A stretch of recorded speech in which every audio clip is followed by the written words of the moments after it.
Patreon.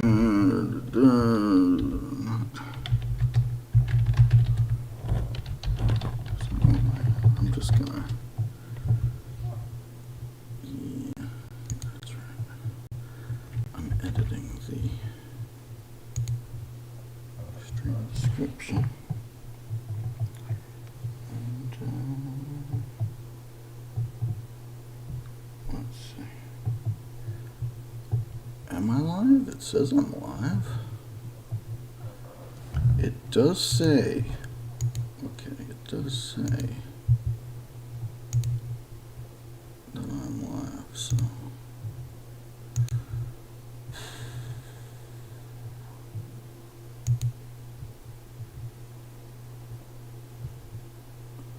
Oh, okay.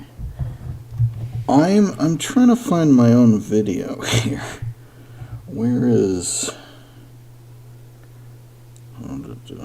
home? Okay, if I'm streaming, where can I actually find that? Good Lord. I'm on my mobile and I don't see it. I am in fact live. Okay. Well, I'm looking at my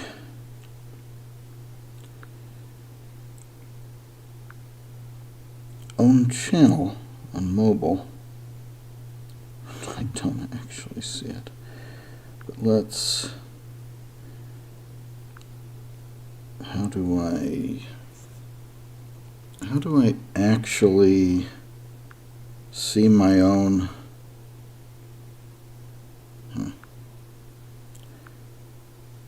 Okay. I don't know, but I'm on now. I looked in my subscriptions from my main channel. Okay. I actually didn't have access to this channel for about a year. Maybe less than that, but about a year. I lost access to this channel because I changed my phone number. And YouTube kept insisting that I should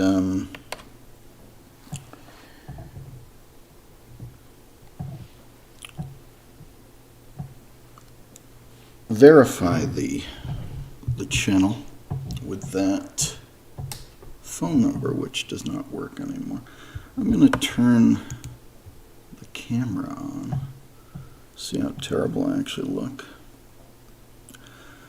I am a mess, I'll fully admit that.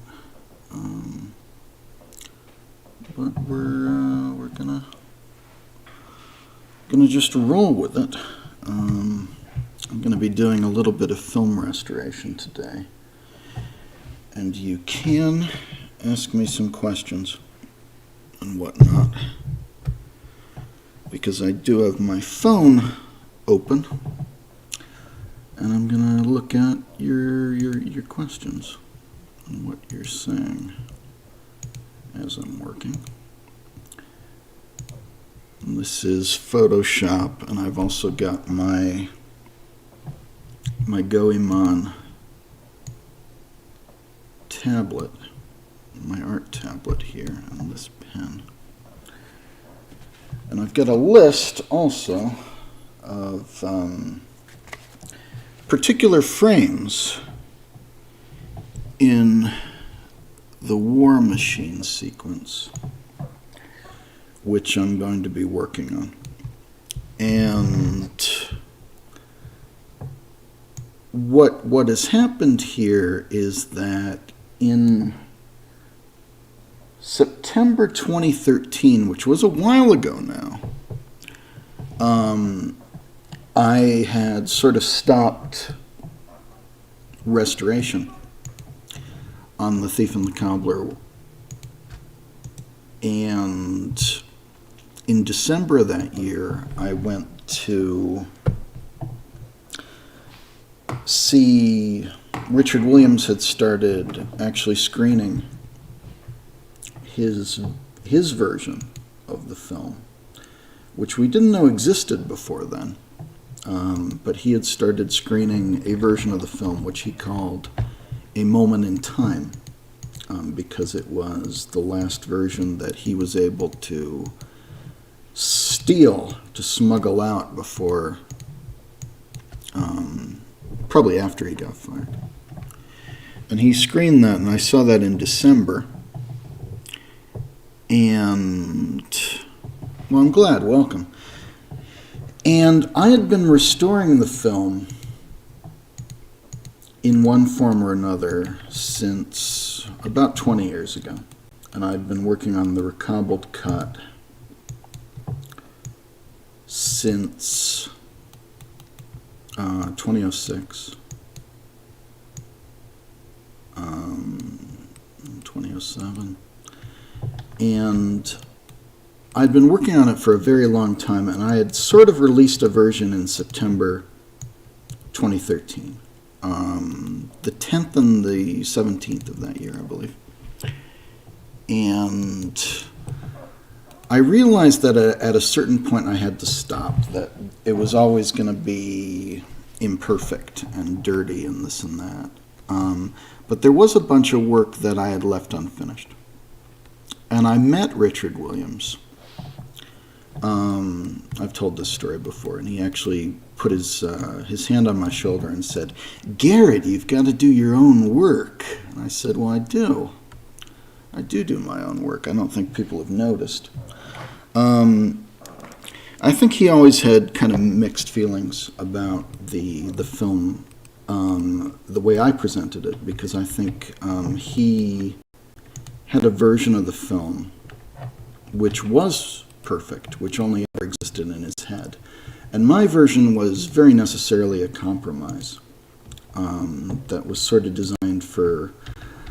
It's dedicated to Richard Williams, but it was sort of designed for everybody but Richard Williams to sort of explain what Richard Williams had in mind. And I never got a direct answer about this, but I always assumed that he sort of had mixed feelings about it. But obviously the film wasn't finished, and my version was kind of trying to do the best with what was available. And it was always going to be a compromise. It was never going to be perfect. And I had released two versions in September of that year, and then I watched Richard's version in December on the big screen, which only screened a few times and is not on home video. Richard's version is not anywhere. People ask me about it. The Moment in Time version has not been released outside of those screenings at the Academy, unfortunately. And I don't know that it will be ever. It'd be nice, but obviously this film, there's sort of a standing order, I think, to not treat this film well on home video, because I think I accidentally deleted something intentional, so I'm going to go back. But there's some hair, I think, on the thief's legs, which I was getting rid of as if it were dirt, but I think that's actually intentional. So I'm going to put that back. But I met Richard Williams very briefly, and I sort of did that because I wanted to be able to say to the people who had supported me for so long, there was so much support for this project, which is wonderful. I think they were expecting me to do that. It turned out that Dick Williams' family, or members of Dick Williams' family, because like Alex had always been very supportive, but I think some of the others did not want me to meet Richard Williams, unfortunately. And I kind of screwed up by doing that with them. Seems silly to say now, but I'm glad I did, but it was controversial at the time, which might sound silly, but was hurt. It hurt me a lot at the time.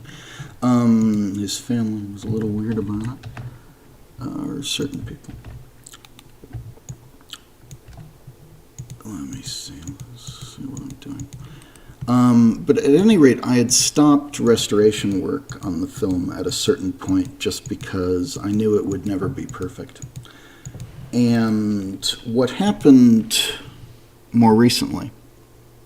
effort into frame. I should say that A Moment in Time did not impress me as a version of the film. I think it needed further work. It's a 35 millimeter dupe. It's like a dupe from 35 millimeter to 35 millimeter of the work print, Richard Williams's work print of the film as it stood then. And I don't think it was in a state to be seen at the time that he duped it, unfortunately, for that version. And I talked about this a bit. I took notes during the screening, and I did explain some of the things about it, which were unusual. And for me, there was like an editing error in every scene, which kind of took me out of the film. But obviously that's the state that the film was in at the time that Richard was able to dupe it. So I think that it needed a recobbling. And I guess that shouldn't surprise you that was my response. And people told me at the screening as well, that it needed a further recobbling. And I would love to be able to do that, but I don't actually have access to that version. But the Academy of Motion Pictures Arts and Sciences, who are the people who do the Oscars and whatnot. Now, I'm not an Academy member. I am a member of ACE, the American Cinema Editors. Here's my ACE, American Cinema Editors card. I'm an honorary member. The Academy also posted a collection online. They not only did screenings, but they also posted a collection online of Richard Williams's work, which he had donated. And Richard Williams didn't talk about this film for 20 years. And my work sort of helped rehabilitate this film and got him talking about it again. But I think I didn't get a straight answer about this either, but I think there was also like a legal thing where he probably wasn't allowed to talk about the film for 20 years after he got fired, like there was some sort of agreement, maybe. People have alluded to that, and I don't really know. But it wasn't really known what Dick Williams had managed to save and sort of steal. Because when he was fired, the production was very keen to account for every piece of footage and this and that, a lot of which were then destroyed. They were sent overseas to be quote-unquote finished, usually quite poorly. And then a lot of them were lost and destroyed. A lot of that material was lost and destroyed. And I don't know that Dick had even saved some of the older stuff, like from the Nasruddin film. See this big scratch I'm painting out right now. So when Dick did those screenings at the Academy in 2013, he also donated to the Academy a lot of artwork that he had saved. And also some of it was material that I had saved, I think. I don't think I got a straight answer about this either, but I think most of it might actually have been material that I had a minor hand in saving, because Miramax shut down eventually. Miramax was the company that used to run Hollywood, used to run the Oscars in a way, because that was Harvey Weinstein's company. I remember, and they were very huge in the 90s, and they were a subsidiary of Disney at that time, and they were the ones who created Arabian Night, which was sort of a shitty version of The Thief and the Cobbler, which I think was kind of intentionally designed to bury the film. And Harvey Weinstein was kind of like the gangster godfather of Hollywood, back in the 90s, and was very much feared. I remember talking to the producer, Martin Lewis, who was putting together a tribute to Neil Innes, the musician from Monty Python and the Ruddles, who he was friends with and I was friends with to an extent. And Martin Lewis had sort of helped Harvey Weinstein get started in his career also. And he kind of regretted that. Martin Lewis is someone who has a lot of stories, and he was talking to me about that. earlier in the pandemic. It was very amusing. But anyway, Harvey Weinstein got canceled. And Miramax was divested from Disney and this and that, and was just kind of shutting down. And this is a true story. This is a true story. Someone from whatever Miramax was at that point, whatever was left of Miramax, emailed me and said, hey, we understand that you researched The Thief and the Cobbler, the film. And we've got a lot of materials from The Thief and the Cobbler that we would just be throwing out otherwise, and we're wondering who to send them to. Like, they emailed me, and I said, the film's director was Dick Williams, obviously, and you should send that material to him. And I think, like I said, I never got confirmation about this because nobody tells me anything. But what I believe happened was that Miramax, whatever they still had from The Thief and the Cobbler, because Harvey Weinstein was not there at that point or anything, and whatever they still had from The Thief and the Cobbler, I think they gave to Dick Williams. But I was someone who suggested that they do that very obvious thing. And what I think then happened was that Dick Williams gave that material to the Academy of Motion Pictures Arts and Sciences, who did a series of screenings. And that included, he had prints of The Little Island, and I think Love Me, Love Me, Love Me, and A Christmas Carol, which were short films that he'd done. A Christmas Carol won an Oscar.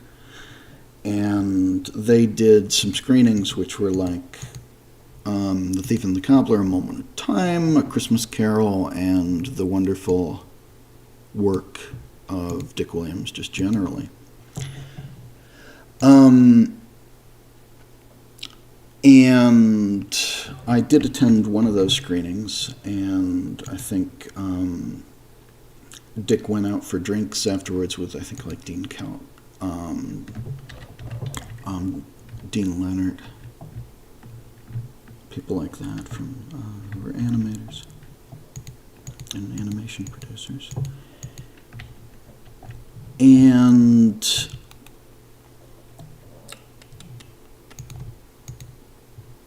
the Academy then posted a lot of material online, which I've reposted. Like, if you ever go to my archive.org/OCPmovie, I've posted most of the material that I have. But the Academy also posted, this was, 2014 or 2015 or something. It might have been later than that. I forget when. But they were posting a lot of original artwork from Dick Williams' collection, which I think was a lot of ex-Miramax stuff mostly, probably. Don't know for sure, but probably. And they posted it all online. So I've collected, there is a website where you can see that stuff, and I also reposted a lot of it to the Thief and the Cobbler Recobbled Facebook group and to archive.org, OCP movie. So we posted a lot of that artwork. A fellow called Luca Menicelli, who's sort of a researcher for The Thief, who's helped me out a lot.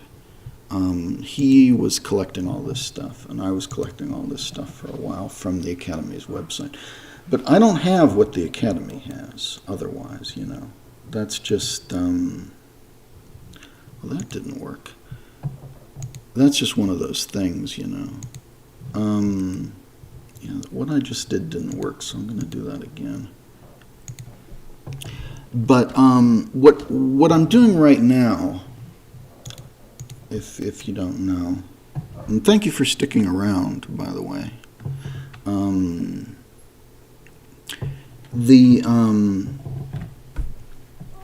This year I put out restorations of Super Mario Brothers, the Bob Hoskins movie. It was supposed to be an end of the Raggedy Ann and Andy 1977 film. which was also directed by Dick Williams, for the most part. But I put out the 1993 Super Mario Brothers movie, which was the Morton Jankel cut. It was directed by Morton and Jankel, who created Max Headroom. Now, the Raggedy Ann film was something we wanted to do officially for many years. You might remember that I've released the Raggedy Ann movie from 1977 before, back in 2008. And someone, I'm not saying who, released a Blu-ray of Raggedy Ann a few years ago, which has been circulating. It's sort of more contrasty and yellow than the current version. And the old DVD, which I was never happy with, he also worked on this DVD with me and with another animator. But it's this group of a few people, including myself. We've been kind of working on Raggedy Ann and Andy 1977 and releasing versions of it for a long time. Since February 2008 is when that first came out, along with a film called Little Island, which was Dick Williams' first film in the 50s, which no one had, except for this animator who helped us out with that. Oh, I'm doing the wrong thing. So I'd wanted to do a new version of Raggedy Ann for a long time because I wasn't happy with what we had gotten out of the transfer house the first time we did it in SD. I didn't think it was very good in SD, but I have uploaded the SD master. I think I've uploaded everything. Like, there are so many YouTube channels that just repost stuff that I've posted, and it's not great that they're doing that. Because I think some of them will also say, oh, this is the stuff that Garrett is keeping from you, right? Whereas, I've sort of uploaded everything that I've ever had, and that's why they sort of are posting this stuff, because it's out there. But I spent a lot of time. Helga Bernhardt did the film scanning. And we'd been working with a number of collectors and animators, and we had about 6 different prints of the Raggedy Ann film. And we couldn't get the rights to it. There's a fella, I'll say his name here, the fella called Steve Stanchfield, who is one of the great sort of film restorationists, doing restorations of archive animation for Blu-ray. He had been trying to get the rights to Raggedy Ann officially for a very long time. And according to him, the rights paperwork to Raggedy Ann is lost. It's very much just doesn't exist anymore. So he wasn't able to do anything officially with it, unfortunately. So we weren't able to do anything officially with it in the end. But I did spend quite a bit of time doing this restoration, and the Super Mario Brothers film was something that I was actually paid to do and was approached officially to do for an American Blu-ray release, which didn't end up happening. And when it didn't end up happening, the Super Mario Brothers movie, I sort of got a whiff that things weren't going well and that this wasn't actually going to be happening officially. So I leaked it. I did ask permission, from the people I'd been working with, to see if I could leak it and this and that. And I think there were differing opinions about it. But I wound up leaking the Super Mario Brothers film to Archive, and it got a lot of attention.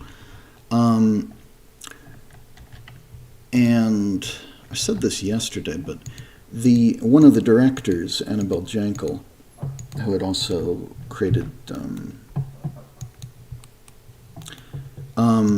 Max Headroom, they were working with us, and this was supposed to be an official thing, but I think she only spoke to me once. I'm still actually waiting for her. on Twitter, so I don't fully know what she is thinking about the whole thing.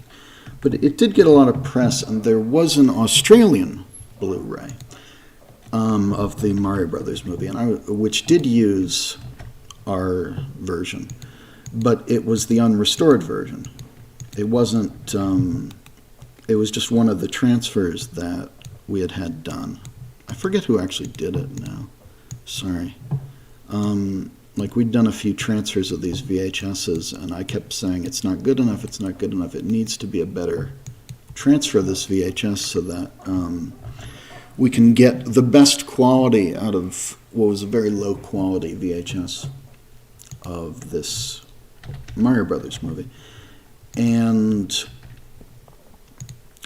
the Australian Blu-ray, I guess, was in the works before I finished what I was doing. So they literally just deinterlaced the one of our transfers, and that was that. Like, it's not something I put any work into personally. So that was disappointing, and I'd sort of gotten the impression that there wasn't going to actually be an American Blu-ray. And I got that impression because the people I was working with were saying there isn't going to be an American Blu-ray because Disney's not interested or whatever was happening.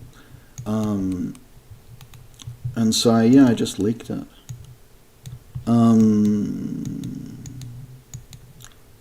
I've also done a lot of Muppet restorations, and I guess this is just going to be an advertisement for my archive. Because,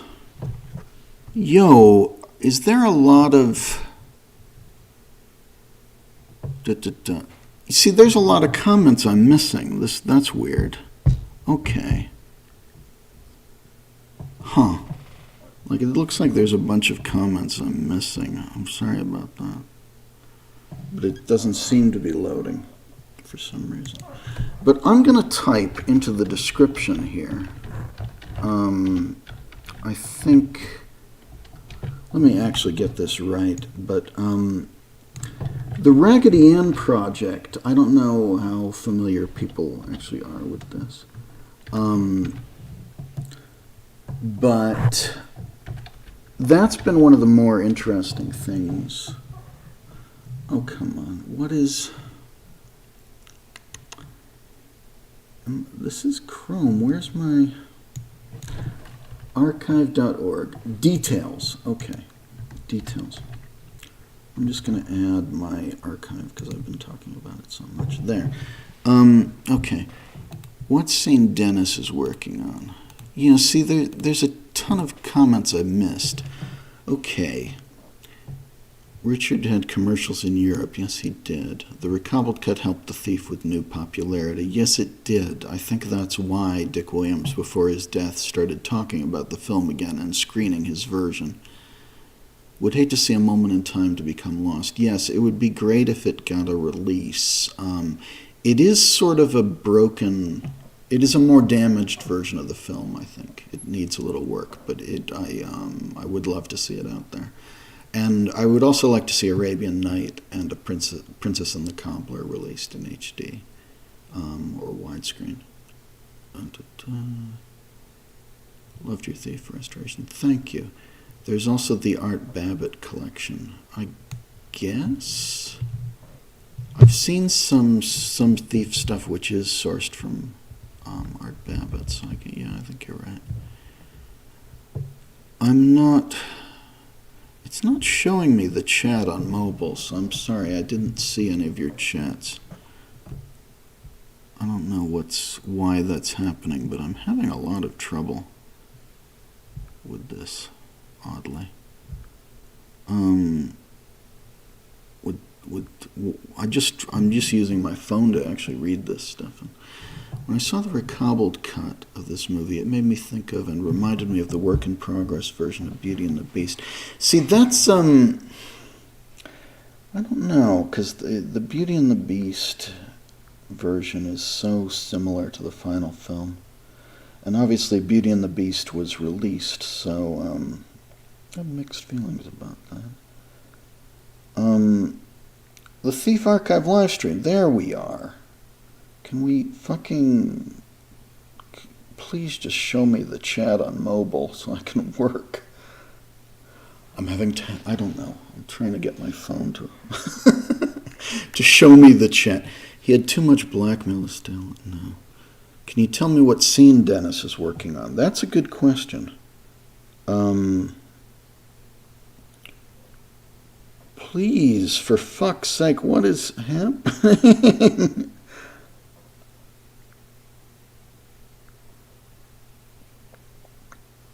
Top chat. Okay, now I think I've got it. Do I think Fred Calvert gets too much flack? No, I don't think so. I don't think Fred Calvert is very good. Do you think Nasruddin has any chance of being found ever? That's a very good question. It's such a treat to hear these stories. Although you won't be including the thief's monologues or the brigand song. No. I heard a rumor once that, well, there's your problem. No. There's no such thing as a Thief and the Cobbler Blu-ray, I'm afraid. Has the Mario movie ever been re-released? Yes, the Mario movie has been re-released. There's a British Blu-ray by Second Sight, which is very good. And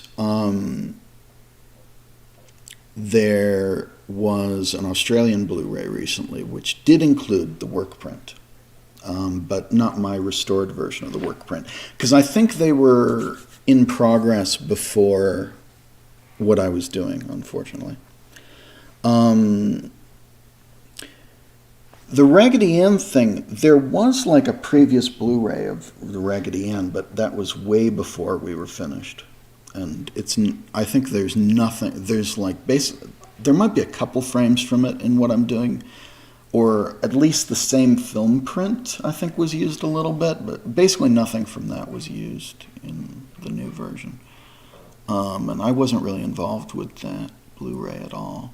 Although, I do have a story about that.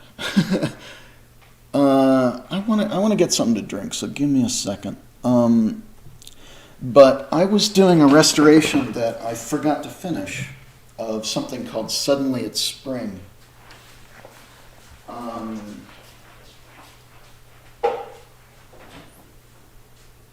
Which was...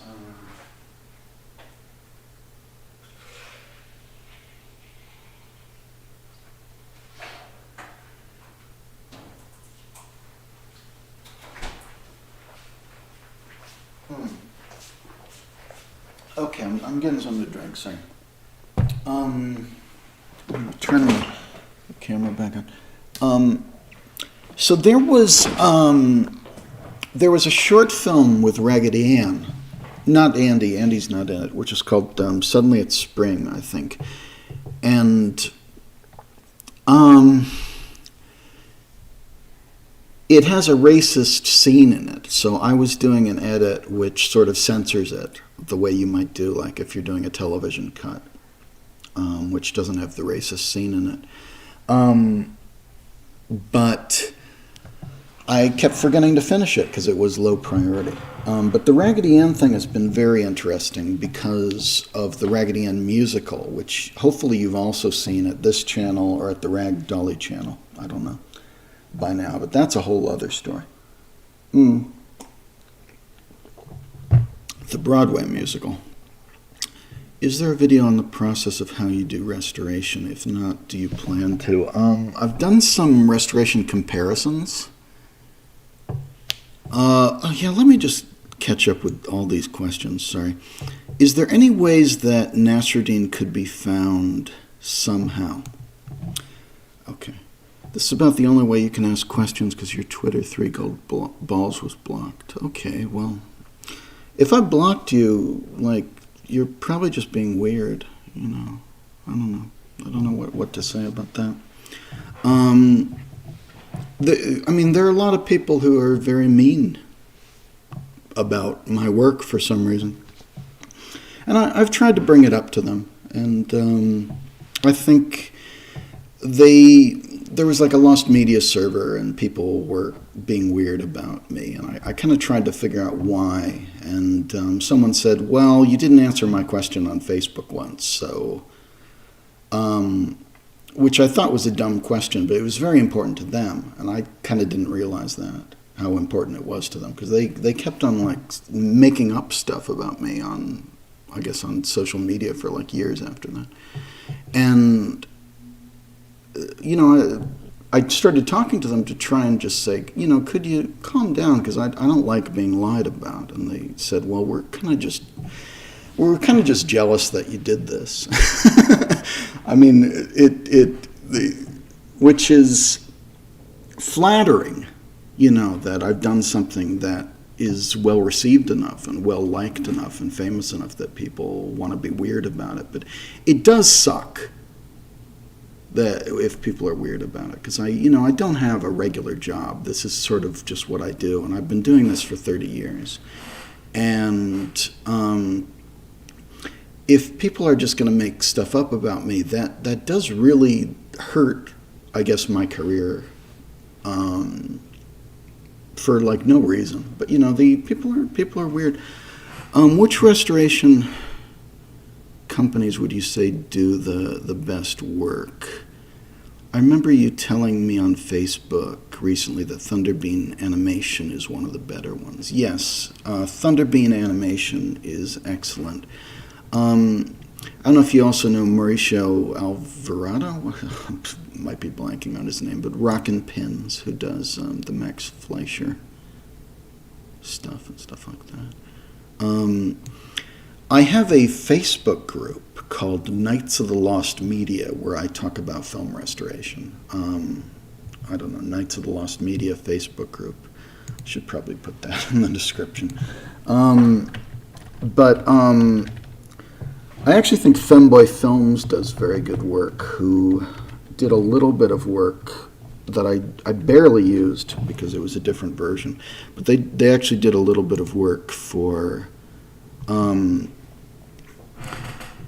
Femboy Films did a little bit of work on Raggedy Ann, most of which I wasn't able to use, but I do think they do good work, actually, what they're doing. Okay, so I'm going to go back a little bit. I'm sorry. I'm trying to finish. I'm trying to actually answer these questions for real. Is there a chance for the Miramax versions and Ruining the Thief to be uploaded in full again? They're not on the channel anymore. Well, okay, here's something you need to realize about YouTube, which is content ID. YouTube deletes stuff. It's not me deleting this stuff, okay? Like The Thief and the Cobbler was not on YouTube in full, and I don't think it is on YouTube in full in some countries. I'm scratching my nose, that's gross. But there's music, and there's this, and there's that, and this is not monetized. I've never made any money off of this stuff. So YouTube is YouTube deletes this stuff. You need to go to Archive. You need to go to my Archive, which has a much more. It's in the description. Archive OCP movie has a much more lenient view of about content. Like YouTube is very much in bed with companies who will take credit for music and this and that, and will pull your stuff if they're, depending on what company it is. So I'm not the one deleting this stuff, okay? If you're like, oh, Garrett's deleting this or this and that. No, it's probably just blocked in your country because of this. And Facebook is just as bad. And Vimeo is a nightmare. Which is why people go to Dailymotion, even though Dailymotion isn't very good. So, yeah, go to my Archive. I've uploaded like everything there, I think. And if I haven't, you can let me know, but I've uploaded like everything there in some form, I think. Although I'm not really that bothered about, I don't know, the Karamitis cut and the the Ruining the Thief, which is what I called like the Princess and the Cobbler work in progress. But they do have some unique material, which we reproduced in the recobbled cut. I think Archive is wonderful, and if it shuts down, I'd be in real trouble, because I put a lot of my stuff up there. I have 2 different archives, actually. I also have one called Tiger Bug for stuff that I think is might be a little bit too copyrighty. And the Super Mario Brothers movie actually got pulled on Archive at one point, and then I challenged it, and it got reinstated, and that was literally just like a disagreement with a fan. Who didn't really, I think, have the right to challenge it.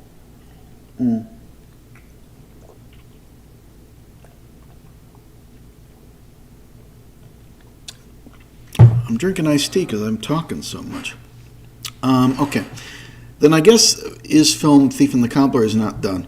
Well, you have to stop sometimes. And what happened was, there's an animator, I think a Dutch animator, called Dennis Van Hout, who did A New Shot for the film, which you may have seen. You may have seen this on Twitter. He did a new shot of Princess Yum Yum and her hands holding the roses and the stems of the roses in the shot of the flowers, which introduces Princess Yum Yum early in the film.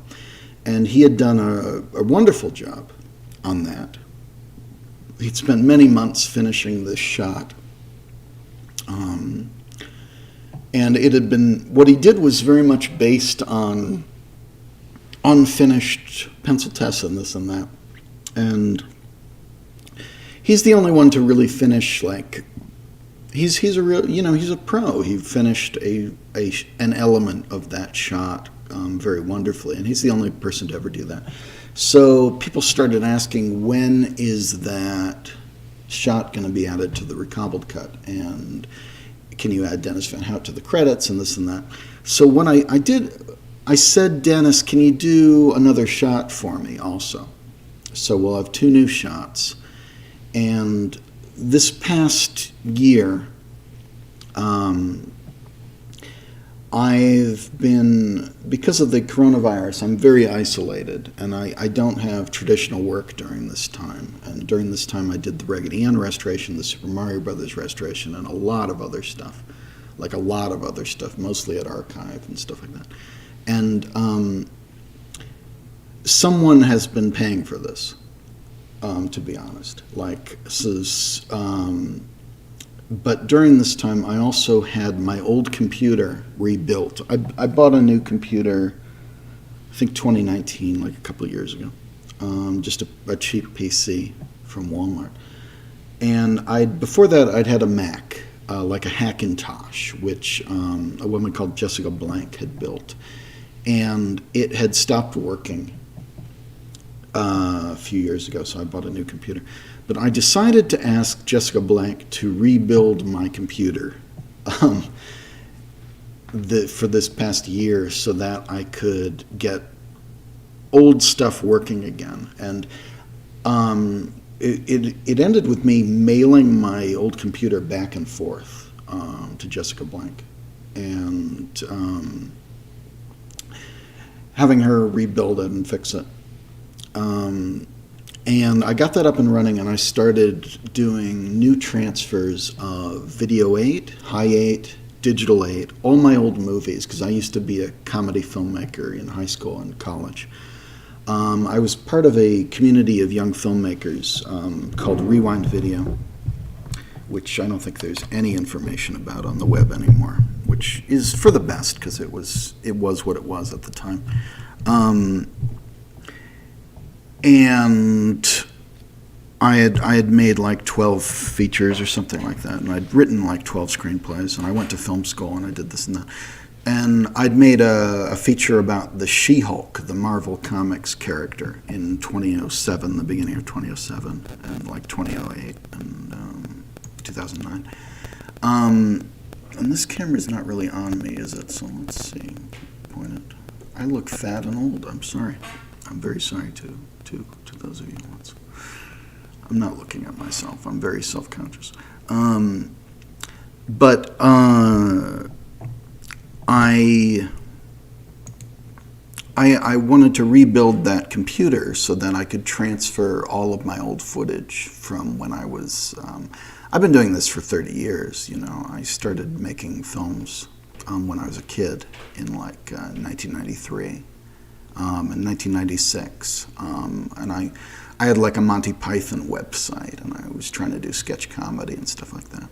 And I went to film school at USC in Los Angeles in 1999, and I honestly thought I'd actually be a Hollywood filmmaker. Like, that was what I was trying to do, and I was a screenwriter, and I was writing for like industry magazines, like Cinema Editor and the Editors Guild magazine, Cinemontage. And I was sort of this underground, no-budget amateur filmmaker, and I was part of various communities. One community, but like my own community, also dedicated to this stuff back in the day. So it was like VHS. It was all really old school tech. So I rebuilt this computer because mini DV format is tough to capture on modern computers. Like, I don't actually think there's a workaround yet. So I started capturing VHS and Video 8 and High 8 and Digital 8 and Mini DV and this and that, all my old footage from my old movies. And I did an archiving run of all this old stuff that I don't really want people to see anymore, but which it's like good that it exists, in theory. And people ask me about it sometimes, but that was a long time ago. That was 20, 30 years ago, depending, So I also was trying to get Final Cut Pro working again, and that allowed me, this is a long digression, but this allowed me to rebuild the edit of The Thief and the Cobbler and of Shamelessly She-Hulk, which I haven't actually gotten to, which I should probably get to. But I could actually rebuild the edit of Recobbled Gut to an extent. And the War Machine sequence had always bugged me. Like, I was not happy with the transfer of that, which Steve Stanchfield had gotten in Ohio, I think, or something. I don't think they did a good job from that work print material that we had of The Thief and the War Machine. I don't think it was very good, but it's all we have. Some of it's in Arabian Night and Princess and the Cobbler, and of course it's in A Moment in Time for the most part. So that stuff, in theory, if there was ever a good HD release of any version of the film, I wouldn't need to do this work, but there hasn't been. So we're kind of stuck, But I'd never actually I was doing like dirt removal for years. I was hand redrawing every frame of the film for years and years and years. This was 2010, 2011, 2012, 2013. For years and years and years, I was hand repainting all these frames. And I just didn't do the second half of the work because you have to stop somewhere. And I was like, it's always going to be dirty and fucked up. So there's only so much you can do, and I've got to stop at a certain point. And so I stopped at a certain point. But I decided, because Dennis had done these couple shots, and I thought I could give The Thief and the War Machine slight more clarity using the original RGB channels and some noise reduction and editing trickery. I thought I could make that a little nicer. But Dennis had done this new shot and is doing another new shot, which he's almost done with, and it's very good. It's only like 2 seconds long, but he's doing like a second new shot for me.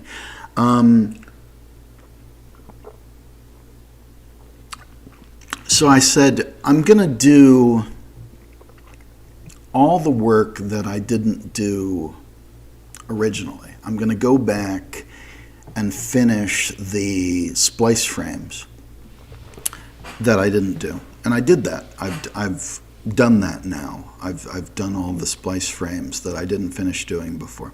Because that was a big thing that I would do with these scenes is there's usually like when it cuts, sometimes in the middle of a shot, but when it cuts from one shot to another, you will see like there will be a big black line across it like this, and also the picture will jump like this for a bit, like it'll just sort of jump like that. And then when there's a cut, it'll also move sideways a bit. So I wanted to fix all that, and I spent many years fixing that frame by frame in Photoshop like this. And I've also used a program called PF Clean, and I know Femboy Films and Helga Bernhardt, when they were doing some work on Raggedy Ann that I wasn't able to use for the most part, but I used some of it. They used the Phoenix process, which I don't have access to be honest. And because this is animation on ones, PF Clean can't really do the job, unfortunately. It's just too complex, there's too much going on, and you can't just run noise removal on it. It's too much for PF Clean. Phoenix, maybe you could do it if you're good at it, I think. And they did, but I wasn't able to use that. And so I'm kind of stuck doing this by hand. But certainly back then, I was doing it by hand for years and years and years. And I was never happy with the War Machine, so I'm having another look at the War Machine, and I've spent the last week or so hand fixing the War Machine sequence. Like, there are some shots that are like, they look like they're in a blizzard because there's so much dirt. You know, there's so much white dirt. And so I was going through and like by hand on the worst shots, fixing all of that. And if you followed this channel, you might have already noticed that I posted 3 shots from that. But there's a lot more, and I will post a comparison when I'm done. So I didn't intend this to be a Mark V because there has not been any more footage found. And there has not been like an HD release of, or a 35mm print found of Arabian Night or The Princess and the Cobbler, which is what a Mark V would mean. And I've said there will never be a Mark V because that is probably not going to happen. So this isn't a Mark V, but it is something that I wanted to do a little more with the film. So it's a recobbled cut 4:2. And I don't want to spend forever on it. I'm only going to spend a few weeks on it. Not a few years, but a few weeks on it for now. But I did want to make the War Machine sequence a little better. And if we did have an HD version of Arabian Night or Princess and the Cobbler especially, I wouldn't need to do some of this work. Because some of that scene is in the film, in those versions. But that's none of my business. Now, okay, so let me answer, like we got a bunch of questions. I'm going to try to answer these questions, okay? I was working. I'm going to set my Goemon tablet aside for a bit.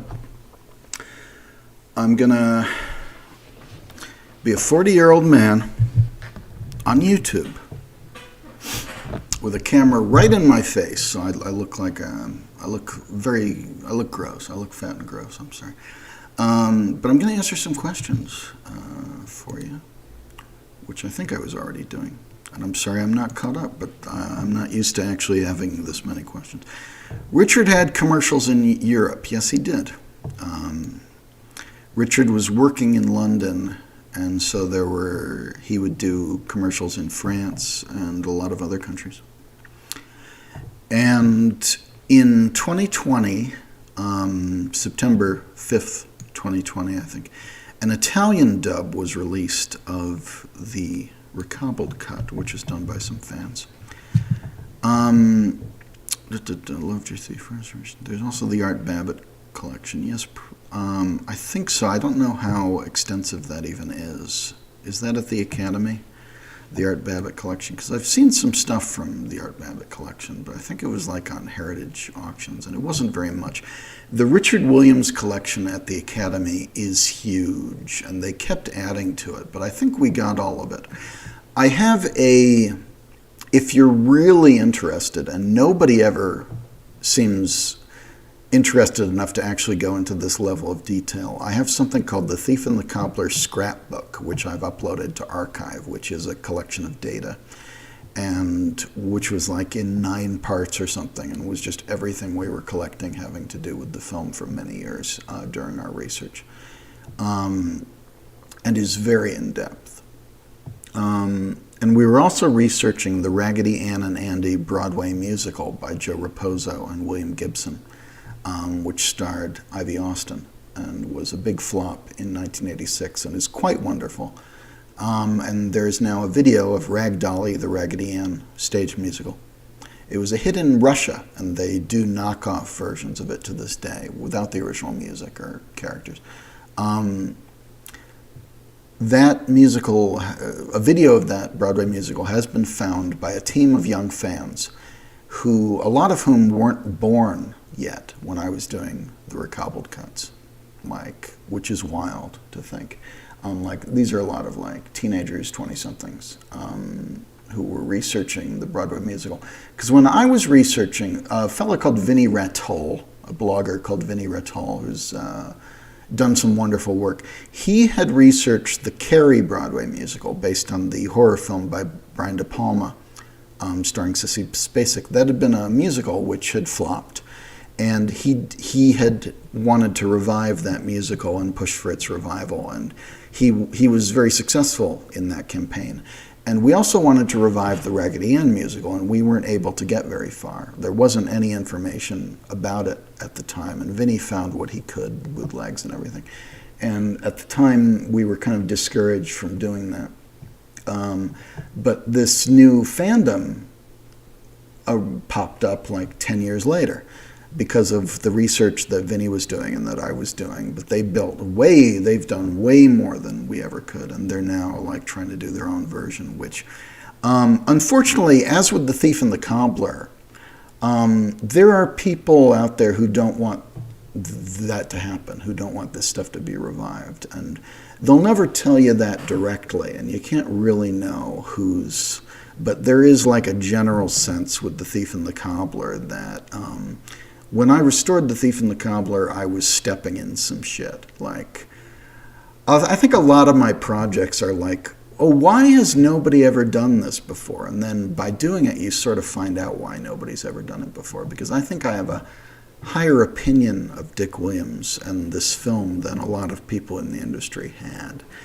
And I think it helped a lot that I did this restoration, and so people could actually see the film as it was instead of making fun of it. But the fact that they'd been making fun of it for a long time definitely was an issue. And you might have noticed that my restoration did not result in an official Blu-ray or DVD release of the film.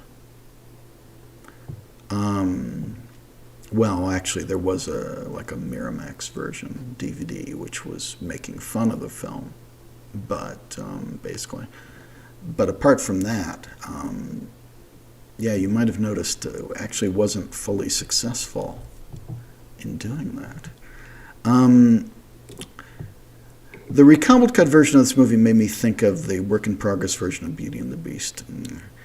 Beauty and the Beast is interesting, but yeah, that's just an early version of Beauty and the Beast that they screened once, and it became famous because it actually screened and got a Laserdisc release. And it is interesting, but it's also Beauty and the Beast. It's not any different from that. And I think with the recobbled cut, I was kind of crawling through shit for a long time trying to actually find this footage. My first tests with this film back in 1998, 99, we didn't really have, and 2006, we didn't really have the footage. And this is one time I actually do have to give,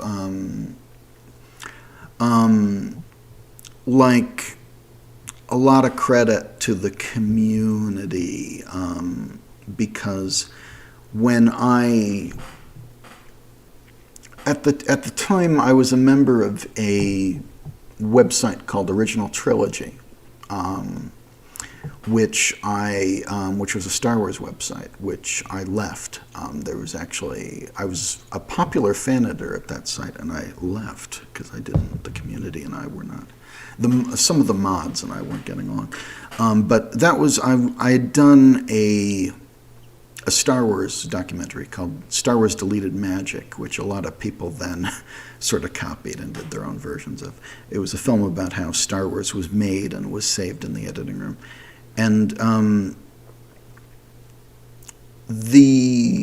so I also did restorations of the original versions of Star Wars, which were called the Star Wars Classic Editions. And I also restored a film called Return of the Ewok, which is very amusing, which is like a little movie that Warwick Davis did during Return of the Jedi. I was doing a lot of Star Wars-like stuff because I was editing a movie that I'd made in college called Gods of Los Angeles, which was like a serious drama about a couple of 20-year-olds who have severe social problems, basically. I think nowadays you'd probably call them autistic or something, and maybe, I don't know. But it was definitely about having trouble fitting in Los Angeles. And it was just a little movie I made on mini DV for no money when I was in college. And I was sick one weekend, and I thought I'd make a Star Wars documentary because I really didn't feel well enough to do more serious editing on my own picture that I was doing at the time. And that became a big hit at Fan Addicts, and it's one of the most bootlegged DVDs, or was at the time. Like Star Wars Deleted Magic was a huge hit for bootleggers. They made a lot of money off of it. I don't think I made a lot of money off of it. Everybody made money off of it but me,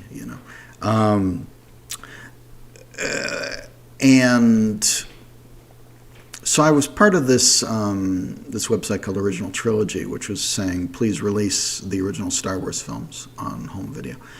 And that's where the Recobbled Cut, I first was posting about the Recobbled Cut because I said, hey, I've told this story before.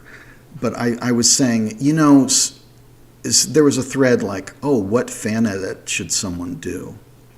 And I said, oh, God, someone should do The Thief and the Cobbler, because I know nobody will have heard of this movie, and nobody had heard of this movie at this point in the general public. I said, but no movie's ever been ruined like that movie's been ruined, and so we've got to... someone should do a fan edit of The Thief and the Cobbler that puts it back the way it's supposed to be. And then someone who I knew and liked in that community, who had been doing other work, he said, well, I worked on The Thief and the Cobbler. I was Roy Nesbitt. I worked with Roy Nesbitt. I shouldn't be naming names here and specifics, but he said, I worked on that movie, and I'm going to send you some footage that nobody's ever seen before, and I think somebody should restore that film, and I think it should be you. And that was how it started. So The Thief and the Cobbler scrapbook, which you can see at Archive now, is just a collection of stuff that people started to send me. Because you got to understand, this film shut down in 1992, and a lot of people worked on that film or knew that film and wanted that film to be finished. And the minute I said that I was going to be working on that picture, they started to sort of come out of the woodwork and say,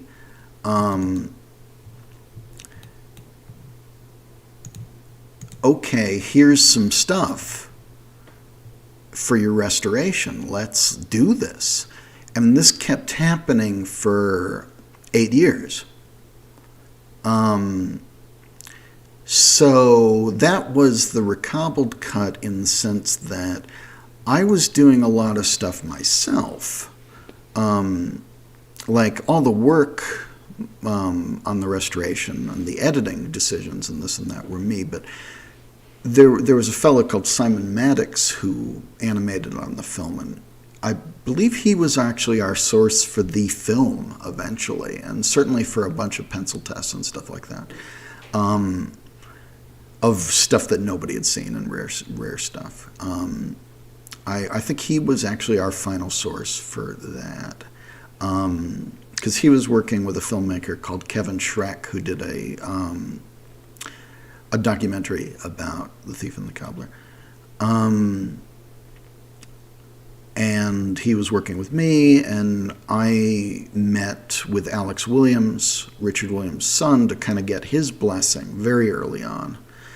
And I remember showing Alex Williams an edit of the film that I'd done, and on DVD, and it wasn't playing correctly in his DVD player. It was like sort of pan and scanned and cropped and messed up because the settings were wrong. But I played him the chase scene with the checkerboard tiles and everything, and you could see his eyes open wide, and he said to me, "You know, Garrett, if someone could really do this," and I said, "Well, I've done it. That's the whole movie. I've edited it together from the sources." And Alex was like, "No, but if someone could really do it." And for me, the 2010 to 2013 recobbled cut Mark IV was my version of really doing it right. The others were experimental, and on my board, I've seen people come to me saying like,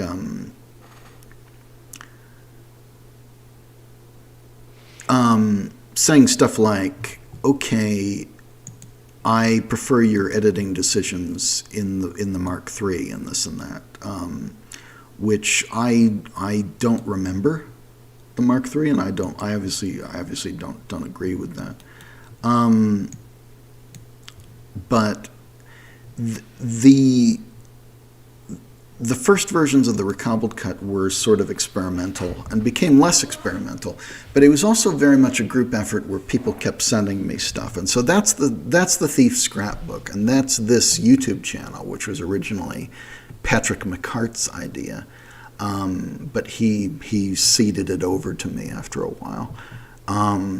Patrick McCart is a friend of mine, who was really beating the drum for this movie on a very bad website called Something Awful. He would post about this all the time at Something Awful, and they would harass him endlessly and bully him endlessly for being like a fan of this movie who wouldn't shut up about it. Because Something Awful is a terrible website, I think. And the fella who created it just died, didn't he? Or like, and they all hate him now. They all hated him by then. I don't know. I'm not a fan. But yeah, Patrick McCart, he was just a fan who started this YouTube channel, and then I took it over and posted everything that I could to it. But I think you can get higher quality stuff at my archive because YouTube sort of throttles the quality to an extent. Okay.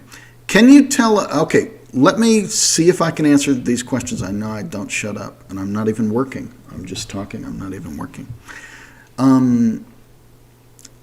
With like a front-facing camera in my face, so I look bloated.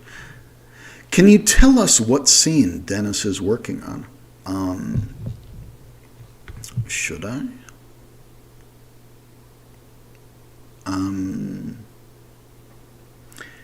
Okay, Dennis did 2 new scenes for this version. He did the introduction of Yum Yum, which is the flowers floating in the sky, which was originally like supposed to be a song sequence, but Richard didn't actually want to do the song, which became She Is More in the Calvert version. But he never quite finished that shot, at least the hands and the stems. And Dennis finished the hands and the stems. He did actually cut out what Dick had finished of the hands and the stems, but he redid like that in the background. But what the version we have doesn't have like stems or anything after a certain point. It's just these flying flowers. So Dennis finished that shot and did a very nice job. But the shot that Dennis is doing now and is almost done with, the second shot, I've not announced. But it's Fido eating zigzag. There, I said it. I wasn't going to say it. It's about 2 seconds of Fido eating zigzag. Chicken Flavor, who is Sonic the Hedgehog from the Sega CD, Sega Sonic the Hedgehog cutscenes, asked me, wait, what are you doing? I'm supposed to be doing film restoration of The Thief in the War Machine today. I was doing it yesterday. Hopefully I'll be able to get some done today. Right now I'm just answering questions for an hour. But, you know. Sebastian Lozano Films asks, do you think Nasruddin has any chance of being found ever? If not, someone should maybe finish animating the storyboards and rough animation scene in it. Well, that's a no from me. I don't think this question. These are two interesting questions, but one of them is a question that I've answered a lot in regards to The Thief. I think that sometimes people get very excited about the idea of animating The Thief and the Cobbler, and this is probably why I've blocked 3 gold balls on Twitter, to be honest, if you're still in the chat, who has actually been in this stream for the last 2 days, so thank you for sticking around. But I think people get a little naive about like wanting to reanimate The Thief, because I think a lot of them are like teenagers who aren't like professional animators or anything, and they just kind of think it would be cool if someone finished The Thief. And animation is hard, and animation at the level that Dick Williams was trying to do it is extremely hard. And there are a bunch of animators alive who could do it. They're professionals, and you'd need to pay them a living wage. So you'd need a big budget to finish The Thief and the Cobbler, and you'd need a budget to do something with Nasruddin. But also, we don't have enough from Nasruddin, unfortunately. These are 2 different questions that I probably shouldn't answer on the whole. But with The Thief and the Cobbler, we've got a problem in that we don't have the original art in most cases. We don't have an HD version even of the work print. The Academy has a moment in time. We don't have that, and we don't have the original on paper artwork. The Academy has some of that. The Academy does not have a ton of it. It's not what we would need. I don't think the Academy has anything we could even use, even though they have a huge amount of artwork. I don't know if there's anything even useful in that, to be honest. Though they do have scenes that bits of scenes keep turning up that I've never seen before, like that never got shot, that were animated but never got shot. And they have stuff from the Nasruddin era also, and all kinds of stuff, which is really interesting. But if you were to animate The Thief and the Cobbler, you would need like a budget, like you'd need $1 million to start with, and or at least like 100,000, something, and you'd need better quality materials for some of these scenes than we actually have. If I had a bit of money, I'd probably get shut down if I tried to do that, right? Like, I think legally you'd get in trouble from somebody. Like, the rights to The Thief and the Cobbler are very murky to me right now. I don't actually know if anybody's taking credit or blame or, for that right now. But I think I would get in trouble if I tried to do that openly, but I know who you'd hire for it. You'd hire some of the better animators who are around today, who have a lot of credits. But when like some kid, on YouTube or DeviantArt or whatever, gets really excited about finishing The Thief and the Cobbler, I get it because I was that kid. Even if you're older, because I still get excited about that. But I don't think that like making weird YouTube videos about it. I don't think that's the way to go about it. Like you would need a lot of money to do it right, unfortunately. Do you think Nasruddin has any chance of being found ever? I think that if anything from Nasruddin had survived, it would be in the Academy collection now, and that's obviously false, unfortunately. I think the Nasruddin film probably got destroyed for the most part. That being said, a lot, and also it's not clear how much of the Nasruddin film was finished or this or that. I would love to know, like, if it would be great if, like, the audio of Kenneth Williams doing all the voices. I think Kenneth Williams, who was a comedian in England at the time, I think he did all the voices for Nasruddin, or at least he does in the one clip that we have. That was Nasruddin. I think at one point he was playing, like, the Anwar Zigzag. The Zigzag character who was called Anwar. We have the script for the Nasruddin scenes. I would love to know if we have audio for it. We have a lot of artwork from it. I know that there was full storyboards done for the Nasruddin film. And when people say that Dick Williams didn't have storyboards for The Thief and the Cobbler, keep in mind the Nasruddin film was fully storyboarded, and he was still using those storyboards up till the 90s. He did have storyboards. It was just a lot of times they were old storyboards that he was repurposing, or like old layouts and stuff. But we do have the script for the Nasruddin film. I don't think it's a very good script, but I would love to know if something substantial survives from it. That would be wonderful.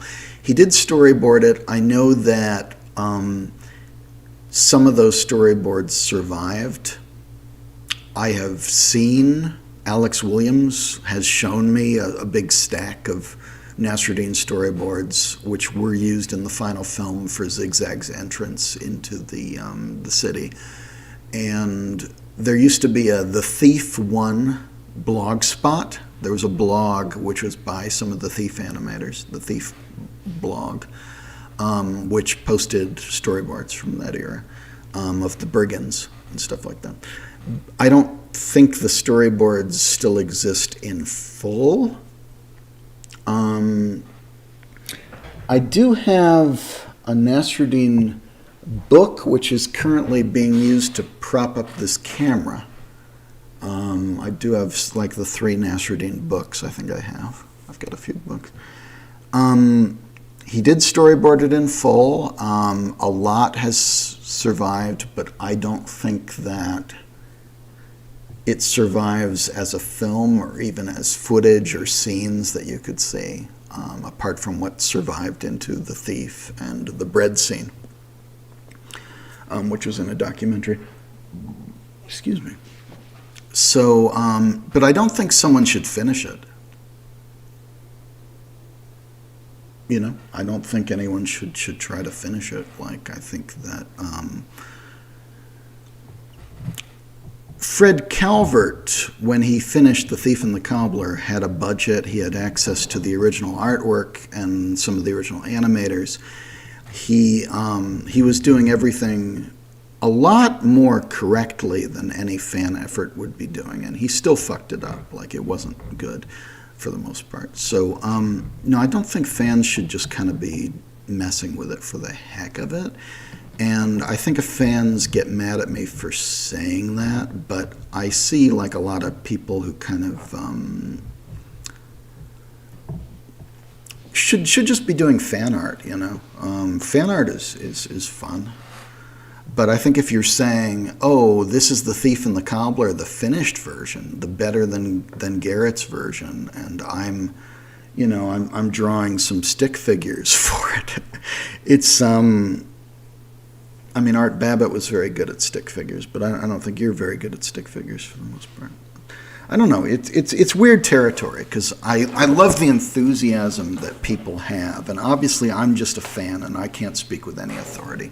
And I'm not stopping anybody from doing this stuff, but I think sometimes people enter into this like doing a fan project, like a fan edit, with an attitude of like, fuck Garrett Gilchrist. And I don't know what I did. Like, what did I do? I just edited versions of this movie that you clearly love and were inspired by. And I think in some people's minds that just gets twisted into fuck Garrett Gilchrist, because they don't want to be, they don't want to just be like, credit somebody. You know, I don't think people on YouTube want to credit somebody. I think that's all it is. It's just like, they don't want to say, oh, credit to Garrett Gilchrist who restored the Jim Henson Hour and to Raggedy Ann and Super Mario. They just want to be like, oh God, well, here's an example, because when I started doing the Super Mario Brothers movie restoration, I got more hate mail than I've ever gotten in my life. It was just all death threats, and it was all from like Trump guys. Like 40-something Trump guys, and it was all like, we're going to kill you because you have this work print and we don't. And it was just nothing but that for months. So yeah, I think people get weird about it, about these fan projects, and I think people want to put their own mark on things. And I hate to be the bad guy, but like, if I've spent 8 years on a restoration, or I've spent 2 years on a restoration, or 3 years on a restoration, because the Jim Henson Hour was a couple of years, and Raggedy Ann was a couple of years. I just kind of, I do want credit, you know, I want, or at least people to, I don't want death threats, you know, and I think there's an in-between point where you can be, you know, show a little common courtesy and be like, oh yeah, no, the Garrett Gilchrist did this restoration, and he's a filmmaker and an artist. And I like this film, and I'm glad that Garrett uploaded it. Whereas I think people just want to believe that this stuff comes out of nowhere. Like when I was working with Joss Hoskinson, Joss Hosky, who finds rare materials from the Little Shop of Horrors, the Frank Oz film, and Howard Ashman's work, who was the great lyricist. Who worked with Alan Menken and passed away. And a great songwriter. And I've seen like stuff that we found for Little Shop, like just reposted, and all the restorations that I've ever done, I've seen reposted without credit. And I don't mind without credit, but I think people also sometimes go the step further and are like, fuck you, Garrett Gilchrist, because they don't want to give credit. Not only do they not want to give credit, but they also want to imagine that they're really getting one over on me by reposting this, because I think they want to believe that by reposting something to YouTube, or like clipping it out, or doing like a little edit of their own, that what they've done is just as good as what I did over 3 years. And I got to tell you guys, the fame and the fortune and the glory of having spent 8 years restoring The Thief and the Cobbler is nothing. You know, it's just a lot of work that I did, and which might have gotten me blacklisted from some companies. I don't know. I don't know what Disney thinks about it.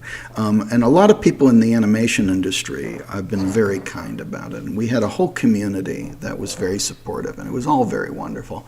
But in terms of like money and fame and success, that was nothing. It was just a lot of work that I did. And I just want to know that people enjoy the film, you know? It's kind of like making your own film. And I've made my own films where you just want to say, hey, just watch the film. But this is like a gift that I worked very hard to give to people. And it's weird when people are assholes about it, and I don't want to be the bad guy who has to say that. But like the other day, I was checking up on what the Raggedy Ann musical, the Broadway musical fandom, was up to, because they've been doing very interesting work. And someone was saying, oh, I'm going to do my own edit of Raggedy Ann and Andy 1977, and it's going to be Garrett's edit, but it's blue. And because the VHS was blue, and I think it should look like the VHS. And here's my poster for it, which is from the 1989 Raggedy Ann and Andy. And I was like, oh, it's another one of those fan projects, which like they kind of want to put their name on something I did. And like, I worked for years on that edit, and I worked really hard on it, and you're going to turn it blue, and you're going to say you did it. And, like, I hate to be the bad guy, because I love that people are enthusiastic about this. And it's not like I made these films. I mean, I had to make a lot of creative decisions with The Thief and the Cobbler, but it's, at the end of the day, it's Dick Williams' film. But I made creative decisions with Super Mario Brothers, but at the end of the day, it's Morton and Jankel's film. But I had to be the bad guy and, like, tell that person that I would rather that you didn't do that. Like, I mean, I can't stop you, but I just kind of get sick of it after a while, you know? Because I'd rather people be watching my version rather than somebody's, like, blue version with their own, like, fan art put in it, you know? Like I had to tell them, I don't think it's supposed to be blue. I think that what we did with the colors was good, and I think that the VHS, which was blue, and our DVD, which was blue, I think those were wrong, and I think the gray market Blu-ray, which leaked, was wrong. It was kind of yellow and contrasty. And I know why it's like that. I know why it's yellow and contrasty, because I think the print's like that, because our other transfer of it that he did was also kind of yellow and contrasty. And different prints look different, and I think that was just a yellow print. So I didn't really color correct Raggedy Ann 1977 at all. I didn't color correct it at all because I was doing so much dirt restoration in Photoshop, I was doing so much work on it that I really couldn't color correct it. Like, that was going to be an extra layer of stuff that I couldn't actually do because it was so complicated what I was doing by the end of it. But I also think that it's muted and it's pastel and it's not contrasty, but I think it's the best the film has ever looked. It's definitely the most complete version of the film, and I think it's got the best color and this and that. So I'm not that bothered, like color correcting it. Like, it already looks better than it ever has. So, do I think Fred Calvert gets too much flack? No, I don't. And don't get me started about Fred Calvert.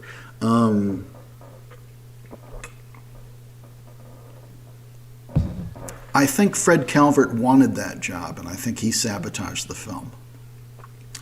And I know this is, for some people, this is a special interest, so I shouldn't be saying this because it'll, like, you'll, like, hate Fred Calvert for the rest of your life or something. Like, some people hate me for the rest of their lives because, I don't know, they watched some YouTube video or whatever.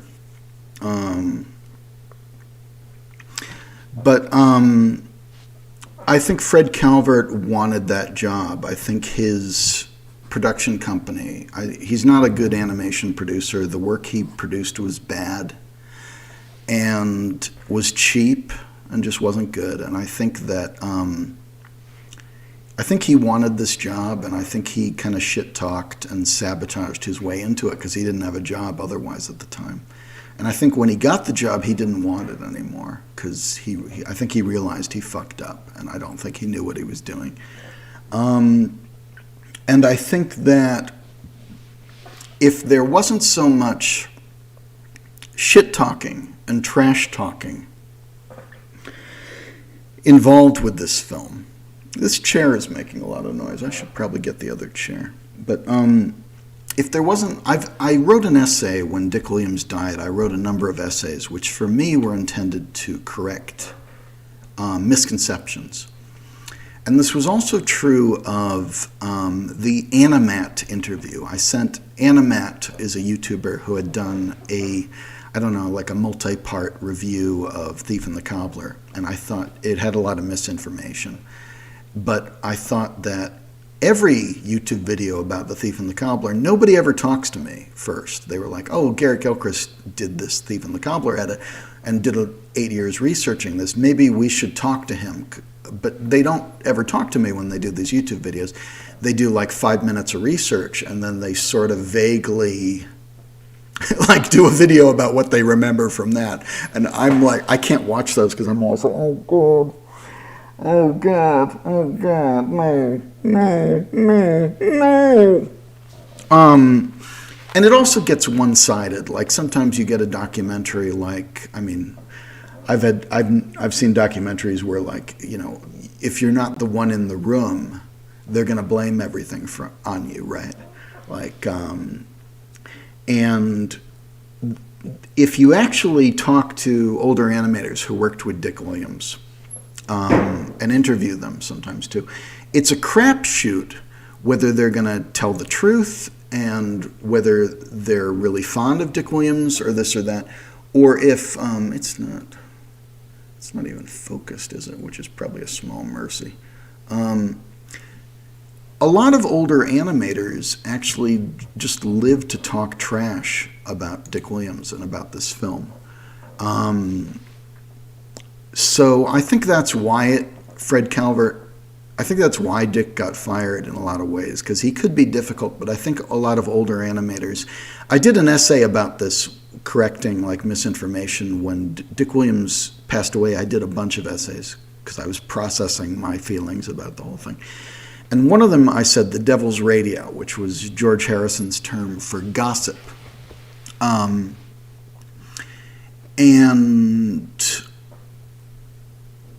I think that the film got shut down because of gossip. I think that a lot of people in the animation industry, Dick was pretty secretive about what he was doing. I think he was very misunderstood. I think people didn't understand, and I think they were talking trash about him and about the film, and they were like, "Oh, Dick's been working on that thing since the '60s.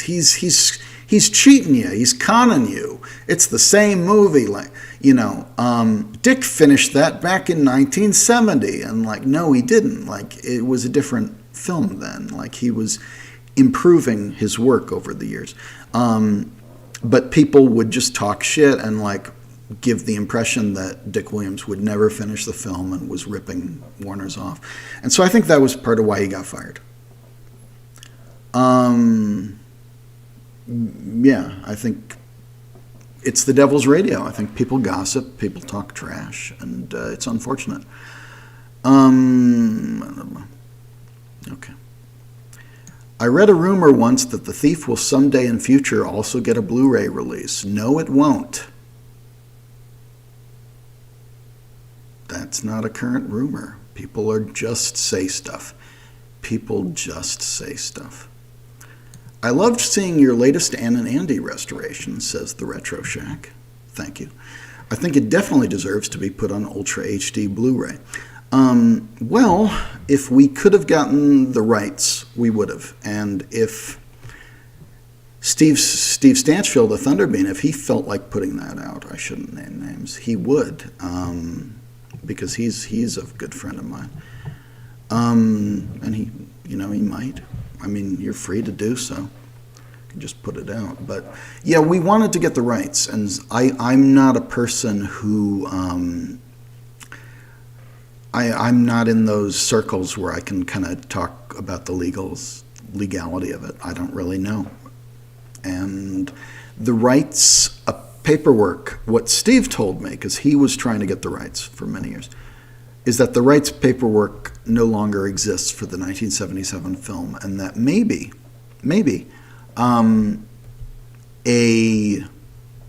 a big company like Paramount or Disney, it'd have to be Disney now, I think, could just release it and be like, we have the rights. Like, because they own Fox, and CBS Paramount, which is now just Paramount, Fox did the home video at one point. I think Disney could just put it out and be like, yeah, no, we own it. But what I heard was that the paperwork doesn't actually exist. So if you actually wanted to do it and you're scared about getting sued, you couldn't do it. So if I'd asked permission to do The Thief and the Cobbler, and this is my advice to anybody who's just doing stuff, sometimes you just do stuff, and I don't have much of a career, but I left film school in a recession that never ended, so it was hard to have a career anyway.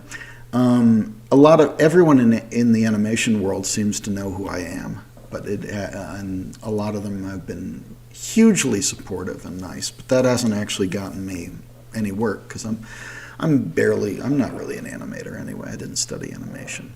I studied film. But the Raggedy Ann film is just, if I'd had to ask permission to do those restorations, I never would have. And we're running into this now because there's a fella, Ray Kelly, who runs WellsNet, the Orson Welles fan website or whatever. And I was talking to him the other day because they'd found some rare Orson Welles stuff. And I impersonate Orson Welles. It's actually a character that I do, or have done many years ago. But I used to have like a YouTube channel where I do that for the giggles. I should probably get a less squeaky chair. But they'd found some rare on eBay. They'd found some Cartravision, and we found some of The Thief on eBay. Like we found some of this stuff on eBay. He'd found some rare Cartravision, which is a very obscure early home video format of Orson Welles.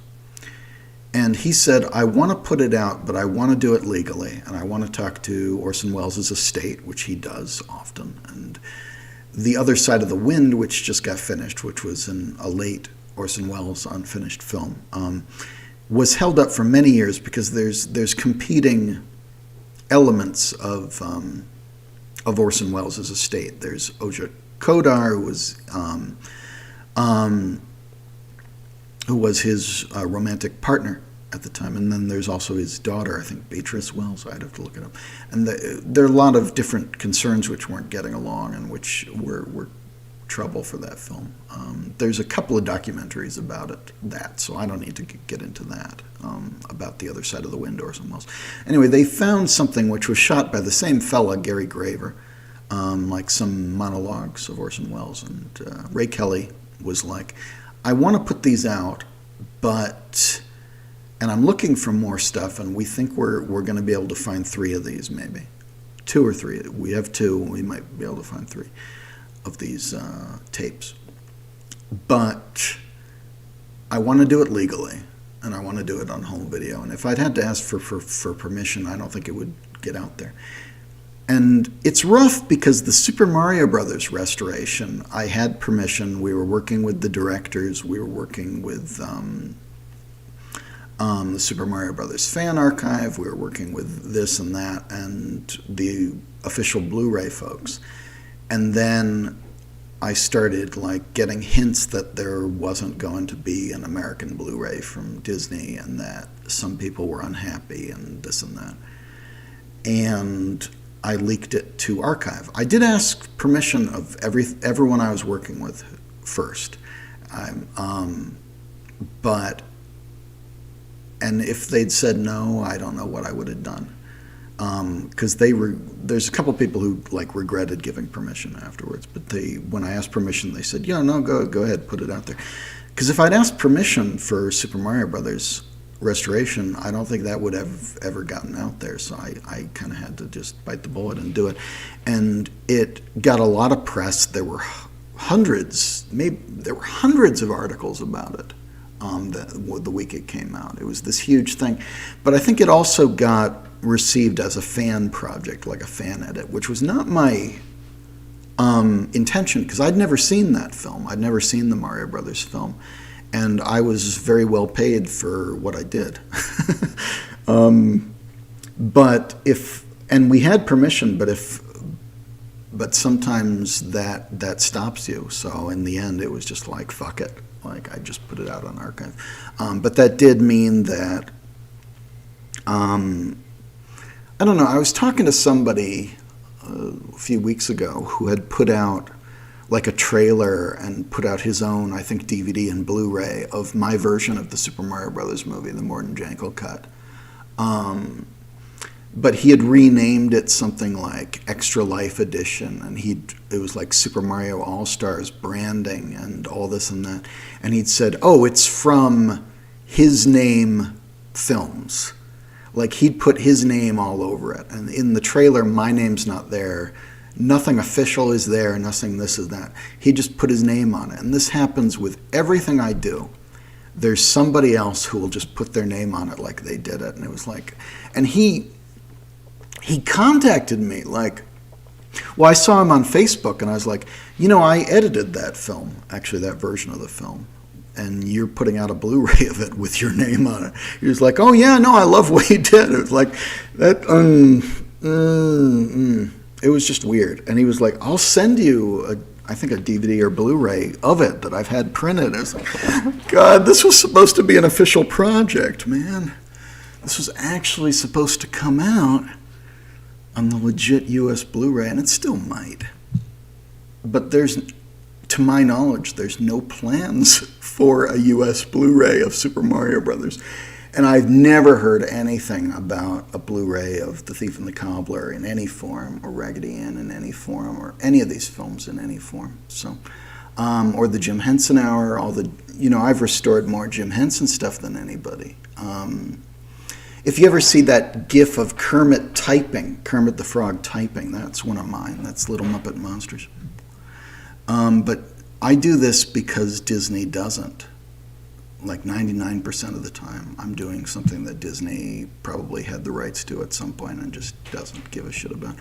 Because, Disney has the Avengers and they have Frozen, and they can only care about two things at once. Since you're restoring The Thief Inside the War Machine scene, are you thinking of upload the full extended version once you're finished? Well, go to archive.org, and I've uploaded all the raw footage, I think, like years ago.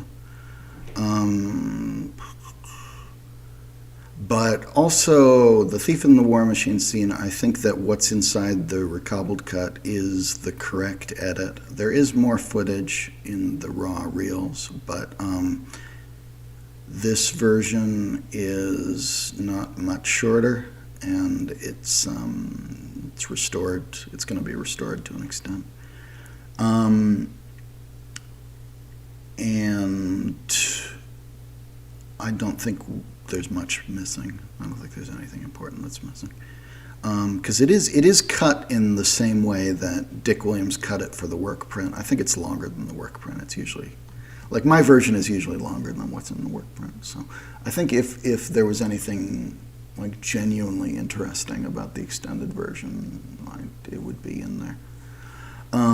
Because the way I edit a lot of times is I try to use as much as possible. Like that's I am a very good film editor. I think that's actually one of my underappreciated talents, and I am an honorary member of American Cinema Editors. There's my membership card, thank you. And I've written for Cinema Editor magazine and Cinemontage magazine. I think I am a good film editor, but what I do with restorations is I do try to use as much as possible.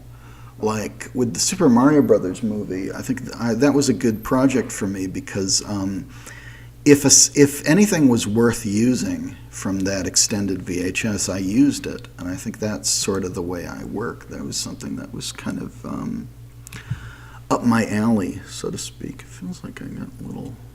I don't know I don't look at myself because you see these gray hairs. Like I don't want to look at myself right now, and this is not a flattering angle either.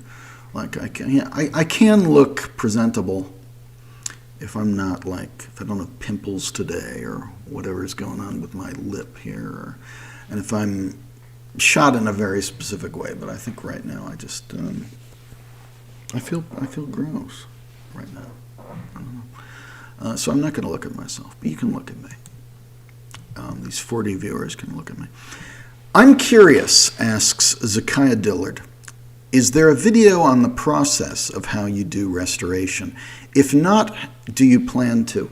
Well, that was the thing. I started a video documentary about The Thief and the Cobbler restoration back in 2013 because I figured that, and I was also writing a book about The Thief and the Cobbler restoration because I figured, I spent 8 years on this. I should actually do a thing about it and explain what I did because I had gotten to the point with restoring the film that it was really hard to explain what I was doing because it was so intricate and it was just frame by frame by frame by frame for 3 years.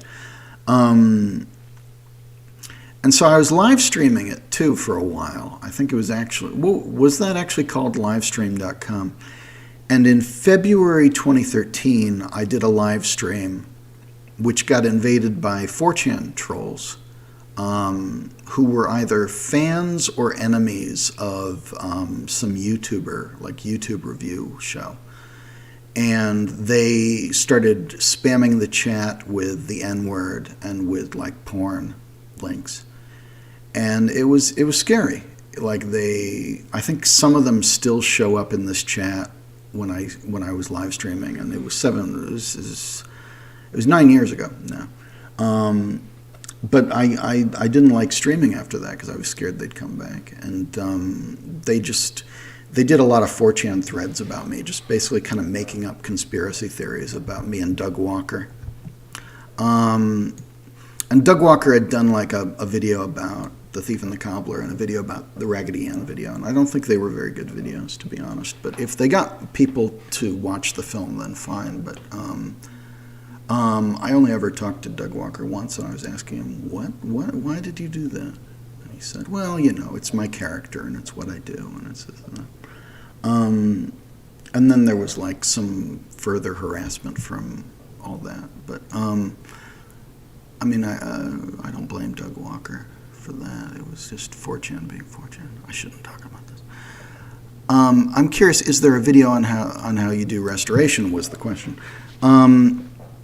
My point was actually supposed to be saying was that after 8 years of working on this film, I kind of felt that I'd spent enough of my life on this film. And I wanted to move on and do other things. Like I've had a novel called Ragland, which I hadn't finished, which I was actually trying to finish again recently, and I wanted to do another movie of my own, which became a web series that didn't get released, and I was trying to do a video game called Asperia, which didn't get finished because of money. And I was directing an animated film called The Bissardi Affair in 2019, which didn't get finished because of money. So I've done a lot of things which didn't get finished because of money.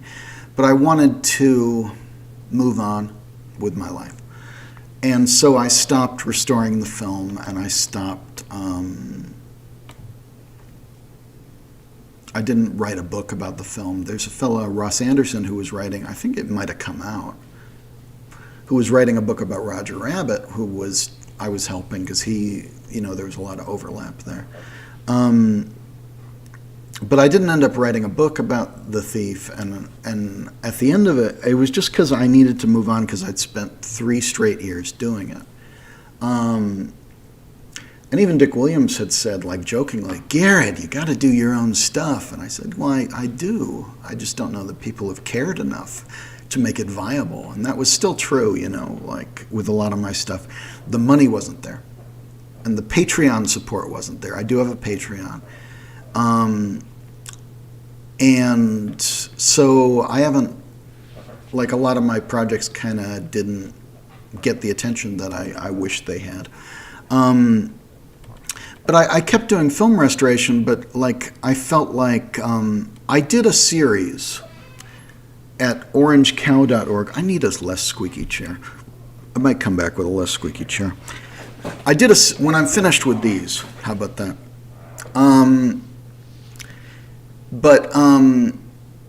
When I've forgotten what I was saying. I did at orangecow.org/board in the Thief and the Cobbler Recobbled Cut thread at orangecow.org/board, okay?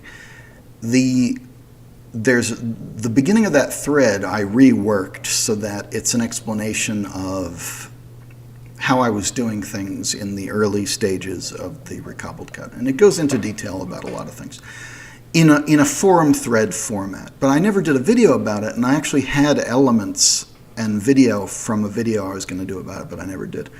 And there's a lot of stuff like that. I shot a talk show pilot in like July with a fellow called David A. Scott Jr., who's an actor and content creator. I shot a talk show pilot, which I haven't put out. Like, my to-do list of stuff that I've started and not finished is like hundreds long, you know. People want me to finish the She-Hulk movie from 2007, and, you know, you can do the math for yourself how long ago that was. Like, some of the fans weren't born when I was doing this stuff. So I got to pick my battles, and I picked my battles, and I moved on for a while. But, you know, it did always rankle with me that I'd never gotten to kind of tell the story of The Thief and the Cobbler the way I think it is. Because I think my take on The Thief and the Cobbler is different from other people's. I think I'm nicer to Dick than most people, Dick Williams, because I think he was better and worse than he's ever given credit for. I think people really don't get what Dick was doing. And he, like 99% of the time, when people are like, oh, fuck Garrett Gilchrist, or fuck Dick Williams also, they're like, it's because they think Dick was out of control and was kind of ridiculous. And he really wasn't. He really did know what he was doing. And I think that's something that nobody seems to approach it from that angle, like that Richard Williams actually knew what he was doing. And, you know, he could be difficult, but he knew what he was doing, and that gets lost in favor of easy punchlines. And so when he died, I wrote a bunch of essays at my forum, which I don't think many people even read, which were addressing that and addressing the misinformation. But that was all because I never wrote my book and I never made my documentary about The Thief and the Cobbler, because Kevin Schreck did his version, which is what it is. And it started to feel like I needed to actually try to be Garrett Gilchrist, like, because at one point Garrett Gilchrist was this underground filmmaker who everybody thought would be famous. Like, when I was in my 20s, I was bullied a lot, and I do not look back at my college days fondly, for the most part, because I already had kind of a reputation as an underground filmmaker, and I think everybody thought I'd be famous, whether they loved me or hated me. And most people liked me. Like, most people were very supportive, to be honest. I shouldn't be like down like that, but I can be very negative about things, and I shouldn't be. But there were people who were like, oh, Garrett's like going to be famous in LA, and we need to like stop him. You know, like some people were like that. When I was in college, you know, in like the early 2000s. And I never got to be that filmmaker or that, so I'm still trying to figure out what's going on. And when I do try to do artwork, because I was a professional artist during that time, I was doing a lot of like covers for video games, like ColecoVision and television games. Like, nobody talks about Garrett Gilchrist on the internet, and that makes it hard to get stuff off the ground. And I don't want to be too egotistical about it, but I was, The Thief and the Cobbler is such a small part of what I've done, and I only did the recobbled cut, which was another 3 years of work in an 8-year project, because I knew people cared. I knew I had this supportive community who wanted that to happen and were waiting for it. And that means a lot. Like, you need support, and I don't think a lot of my other projects had that support. Like, with a lot of my projects, I was relying on one person to come through with the money or with the support or with the talent, and they didn't. And so you never got to see that project. So there's like 10, 15 years of work from me that's like, I think, very good creative work that nobody's seen. And that's rough, you know. And then there's another 10, 15 years of creative work that, you know, you could probably see out there somewhere, but which nobody cares. So, but that's why I moved on. But I did make a video about my colorization process with EBSynth, because I developed a colorization process with EBSynth and Deep Remaster originally also, and Photoshop and Deoldify. And I developed this with Jason Antic, who created Deoldify, which is the program which automatically colorizes photos and video, which you've probably seen a lot of. And I was saying, well, if you combine this with EB-Synth, which was supposed to do moving paintings, you could Photoshop colorization that is better than any colorization that's ever been done before. So I did a bunch of tests which were from the Bonzo Dog Band. I did like 3 music videos and like a little bit of 4 music videos, and I did some other stuff with them. Colorizations. And then I showed those to the Doctor Who community, and I showed those to some other fandoms, but who then started doing colorization that way. So I kind of came up with that means of colorization, which I think was obvious, but nobody had thought of it, and this was new tech that had just been invented anyway. So it wasn't tech that I'd invented, but it was tech that I was saying, hey, let's use this, you know. So you see a lot of Doctor Who animations that are done this way now, colorizations, not animations. I was trying to do Doctor Who animations, but that's another story. Like, that's another one of my projects that didn't get funding, and I wish had. Like, with, you know, The Thief and the Cobbler is just one part of a huge amount of stuff that I've done, and it's really hard with the algorithms and social media being the way it is. Like, nobody's talking about Garrett Gilchrist and the stuff that Garrett Gilchrist has done. And I wish that wasn't the case, because I could get a lot more done if I had a little more support. And this year, because of COVID, I've had a lot of support, but it's coming from, you know, like, it's coming from a couple of people. You know, it's coming from a very small group of people are getting me through COVID and helping me do this, because they care and they think my work is important. But in general, it is hard to get attention for what I'm doing, unfortunately. And because nobody's talking about Garrett Gilchrist, when I Google myself, it's just stuff that like somebody made up. Like there's entire IMDb entries on my IMDb which somebody just made up, and like I'm like, you didn't watch that movie. You don't know what that movie is. You're just kind of making up what you think it vaguely was like. And it's like, come on, guys. I'm not going to name names. That's weird territory.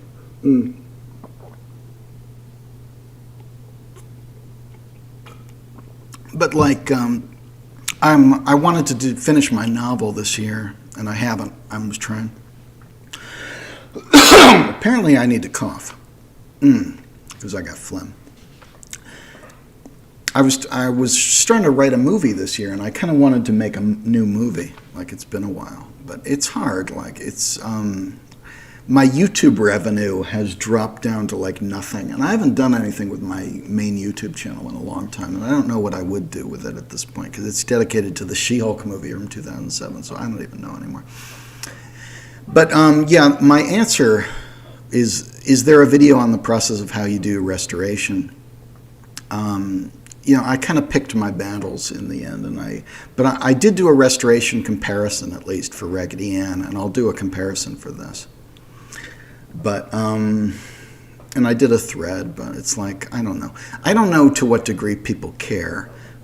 Like, I think people, because somebody said last night, it might have been Brian or 3 Gold Balls, I think it was Brian, said, you know, nobody approaches you about The Thief and the Cobbler if they're doing a YouTube video about it, because, you know, you haven't posted so much. They probably think you're inactive or dead, you know. They think you quit. And it's like, wow, because I've been doing this for 30 years, and that makes me a lot older. You know, I got gray hair and everything than the target audience maybe for YouTube. But, like, I've been doing this for 30 years, and I've done a lot of stuff. As Neil Linus used to say, I'm at the age right now where it's hard to not have done a lot of stuff. And like 99.999% of it, nobody's heard of and nobody talks to about it. But I feel it feels really futile, you know, it feels really tough. It feels sometimes, it's depressing because it feels like I'm not having any effect on the world. Because I wake up and I do creative work every day, and I'm working on some big project, and every day I'm just doing and I'm exhausted, you know. I work myself to exhaustion, and I'm just doing this stuff, and it'll be something like Raggedy Ann. And I don't know that a lot of people have seen the Raggedy Ann restoration, but it's like the new one. But like my old restoration was the version of Raggedy Ann. This was the version of Thief and the Cobbler. And for me, that's just like a lot of years of work, and I don't get any like support. Like I don't get people saying that was great normally, like, or people noticing what I did. And I was just like, oh no, I just kind of cleaned that up for a few years, and I did that work. And I was an artist for many years, and I did a lot of artwork, and I did a lot of screenplays that nobody's read. And it's like I've done so much stuff that like it gets harder every year, because I'm old enough to remember like the 90s and early 2000s internet, which was a very small internet. So if you did anything on the internet, like we were doing on the internet back then, like amateur films and like Monty Python websites, fan sites, The Thief and the Cobbler, the fan site that Eddie Bowers had back then for The Thief, which was my inspiration for restoring The Thief, was a fellow called Eddie Bowers who worked at Microsoft, who had a website about The Thief back in the 90s. It was very small back then, and so if you Google searched Monty Python, you would find me and my research into Monty Python. If you Googled Thief and the Cobbler, you would find Eddie Bowers and what he had done for his research and stuff like that. But now, if you're doing something, it's hard to get seen with the algorithm holding you back, and I don't know anymore. You know, I've done stuff that I think should have been big and wasn't big, and everything I do, it feels like there's no response from anybody until 10 years later it's the most famous thing in the world, and nobody thinks of me with it. You know, it was like the Raggedy Ann thing, or the Raggedy Ann musical. It was like 10 years later, that's this new fandom. And I joined that fandom just to see what they were up to, and they're like, who the hell is this old guy? They were very nice to me when they figured it out, but it was like, this is a fandom that existed because of research I'd done 10 years earlier into something, me and Vinny, just something that nobody knew about back then. And nobody cared when we were doing the research. That was the important thing. There was no interest in that musical. But 10 years later, it's this huge, very active fandom with hundreds of people freaking out about it every day, and thousands of views, and they're doing all this amazing work, and like fan art and all this, and it's everybody's special interest on TikTok and this and that. And like, okay, no, you know, you could have told me at the time. And the funny thing is, one of those fans who's done wonderful stuff, I think it's Hello Ladder, I want to say it's Hello Ladder, is also a fan of the Jim Henson Hour from my restoration of that Jim Henson series. So it was like, and of The Thief and the Cobbler. So it's like, you know, the Jim Henson restorations were real fun because I was working with all the Muppet fans and with all the Muppeteers. I shouldn't say that, like officially. I was not working with the Muppeteers, but I was working with the Muppet fandom on that. So that was fun. But usually, like, you know, with the Raggedy Ann movie restoration, there wasn't a lot of reaction to it when I finished it. But I know also that there was some reaction, and the Mario Brothers movie, there was a big reaction. And I know that's now something that's out there. Whether they say Garrett Gilchrist did this or what, and I can't really take credit for a movie I only restored, but I do put a lot of work and thought into these things, and I try to do it right. But like, I think if people knew what I'd done, I think people like a lot of what I've done. And I think a lot of people are fans of what I've done. And like 10 years after what I've done, there's a huge fandom about it. But I don't think they associate that with Garrett Gilchrist. They just associate that with The Thing. But like, I'm putting stuff out there into the internet that nobody cared about, is the point. Like at the time, like with the rare Monty Python stuff originally, or with The Thief, or with Raggedy Ann, and with Ragdolly the musical, and with the specific Jim Henson stuff, and with what we're doing this year, there's a show called Assaulted Nuts. Not a good show, but I'm putting it out there.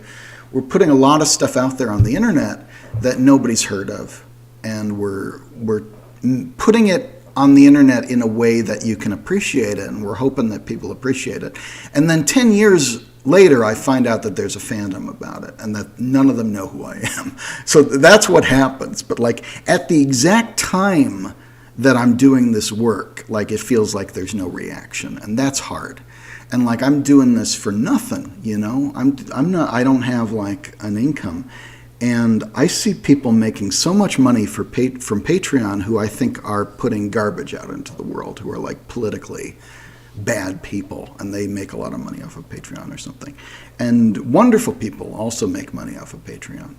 Like I just subscribed to a YouTuber that I like. But I don't make a lot of money off of Patreon, and I get it, because like if you look at my Patreon sucks, and it kind of looks like I'm not doing much. But what I'm actually doing for a whole fucking year, you know, I'm writing something, and I'm doing artwork that you're not seeing at the time, and I'm doing social media that you're not seeing at the time, or I'm researching something that you don't see at the time, or I'm spending a year cleaning up the Raggedy Ann and Andy movie. And it is thankless work, and it's not work that, like, you know, you get paid for. But somebody's got to do it, because 10 years later, people, you know, there's going to be this fandom, or people are going to care about it. And it's, I guess it's you guys, you know, for The Thief, but we had a lot of support for The Thief. A lot of animators came out in support, and a lot of fans came out in support. And I could not have done that without that support, because some of that stuff costs money, like transferring film tends to cost money, lots of money. Like Raggedy Ann, I paid Helga Bernhardt $1,000 for that transfer. Who's a friend of mine who worked on a lot of these, who's very good. He's very good at film transfer. But it is hard. Like, I don't feel like anybody's connecting the dots and saying, oh, Garrett Gilchrist did all these different things, and maybe I should just support Garrett Gilchrist generally and kind of support whatever he's up to, because he's done cool stuff for 30 years, and I swear to God it's going to pay off. Like, you don't know what I'm up to now, but like eventually it's going to pay off, right? And a lot of what I've done hasn't paid off, so I kind of have to write it off, like my film career and everything, which was supposed to be my career. Like a lot of the film writing and filmmaking that I've done is not added up to anything yet. Although you never know. Maybe I'll get that job, and maybe I'll get back to animation and this and that. But I've done so much work that nobody's seen, which is wonderful. And I've done work that people could see that is out there that I don't think people are looking at enough. You know, not to toot my own horn, but it's not ego so much as I need Patreon support, and I need a fandom, and I need people kind of talking about me. To actually live as an artist. That's just the way it is, unfortunately, as an artist. Like if you don't have any means of making money, and you don't have people looking at what you're doing, you kind of just, you struggle. So that's kind of where I'm at. But I do have a lot of support, and I'm very grateful for that support, because I could not make it otherwise. But I don't think people connect the dots that all these different projects are by Garrett Gilchrist, or that all these things they're fans of. You know, Garrett Gilchrist kind of thanklessly just buckled down and did a lot of work to put those out there and help, you know. And I want to be hearing that people like these things, and people, you know, appreciate it. They don't have to say, you know that I did it, but it's nice that somebody's a fan of the Jim Henson Hour, or Raggedy Ann, Ragdolly the musical, and Thief and the Cobbler, and this and that, because I'm a fan of these too. And I encountered the problem. This is me trying to solve the problem of that I couldn't find good copies on the internet of things that I was a fan of, or things that I was interested in, or things that I was researching. So I put in a lot of work to put this stuff out there. And my archive is a good example of some of the work that I do that might not be as obvious. And I just wish that, because a lot of times all people have heard the name Garrett Gilchrist, but they're like, they hate me for some reason too. So, and I think that gets pretty common. So when you look for Garrett Gilchrist, it's like, I don't know who these people are or why they're mad. I legitimately have no idea what's going on. Like, they're talking about stuff that... Here's my guess. My guess is I'm 40 and they're 15, and there's a generation gap where they don't understand. Because I don't understand what they're talking about. Like, I think they're fans of like some YouTuber, and they connect me to that somehow or something because of something I said on Twitter or something. And like there's some drama with like but I don't know YouTubers either, so, because I'm 40, I don't know what's going on. And it's just drama that has nothing to do with me, but they just kind of like, because they're 15, they get really into it and they start making up stuff, and it's funny to them. And it's like, I don't know what's going on because I'm 40. I don't know what you're talking about. But like, I don't think there's enough people saying, oh yeah, that's Garrett Gilchrist, the film restorationist, the filmmaker, the artist, writer, as opposed to like, Garrett Gilchrist killed Doug Walker. I didn't kill Doug Walker. And he was actually pretty respectful, like Doug Walker, when he did the recobbled cut. I just, his shtick is what it is. Let's see. Okay, has there been any word on the Nasruddin lost footage? Just wondering, says Amrit Pal H. Sorry if I'm not pronouncing that.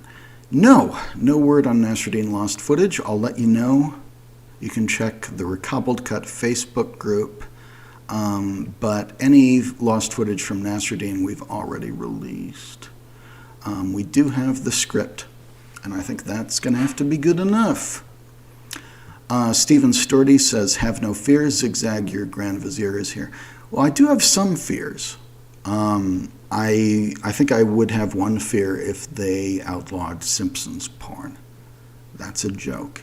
James Morner says, thank you for everything you've uploaded. Well, thank you, James. I've seen so much of William's work because of you. I first learned about the Recobbled Cut because of Doug Walker and Animat's reviews. Well, I'm glad to hear it. My interview, as I said before, my interview with Animat was me sending him footage to sort of correct what Animat had said or what other people had said. But I'm really glad that people, and I did talk to Doug Walker because I was like, well, you're talking about Arabian Night, not The Thief and the Cobbler, but he does plug the Recobbled Cut. So, like I Facebook messaged him, Doug Walker, once. I'm glad that people got into this because of them. I hate being the bad guy. Like, I think I piss people off sometimes because, like, when somebody spreads misinformation about The Thief and the Cobbler, I'm the guy who has to be like, well, that's not really how it went down. Actually, Richard Williams knew what he was doing, and he had a plan, and he had a script, and he had storyboards from the old production and from the mid-level production. And he was just being secretive about it, and a lot of weird stuff, happened because of that. Like, there was a lot of, I think, misconceptions because of that. So I have to be the bad guy, and kind of take the hits where, like, teenagers are going to be pissed off at me because I'm like, no, actually, it's like this and this and this, because I don't think anybody who's ever told the story of this film has gotten it right, and I think YouTube videos about it just get worse. I forget the name, but there was some YouTube video about The Thief and the Cobbler recently. It wasn't Animat. Whereas I had to comment on it and say, this is all wrong.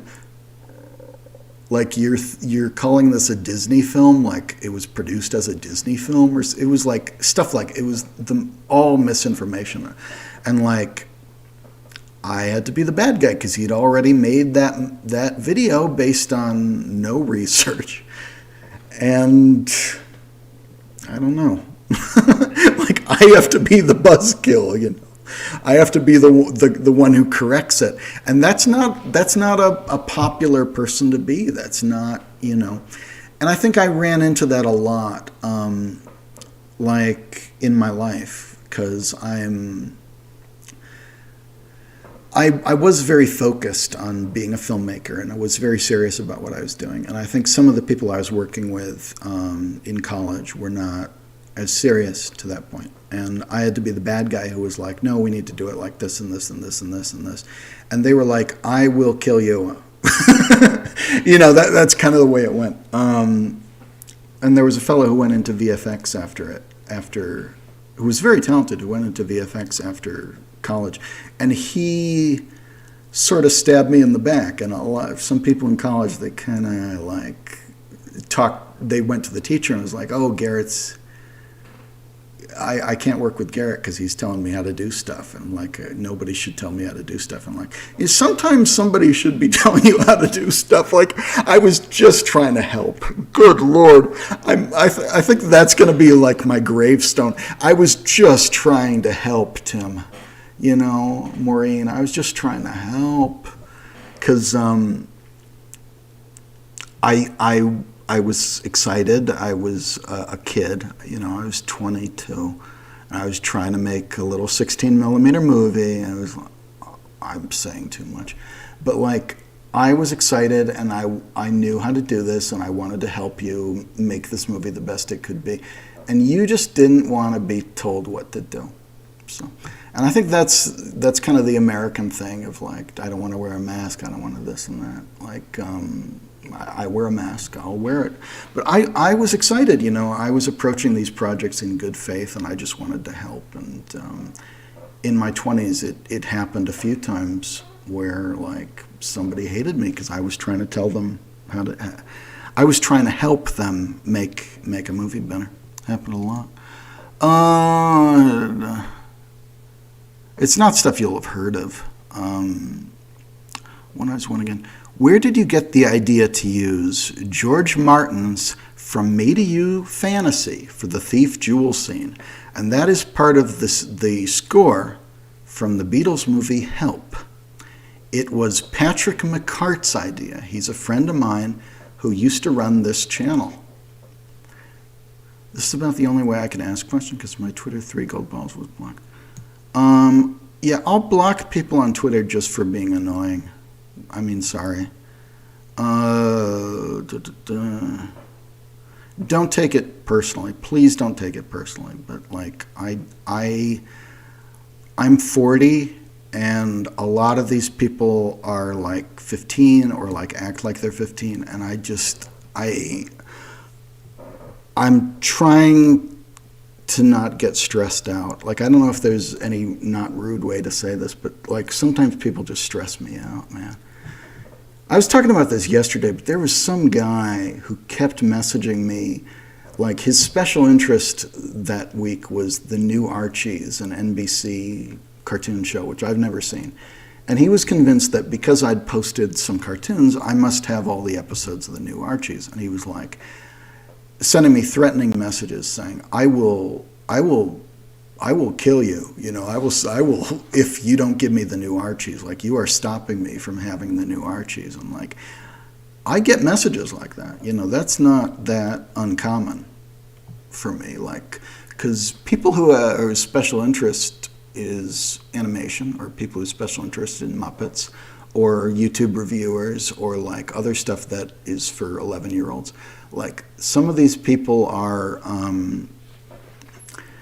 I respect it because we're not all we're all built differently, up there, and I think anyone who's creative is a little weird.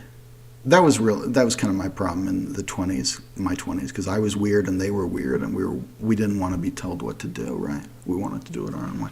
But I think people who are obsessed with children's media, it's a fine line, because I give people a lot of leeway until they start being threatening or annoying or this and that, and I just, but I get stressed out, if people are being weird, and I just don't want to have to deal with it, so I'll block people for nothing. And it's just because that's the only way to survive if you're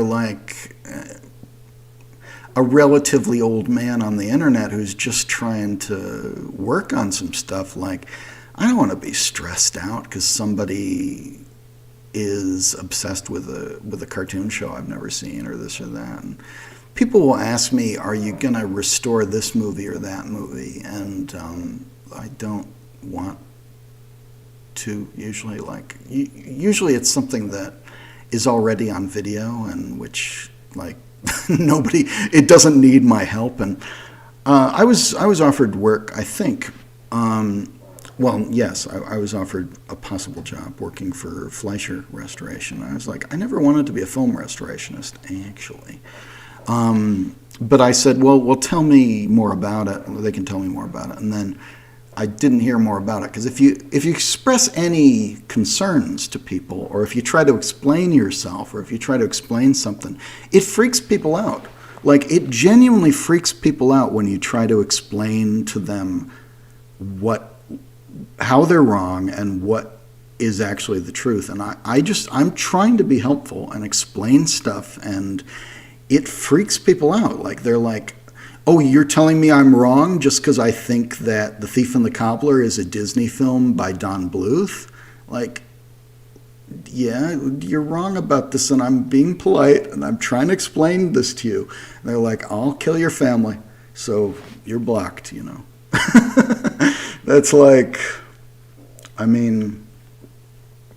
it gets weird. It gets weird real quick. There was some guy who was pretending to be my friend for months on Facebook, and then he was on 4chan making up stuff saying, okay, I was Garrett Gilchrist's childhood friend, and I know this and that. And 4chan was like, no, you weren't, because no, he wasn't. But I don't know, he thought that, it's weird, I'm not a celebrity at all.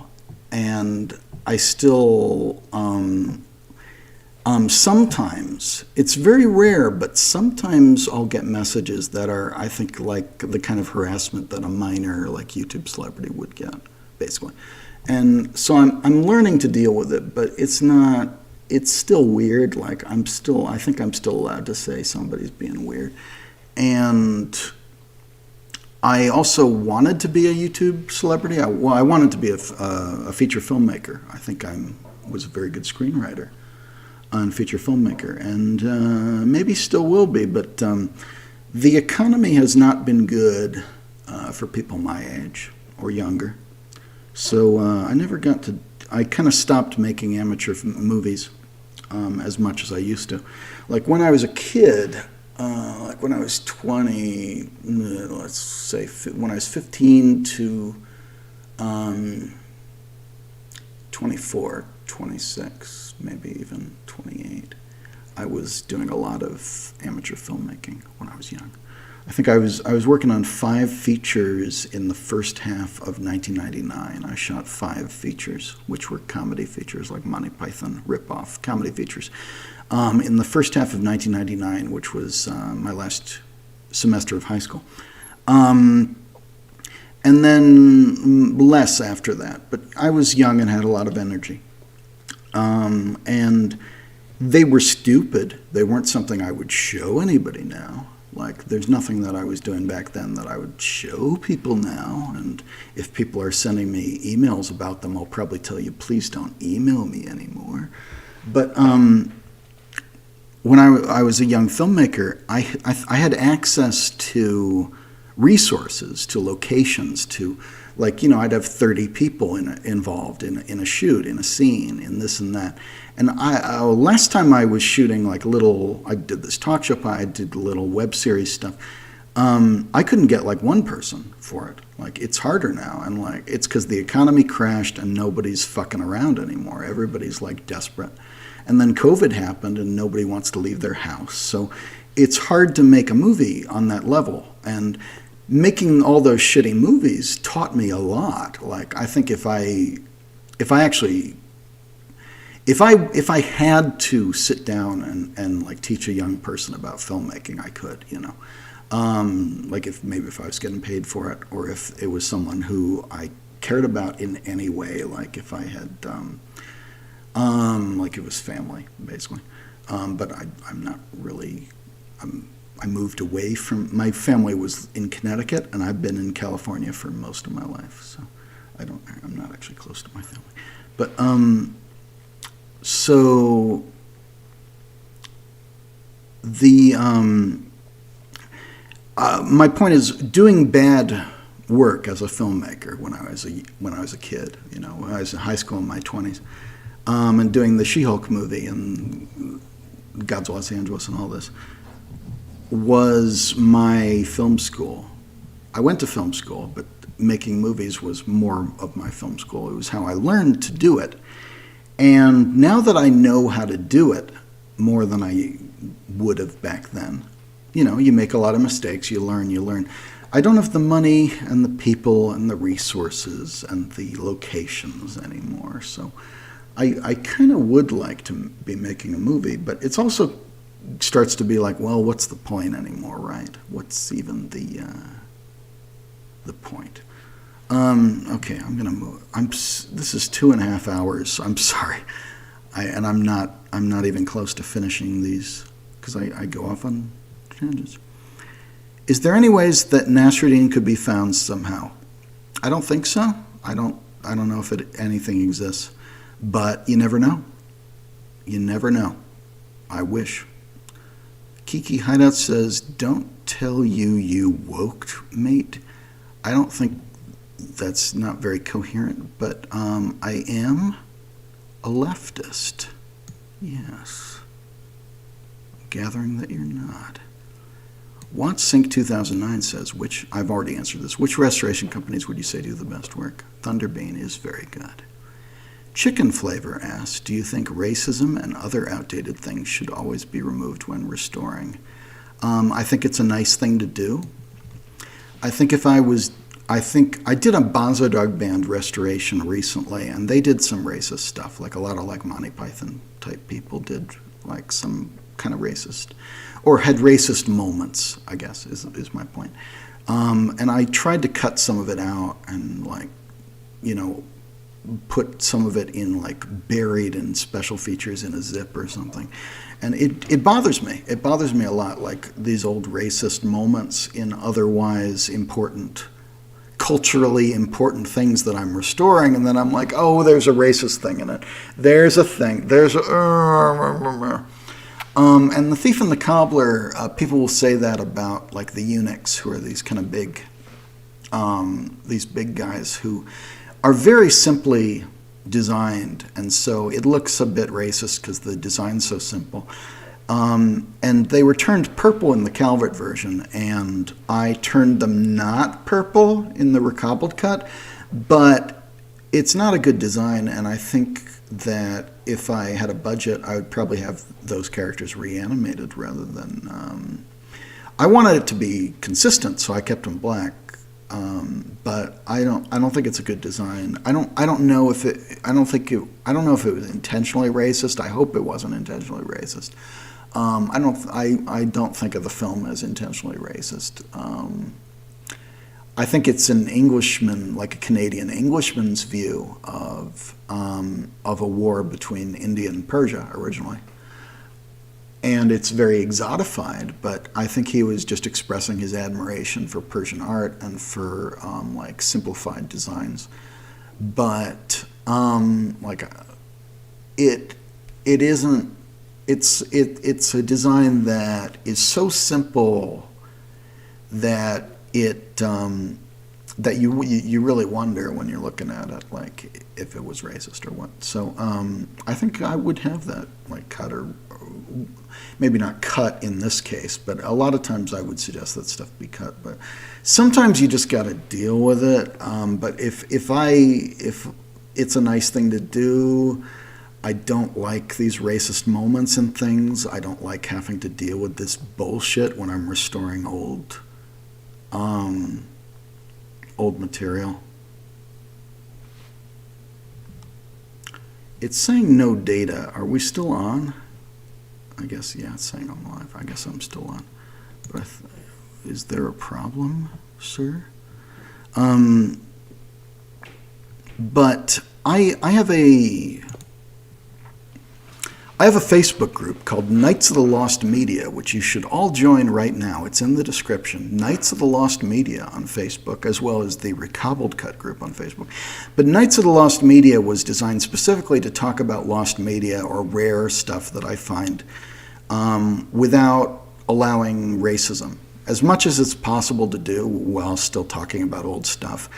I try not to allow racism and other bigotry, and also not talk about, like, I think a lot of lost media researchers are young, are teenagers who are really excited, and I'm 40 and I don't know what they're talking about, so that was also it. So, like, I don't want to talk about, like, a YouTube poop from 2007. You know, I'm talking about stuff from the 20th century because I'm old, you know, or middle-aged. You know, I'm talking about stuff from, like, the 70s, 80s, 90s. So if you join lost media groups on Facebook, or cartoon research groups, a lot of times people are really into the racist stuff. Like, they want to see the blackface minstrel show or the Song of the South from Disney or this and that. And it's like, piss off, you know, I don't want to be talking about this stuff. Like, I want to be talking about the racist stuff as little as possible while still pursuing my interests, which did include British comedy, like of the Monty Python era. So some of that stuff is politically incorrect, and it's not okay. But I try not to dwell on it, and I would, you know, it's tough. Like, I try not to dwell on it, so I do things a little differently in my lost media group, basically. Like, but it's a tough call. I think if I could, I would reanimate the eunuchs to have a more complex facial shape, so that we don't get those questions. But I don't think it was intentional. I'd like to think it wasn't intentional. The Raggedy Ann community has this problem with a character called Beloved Belindy, who a lot of people love, like she is, but who looks like she's a black character who's like a black Raggedy Ann. But she's like an outdated, like, mammy kind of stereotype, so it's like... And, well, you heard me talk about Suddenly It's Spring, which was a Raggedy Ann short, which has a like a racist scene. It has a character who's like a cloud guy who's like supposed to be black, and he is just drawn as this lazy character, and it's not like a positive portrayal. And so I was trying to cut around that, and I didn't finish it. I didn't actually finish that, but that was something that I'm almost finished with, that I should maybe finish, but I've got a lot of things I should probably finish. But I just wanted it to be like how you would cut that if you were showing it on TV these days, as an experiment. And my source for that was one of Steve Stanchfield's very good restorations. And he said to me, you know, Garrett, I could have given you the master for that to work with. And I said, it's fine. I can just work with what, you know, your upload, your Blu-ray, your gray market Blu-ray thing. Twitter is awful. Don't let it get to you. Your work is incredible. Thank you. Twitter can be it's very difficult to get that much bad news in a day. I think someone was saying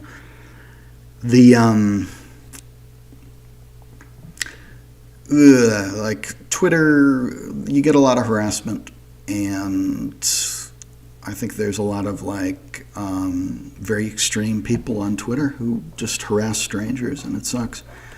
And I don't think we're meant to get this much bad news about the world every day, because there's a lot of bad stuff happening. Like Greg Abbott has just done some bullshit, and Vladimir Putin's just done some bullshit today. So Twitter is coping with all the bad news from bad men. Sorry for being weird about the Mombasa. I kind of ignored that. I saw that Raggedy Ann short. She was also in another short without Andy that involved a little blind girl. I forget that short's name, but it was beautiful. She even sang beautiful. Yes. I want to say there's another Raggedy Ann short from that period, which I think UCLA or something has a restored version of, which isn't public. I don't know. It's tough because like I could only find like shitty versions of some of these. But I was looking up like Raggedy Ann stuff for a while because there is that fandom now. There is that fandom. Is there a chance for the Miramax versions of Ruining the Thief to be uploaded in full again? They're not on the channel anymore. They're probably on archive. I know I already said that. Cat's Tuxedo, who I think is an anime person, says, chicken flavor, if you're removing stuff, then it's not restoration anymore. Yes, it is. It's restoration of the stuff you're not removing. Ashy Slashy says, I still can't get over they're called Femboy Films. Zakiah Dillard says, YouTube, just be like that. Ashy Slashy asks, why is it called OCP Movie? OCP Movie stands for Orange Cow Productions Movies, which was the name of my old production company from 30 years ago when I was in high school. And officially, I still have a website at orangecow.org where I talk about this stuff, which was hosted by Lori Wieland for many years. Might still be. I think she might still be paying for my website, even though I haven't talked to her in many years much. Archive is such a great website. It is. I'm glad how many cartoons from the 30s, 40s are still up on YouTube. Well, you got to thank Thunderbeam Animation for a lot of that stuff, and you got to thank the film restorationists who put that stuff up. Because I'm not talking about myself here, because I'm not really part of Thunderbeam. I did a website for him once, and I've worked with him. But there's people doing wonderful restorations, which people then just upload as if nobody did it. But you really do have to spend a lot of money and a lot of time restoring this stuff, and thank God that they do. I'm going to shut off for just a second, but I'll be back momentarily. I'm just going to get something to drink again and this and that, okay? I'll see you in like 2 minutes.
We'll be back in a second.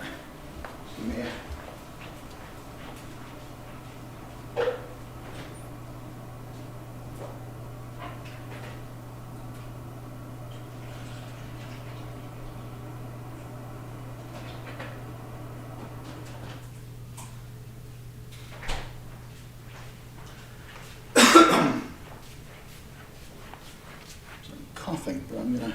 Okay, I'm back. I'll turn the camera back on so you can see my 40-year-old aging face that hasn't had a haircut more than like once or twice in this whole pandemic. Hasn't shaved today, so that's always fun. Oh, right, archive, thank you. My archive is a must visit. Please visit my archive at OCP Movie. It's in the description here. And please visit the Recompled Cut Facebook group and the Knights of the Lost Media Facebook group.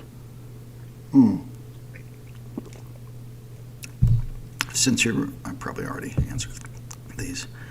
Since you're restoring The Thief Inside the War Machine scene, are you thinking of uploading the full extended version once you're finished? It's at Archive. The raw footage is at Archive, but I've already answered that. The animator who did the Princess Yum Yum Rose sequence, I think that was Margaret Grieve and Dee Morgan. I can look this up. This is so exciting, right? So exciting. I'm running a little search right now. This is me typing.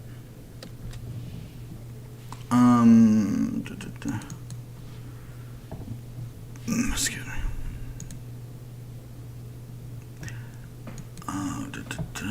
It's going to take a second, but I think it was Margaret Grieve and Dee Morgan. Yes, it was Margaret Grieve and Dee Morgan. How good am I, huh? Ah, pretty good, huh? Pretty good. Goodbye, I'm going to sleep. Good night, Incredible Dinosaur. Okay. Is the thief spring scene that's in the Princess and the Cobbler credits archived somewhere? I hope so. I haven't got it.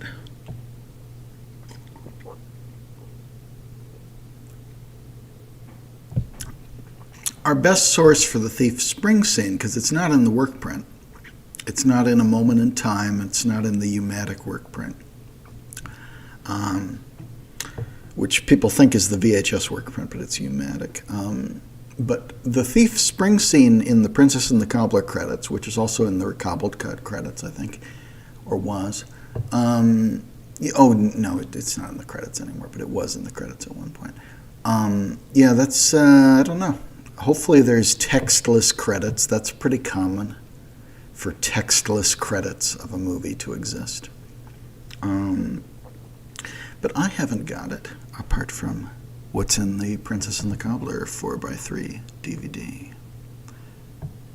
It really looked like hell, red as fudge. You're probably talking about the War Machine transfer. Yeah, it's. I think this will be a little better, but it's not a great transfer because it's. I think you really have to correct for that red, unfortunately, and I don't think they did when they were transferring it as much as they should. How hard is splicing film? Splicing film is easy. It's because I have worked with film. I went to film school and I worked with 16 millimeter film, and we're the last class, I think, to work with 16 millimeter film there, and also the last class to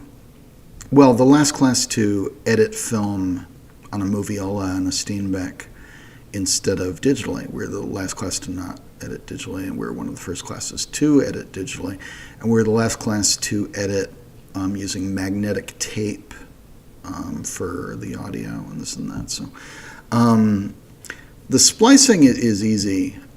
It's a pain to work with film because once you cut it, you've cut it, and you can really damage a scene. But the real problem is when you transfer a spliced work print to film or to video. Either way, you get these jump frames, like I was saying, which are all blurry. So it would, a frame that's supposed to look like this would look like this, for a second, and then for a frame, and then it's just jumping all over the way. It's a pain in the butt to work with, and some of my own films only exist as work print. I'm pretty sure most of The Thief and the Cobbler only exists as work print. But that is, whatever's in Princess and the Cobbler and Arabian Night exists, so it is what it is. I'm sorry for my pimples, by the way.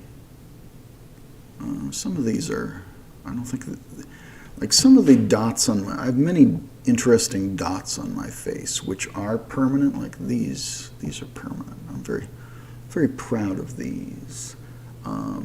This too. But these are just, the red ones are just pimples, I'm just kind of a pimply man today. I appreciate how much of this is hand-done and not left to an AI to clean. Well, thank you. If it was live action, I could do this with an AI, though.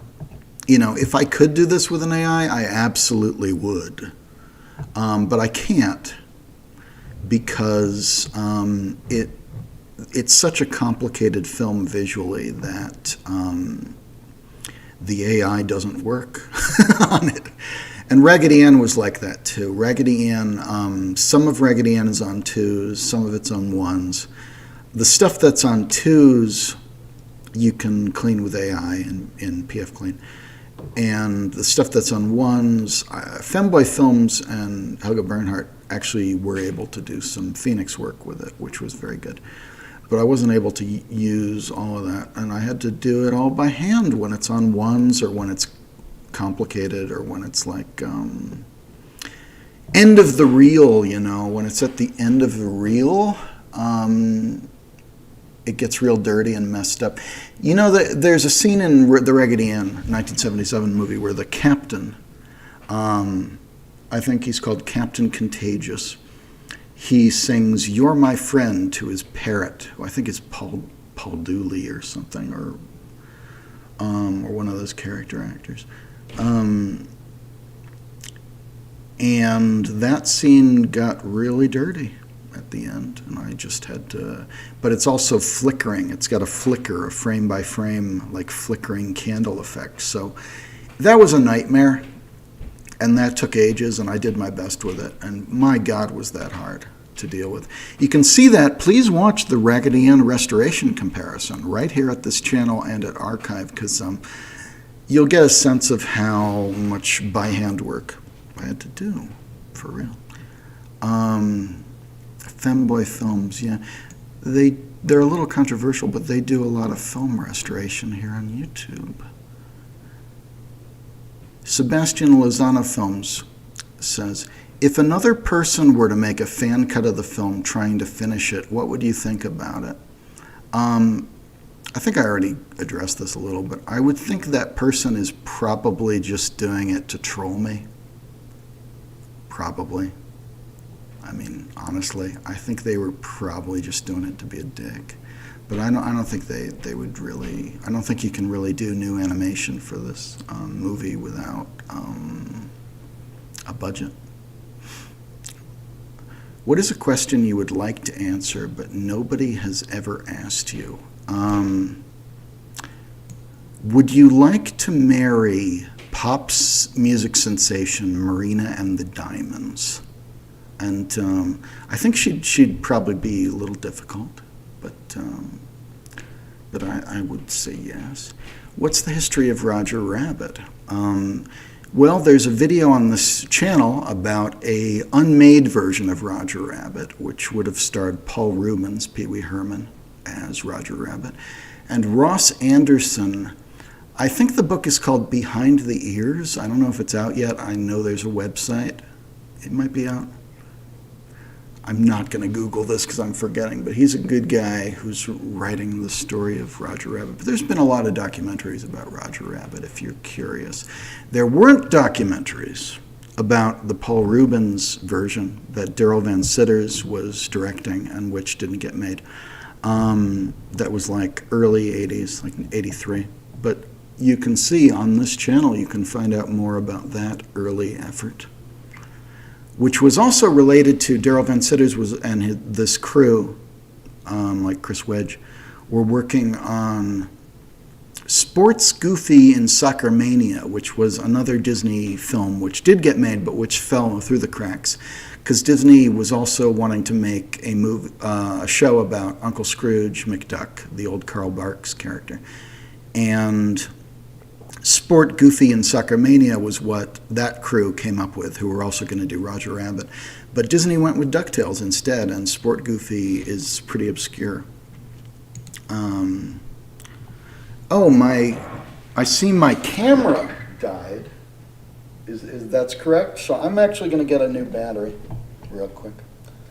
I do have multiple batteries. I'm not... I'm capable. I'm going to stick this in the thing. Turn on the light.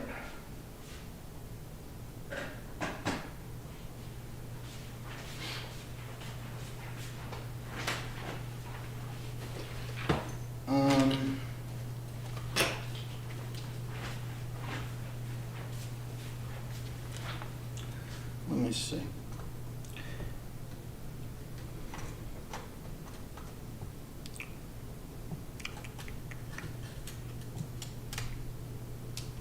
Okay.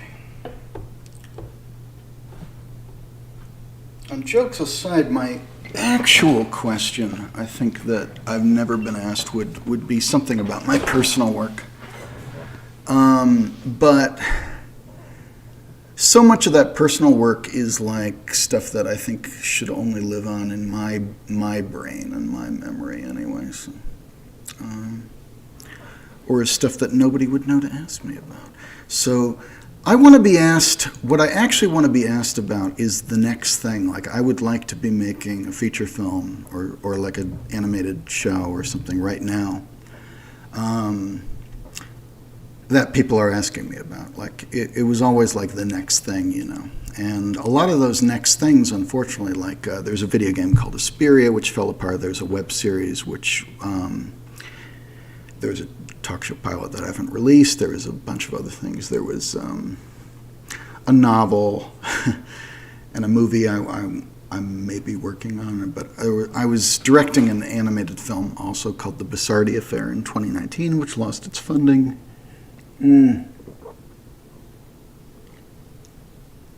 So you can only take so many hits to your career like that before you don't have a career anymore. And I'm trying. But somebody asked me, well, you're mad about that people don't know about your personal creative work. Well, where can I see your personal creative work? And I'm like, well, a lot of it's not out there. It depends on what you want to see. And I know that's not a way to build a fan base either. So it gets to be a little like, if people do care about this stuff, I just hope they, well, like my film restoration stuff at least, I just hope they won't think negatively of me anyway. But I did put out a novella, a short novel called Cratchit and Company in 2009. And I started work on a novel called Ragland, which isn't out yet, still, because I never finished it. But I was actually working on that again recently. Which is a very long time to not be working on something. But I've done a lot of stuff, and, you know, I kept kind of hitching my wagon to stuff that maybe didn't get finished in the way that I would have liked. So it's complicated. But, yeah, the thing I would like to be asked is about the next thing, like, you know. And I did make a She-Hulk film, so, like, I would love, like, now that they're a few years later, you know, they made a She-Hulk TV show now. It's like, I wish I had enough of a career that I could have been writing on that, because I obviously have opinions about the character or about, like, Marvel and stuff like that. Like, how would I get a work writing for animation, you know? Animation people know me. There's a wonderful animation director for TV called John Matho, who he sort of over the years a couple times tried to get me work in the animation industry, but like I didn't study animation, so I don't think I got very far. He says I got pretty far, but I don't think I got very far. But like this was a long time ago. This was like 2006 or 7 or 8, something like that. But I tried out for The Simpsons, and I drew some very bad homers. And then 2015 or 2016, I tried out for what I think was Disenchantment, another Matt Groening show. What am I looking at? A cell?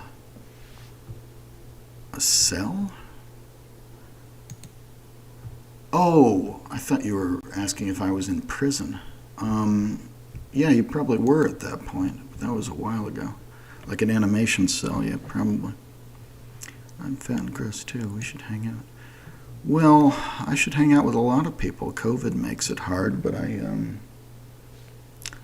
I do have a lot of space here. This place is a lot bigger than I need and a lot more expensive than I can afford, to be honest. It's about this place is like 3 times bigger than I need and 3 times as big as I'm used to paying, and it's not great. Like, the rents are very high.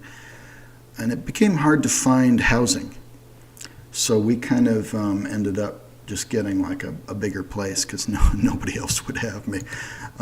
It's weird because of COVID. When I was looking for a new apartment, because the apartment I was in before this was like literally next to a mental institution, and the woman who was running it was like bringing in all kinds of creeps and criminals and weirdos, and I just didn't feel safe, and I had to get out of there because like there were guys who were having freakouts for real. So we got a new place, but it's nicer than I need, and it's more expensive than I need, and I'm not making a lot of money, so I don't know. But I would totally be using this place for hangouts if COVID weren't happening, I tell you. Hello, Lyric Near. Arrived just for the Ragdolly conversation. Well, there you go. I'm a big fan of that fandom. I also feel like, because I'm 40 and I'm not going to be hanging out on Discord all the day, I'm not going to be weird about it because it's mostly younger people. It's not all younger people, but it's mostly younger people. But I really like what you're doing. I kind of did want to play General D. Like, if the Raggedy Ann musical is on stage, I'm a little forgetful these days. Honestly, I'm getting old. I used to have a great memory, and I don't have a great memory anymore. But I would have wanted to play General D, maybe just in like a reading. Like he's the villain of the Ragdolly musical. I think I could do that. I could do the greedy too. Like these awful guys. What's the most obscure or rare piece of media you found for The Thief Scrapbook? Well, download The Thief Scrapbook and you'll find out.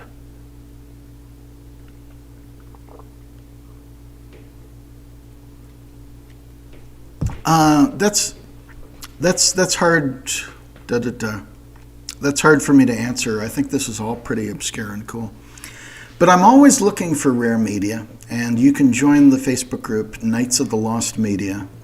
I was recently trying to find a show called Assaulted Nuts. Not a particularly good show, but Tim Brooke Taylor, who was in it, just passed away. A lot of like Monty Python type people just passed away. It's sad. We lost Joe Kendall, Terry Jones, Neil Innes, who I was friends with. Oh, I'm supposed to put out a Neil Innes concert that I filmed in 2003, and I've been waiting to put it out. But my good friend Bill Cates recorded the audio, and he keeps saying, "Oh, just wait. He's busy on something," and he's like, "Oh, I'll send you the audio." And I'm like, "Bill, I've been waiting for this audio for 20 years." That was 20 years ago. God, almost. No, it was like 19. It was 19 years ago. It's a long time. Time flies, I tell you. That was fun. Like Neil Innes came to LA and did a concert. And I was a big fan of his work, from the Ruddles and Bonzo Dog Band and stuff like that. I ask you a question, what's the history of Roger Rabbit movie thinking? I think I did actually try to answer that eventually. The industry is full of dark people. I guess, the film industry. I haven't gotten too close to the film industry, but I've had some bad experiences, which I probably already talked more than I should about, like things where I had a little job in the industry, which I got like ripped off on. Because I think if people are seeing you're talking shit, they won't want to hire you, but I think there were a lot of people who were really supportive to me, but then there'd be one guy, But when I do get a little scared of like the Hollywood film industry, because when I would get little jobs, it wasn't just one guy. It was like a production. It was like the producer. It was still one guy, but it'd be like the producer who would be fucking you over and wouldn't pay you and would had issues. It's a little creepy, if you've got any kind of anxiety or sense of self-preservation. Oh, people who want good things like this movie to be kept from their fullest form of success. Oh, yes, that's what you mean. Yes, that's what I meant. Yeah, there are definitely people who don't want this movie to come out, and didn't want Rag Dolly to come out, and didn't want Raggedy Ann to come out, and this and that. And yeah, there are things that, for the most part, I don't know what the deal is with this stuff, but there are a few things I do know that would sound real weird when I try to explain them to people. So maybe I shouldn't tonight, but yeah, there were a few things that I don't even talk about with these movies. Not so much with The Thief, but The Thief has to be, there's definitely stuff going on. But nobody talks to me about it, so I don't know. A lot of people probably wouldn't know about the film if your restoration didn't exist, says Austin Wayne Scott. That's definitely true. That's actually true. That's just true. You know, I don't like to toot my own horn too much, but I mean, I did work hard, and it's pretty thankless work. I had a whole community of supportive people behind me, so it was fun, but it was a lot of work. So I think it was fun enough that I didn't go lose my mind from boredom while I was making it, but it was tough, man. It was tough. As someone who'd like to animate one day, that 52-card pickup scene with the villain made me cry. That's good. Dick Williams, you know, he wanted to impress. He always tells that story as the scene he animated to impress Ken Harris and show he was a real animator. Like, he was showing off, and I think that's totally valid. And I always found this film very inspirational. Like Eddie Bowers, who had a website about The Thief back in the 90s, might still exist in some form. It definitely talks about me if it still exists now, like he mentions my work. Eddie Bowers, who worked for Microsoft, he had a website all about The Thief and the Cobbler, and then he sent me, must have been 98, I want to say 98, he sent me a VHS tape, which was SLP, really bad quality, which had the versions of The Thief on it. So I watched this really low quality VHS tape, and I was like, my mind was blown, because I then had a version of this movie in my head, which if you watch all the versions of the Thief and the Cobbler in a row, you can sort of envision the recobbled cut in your head. So I had the recobbled cut in my head, but I couldn't explain it to people. You know, it was like, oh, you got to watch these 3 versions of the movie and then sort of like put them together in your head as a jigsaw puzzle. But I was blown away, and I was really inspired, and it was also really poor quality video, and it was a long time before we found better quality video for it. So, like 2006 was it? I keep saying 2006. Found better quality video for it. So it was a whole thing where I wanted to put a version of this movie out that people could actually watch and be inspired by. And I'm glad it's inspired you, even if it terrifies you, because Richard Williams was, if nothing else, he was a great animation teacher who had great teachers like Art Babbitt and Ken Harris, and who worshipped Milt Kahl, and he passed on that education.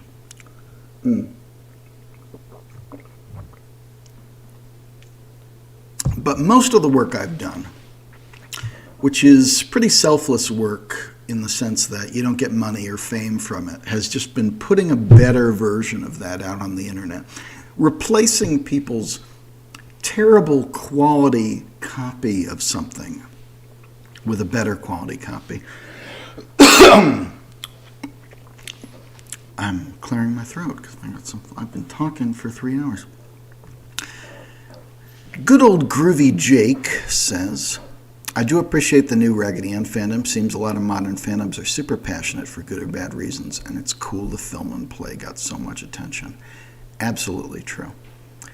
The internet's made it a lot easier for younger people to find older media, so that might mitigate the craziness of there being so much younger Raggedy fans. It took 10 years for a Raggedy Ann fandom to appear. I know there's like a Facebook fandom of older people who remember the characters from like 100 years ago, but the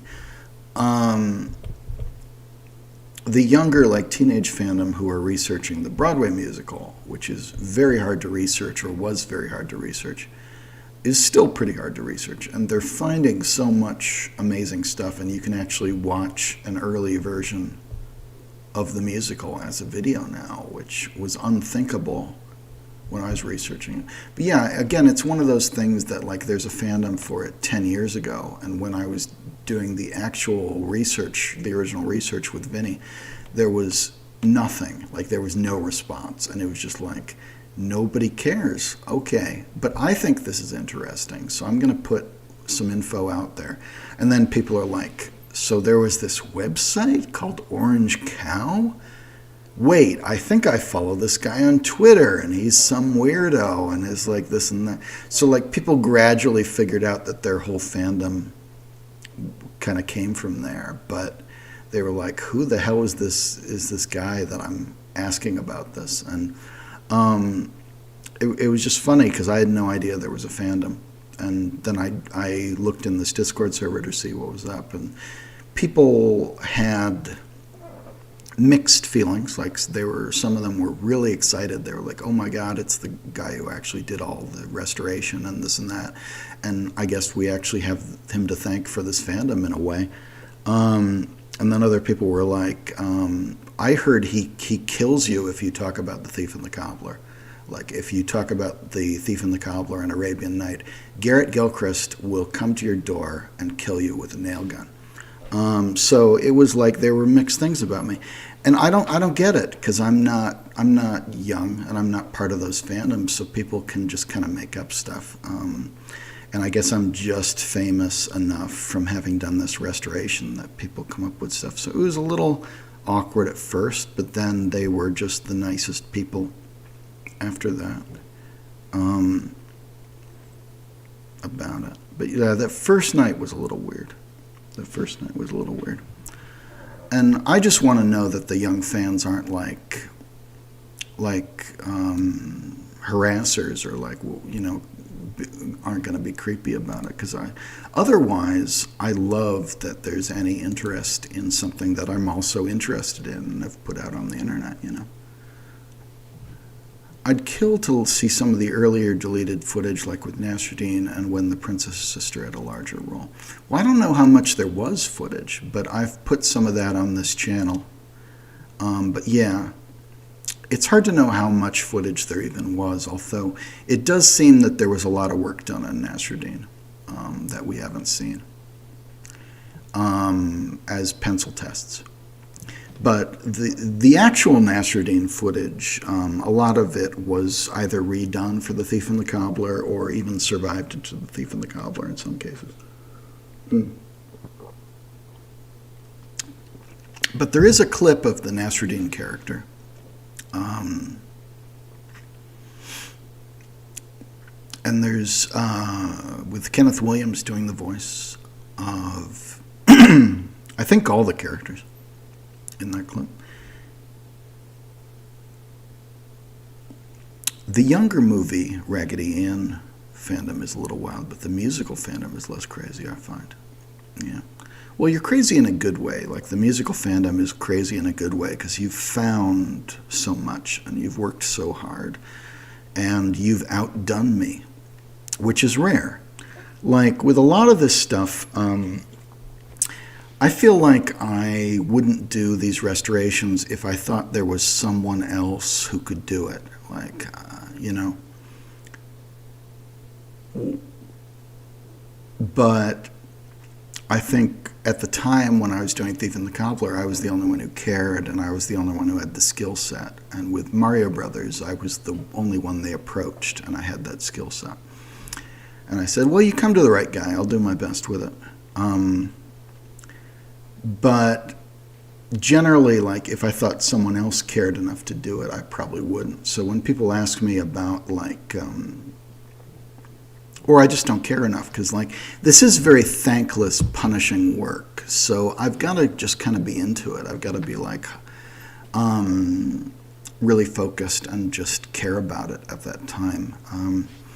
I was going to say, like, I wouldn't do Ghostbusters or something, but I think I actually would do Ghostbusters for the fuck of it.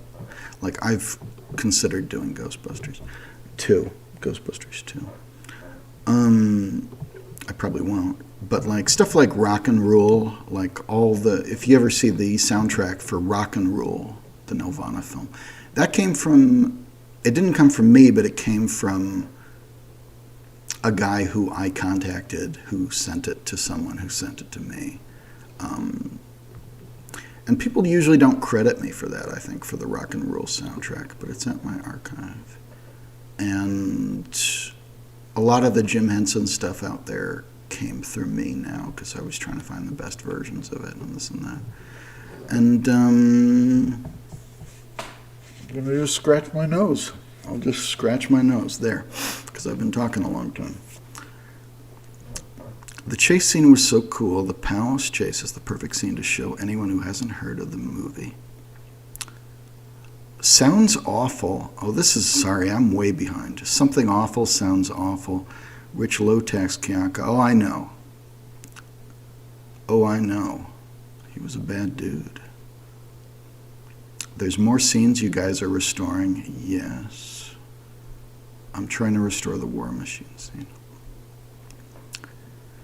Reanimating something that Richard freaking Williams animated is quite a feat. I agree, and I don't think that just anyone who has a hyper-focus on The Thief and the Cobbler, I don't think that they can do it if they're not an artist or animator of, like, professional skill.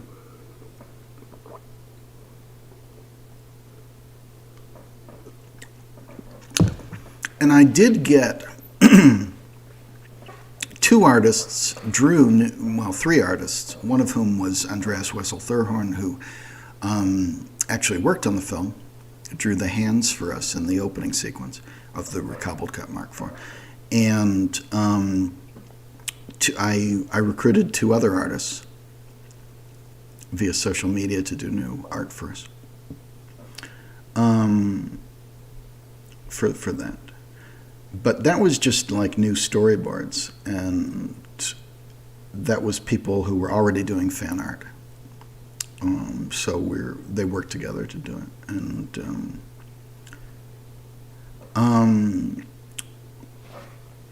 I was trying to help that person get a job, but we lost contact for political reasons, and I think they were very unpopular after that, actually, because of the same reasons. But I wasn't involved with that. But they did do good work. Who owns The Thief? I actually don't know at this point. I used to be able to say, like, Bastards, because it was kind of in the hands of Miramax Disney, but I don't think that's actually true anymore. I think it's just kind of been dumped to the curb. I will say that the HD footage that I've been restoring, that I'm not restoring right now, but I've been restoring before I was just talking for 3 hours, was found in a dumpster outside Warner Brothers, apparently. It was found in Gene McCurdy's trash, who's a producer at Warner Brothers, who you might know, by an animator who hadn't worked on The Thief, but had worked on everything else ever. He found that footage, and that's what's in the recobbled cut. It's something I call the KA reels.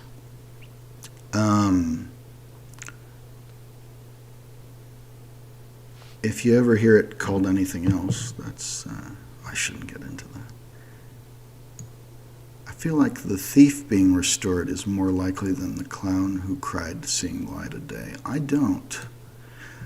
The Clown Who Cried will be released when Jerry Lewis, it was Jerry Lewis's death. It was sent to the Library of Congress or something, and it's going to come out. After a certain amount of time, like Jerry Lewis said, it can't come out, but then it's going to come out after a certain amount of time. My hair is not doing good hair things. I'm sorry. When you gotta put, it's like this webcam thing where you gotta put a thing in your face. Maybe I should put the camera back, and this is not. I really look bad. Sorry. I feel like a lot from Nasruddin / The Majestic Fool is likely archived in very obscure archives somewhere in England, says the Retro Shack.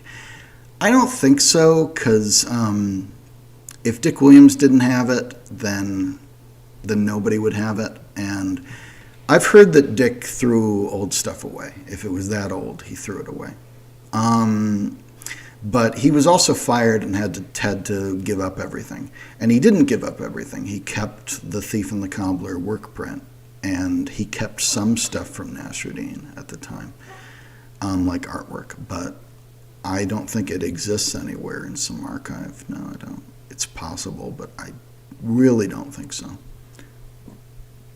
I think it's more likely that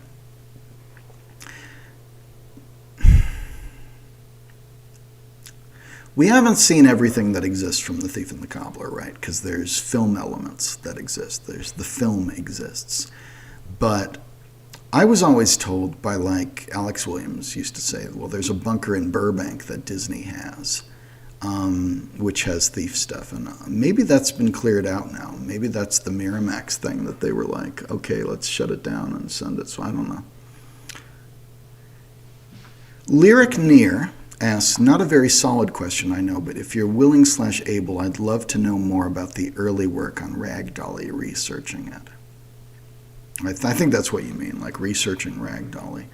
I don't know how much there is to say. That's a question for Vinny, because at the time there was almost nothing was known about this, and he was the one who found the bootlegs and found all that information, I think. And it was a long time ago, but it was something that we were doing that nobody else really cared about at the time. And a fandom for that, for Ragdolly and Raggedy Ann 10 years later, is still so wild to me. And it's a vindication, because I always thought it was a really interesting project, but we didn't have a script. The existing bootlegs are very hard to hear and understand, so I don't think I fully understood the project. But that was also when we first got in contact with Ivy Austin, who posted the Ragdolly in the USSR documentary, which is still on YouTube. Ivy Austin, who played Raggedy Ann on stage and was very much the star of that show and is excellent in that show. We got in contact with Ivy Austin and with a number of other people, and were told to stop. You know, after a certain point, like, we ran into difficulties with that research, unfortunately. Like, we hit a brick wall that the new fandom has just kind of ignored and just kept going.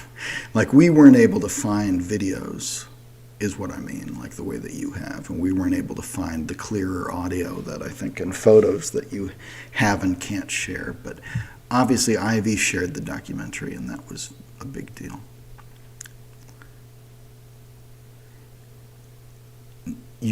It is great seeing people pay tribute to his work regardless, says James Shark. Because Zakiah Dillard says, you're not going to expect a has-been hotel animator to work on it then. No, probably not. It really depends on what their other work is like. But I would be talking about more like a Sandra Cluzo or Andreas Wessel-Thorhorn or Darlie Brewster, or even like Tom Cito or Eric. Tom Cito, I think, unfriended me on Facebook for political reasons. But I shouldn't say that. But Eric Goldberg, you know, if you could get Eric Goldberg or Uli Meyer, people like that, you know, I wouldn't be necessarily talking to younger people as much. Unless they're very good. And a lot of younger people are very good. But yeah, that would probably be a red flag for me. But the main thing would just be having a budget for it, where you can actually hire professionals. But I when I went to, what is it, the Creative Expo? What is that called? The Creative Expo or whatever. in 2015, I think, end of 2015 or early 2016. My nose itches. This must have been there. Eric Goldberg came up to me and was really excited to talk to me about The Thief and stuff like that. Because obviously Eric Goldberg had originally trained with Dick Williams too, the great Disney animator. But that's what I would want, is the sort of budget to hire some of these legitimately experienced classical Disney animators, right? I'm gonna just, I don't know why my nose is so itchy. Oh, sorry. Or why, see, this part of my lip is orange, and that's why I can't look at myself, because it's like a whole fucking thing of how terrible I look. I'd almost want to see a fan audio drama adapting the Nasruddin or early Thief script if the audio can't be found. Yeah, that's fine. I wanted to hear a fan audio of Ragdolly, and I guess there is one now, because the Rare group did a reading of Ragdolly. I kind of wanted to play General D. I think I auditioned for General D, who's the villain. A fan audio drama is probably fine. I remember there are some fan audios of Doctor Who, and also that with the Doctor Who, the Big Finish, who have now made 1 million Doctor Who audio dramas. I submitted to them at one point, and I couldn't get anyone to read it because I'd written a script and I'd written a couple treatments. But there was a fellow, I'm blanking on his name, who ran, I think, Gallifrey Base or one of those websites, who did a very good Colin Baker. And I was thinking, someone should do a Doctor Who fan audio of the Doctor Who that I wrote, which was called The War of the Words. Or do a fan audio of one of my scripts or something. But a fan audio drama adapting the Nasruddin script, sure. You could do a Kenneth Williams voice. Who had such a unique voice, such a unique, interesting voice, but voices that he could do.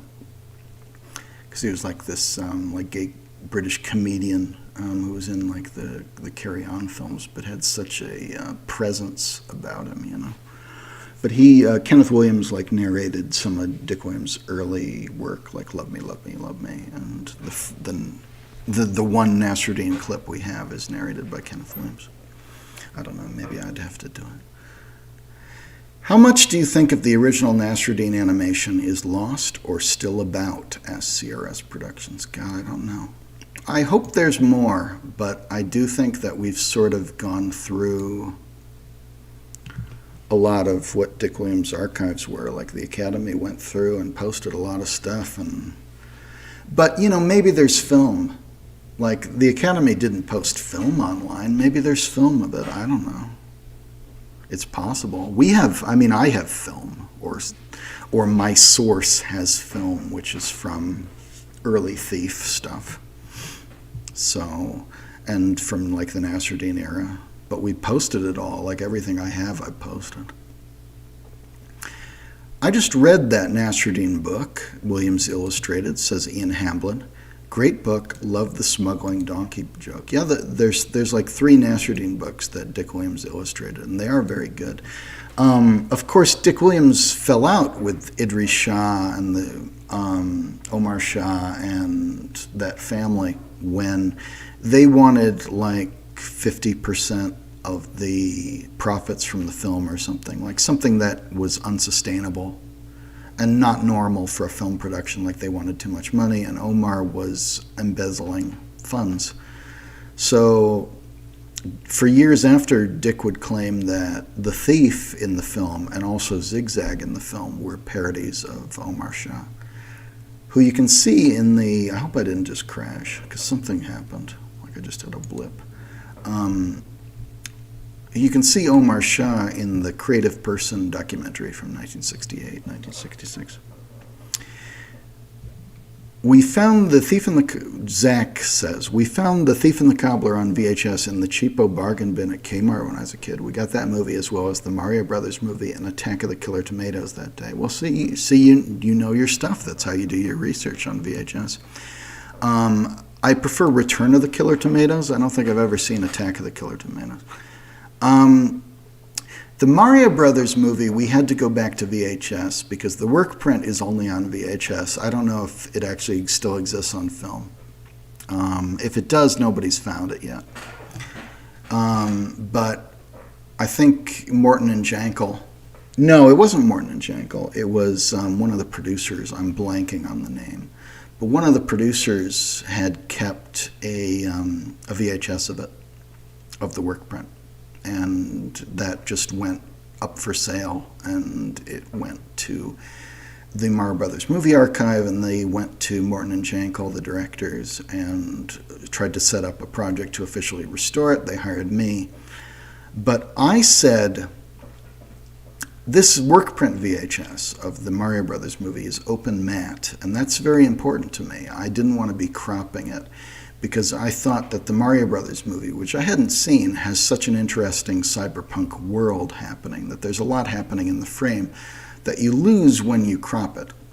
And anyway, the VHS was ridiculously low quality, so if I was going to crop it, that was going to reduce the quality further. So I said, can we get an open matte version of Super Mario Brothers, apart from the digital effects, which weren't even rendered open matte. But apart from the few digital effects in the film, it was shot open matte.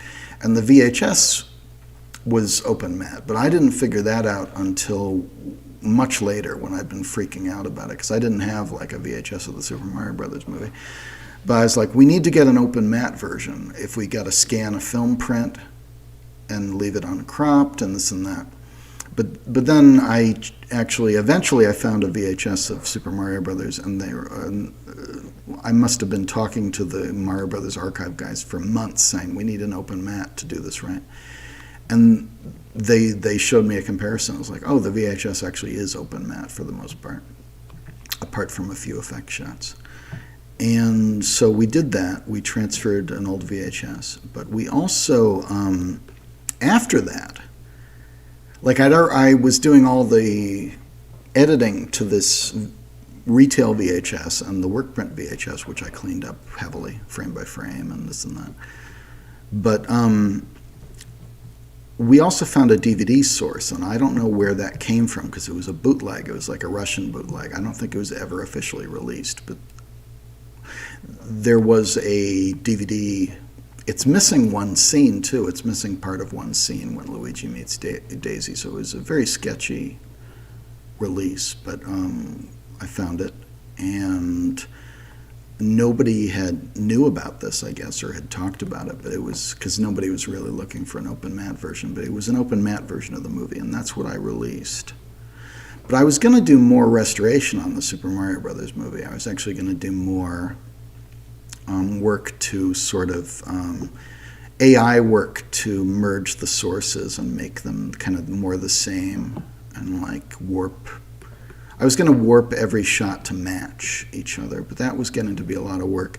And at that point, I'd already released a version to archive, which was less complete. And then I did a DVD version right after that, which just cut in the DVD instead of the VHS, like this bootleg DVD that we had. And that was kind of that. Like, it was clear at that point that the project was not going to be released on Blu-ray officially, at least at this time. So I kind of moved on for the time being, and I went back to, I think we went back to Raggedy Ann. I also did a Muppet Show like Zoot restoration for a while, and did a bunch of stuff, but Assaulted Nuts and like some other obscure stuff. And I was doing other stuff around that time. I forget what, but I had a lot of projects. But I stopped with the Mario Brothers movie. I always seem to stop these after, like, when I stop these projects, I'm like, oh, I could actually be doing a lot more. Like, I could have worked on that for longer, but I was burnt out on it anyway. And it was already released, and like, nobody's going to be able to tell the difference but me. But that was also with The Thief and the Cobbler when I stopped that in September 2013. And then I met Dick Williams and I saw the work print in December 2013. So a few months after that. But I never went back to The Thief after September 17th, 2013. Until now, I'm doing a little more work on it now, but I'm trying to not work on it for months. The Retro Shack says, finishing the film with stick figures that way is quite naive. Yeah, and I don't want to yuck anybody's yum. Like, I think people who do these kinds of projects, they see me as some kind of ogre. So I try not to comment on them. Like, they're like, oh, Garrett Gilchrist would probably kill you. He'd come in your sleep and kill you for trying to finish The Thief and the Cobbler because he doesn't like that. Like, he's such a killjoy. I'm like, I don't like it, though. And I'm not going to say that. I'm not going to, like, go on your DeviantArt and comment that I don't like it, but I don't like it.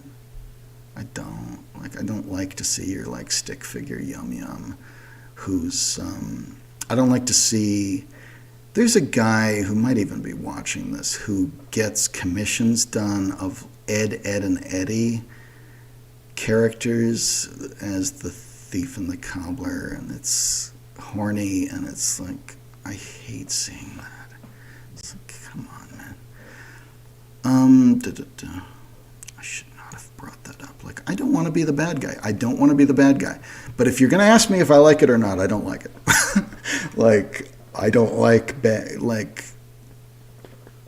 I don't like it when someone says, I'm doing the completed Thief and the Cobbler, and they're like 12.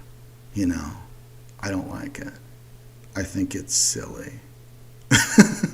And I'm not going to say it. I'm holding my tongue. And it seems like there's a lot of projects like that. And I'm like, this is cluttering up YouTube. And the popular uploads of The Thief and the Cobbler aren't my uploads anymore. It's just like somebody who has put it back together wrong for some reason. And a lot of people are really into the Arabian Night version. I think this is actually one of the main problems. People actually like the Arabian Night and Princess and the Cobbler versions, and I don't. And I'm gonna, like, I don't think that makes me mean. I don't think it's a good version of the movie, and I think I worked very hard to prove that the movie should be a certain way. So of course I want the movie to be a certain way, but it's not like what they're saying. What they're saying is that I'm coming to people's houses and murdering them in their sleep because they like Arabian Night, and I'm not like that. I'm not like flipping out and getting angry or something, but I just have to stay out of it and not say anything. So there's a lot of stuff where I just like, I shouldn't say it. And I talk too much anyway. Like, I'll say, I'm saying a lot of stuff during the streams that I shouldn't be saying. That I wouldn't say on social media, and I shouldn't be saying, because, like, people will probably look it up, and they're like, oh, he's talking about this and this and this, and I'm going to tell you, Garrett's talking about you. It's like, it doesn't matter. Like, that, you go do your thing, but obviously after 8 years restoring this movie, I have opinions about it, and you're, some kid who's like doing like a fan art, who's doing like The Thief and the Cobbler, except he draws like some stick figure yum scenes, is like,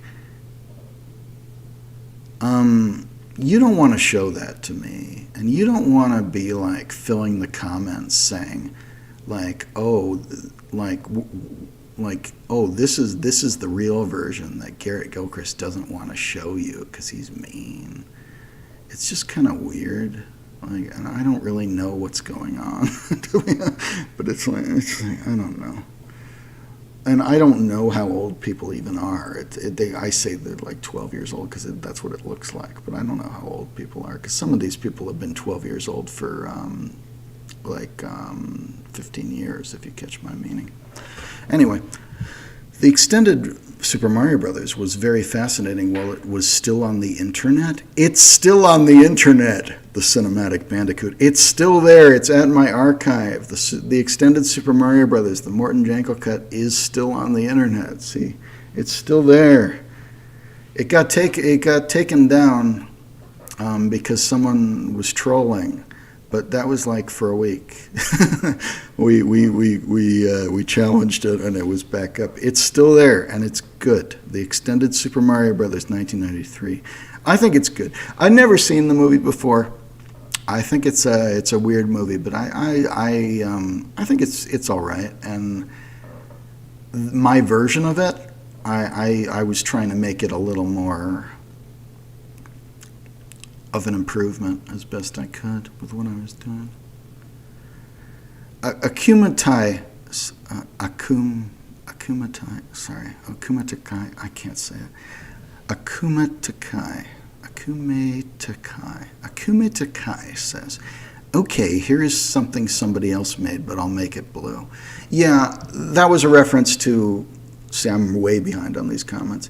Someone was going to do their own, like, 35th anniversary or whatever, 45th of,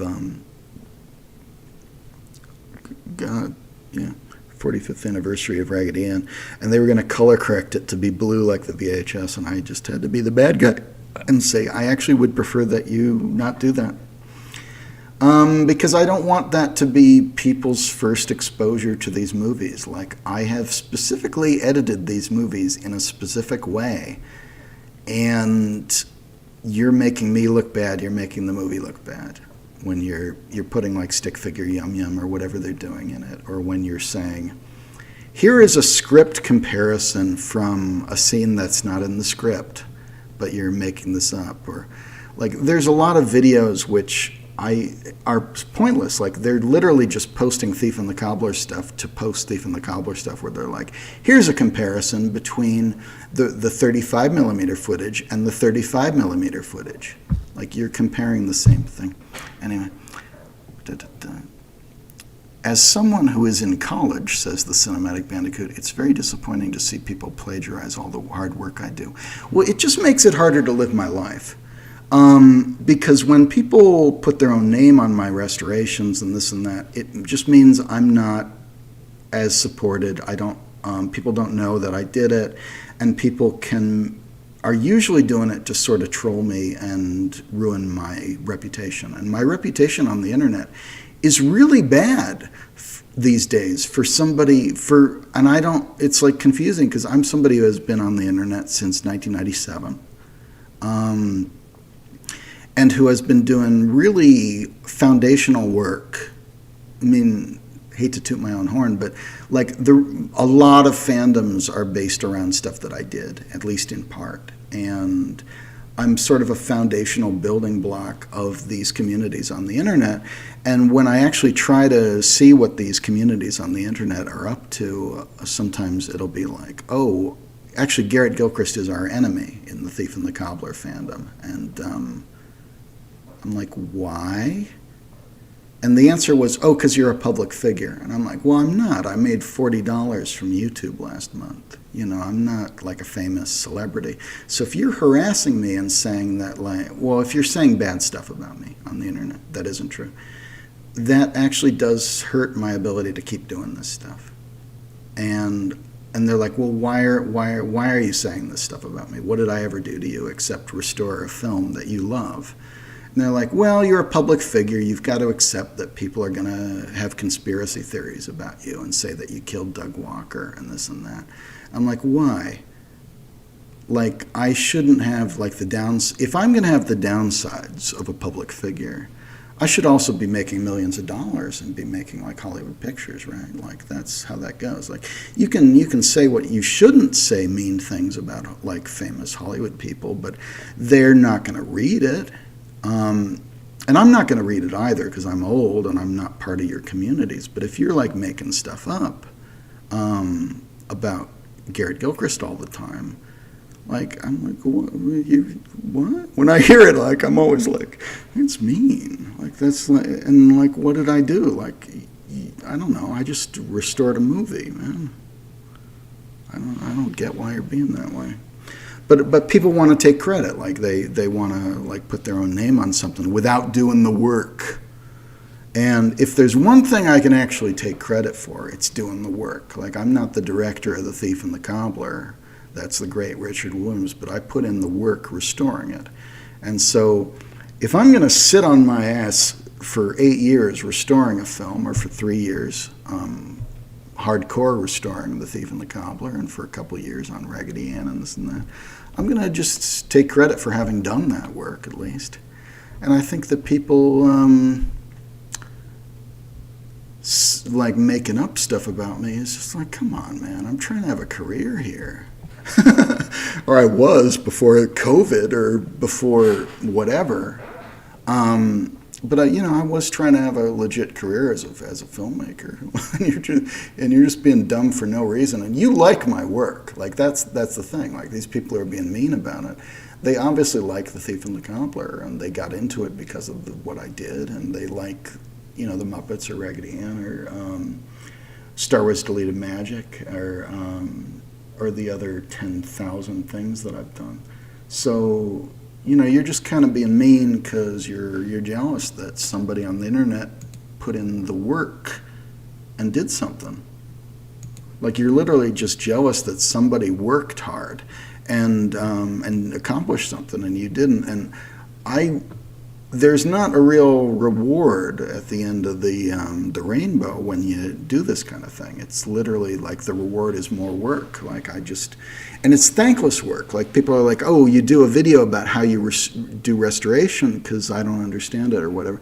Like, I got to the point with The Thief and the Cobbler where I couldn't explain what I was doing. I couldn't explain what I was doing about Super Mario Brothers or about Raggedy Ann after a certain point, but I can show you the results. It's just a lot of work, and you feel at the end like, you get 2 likes on it.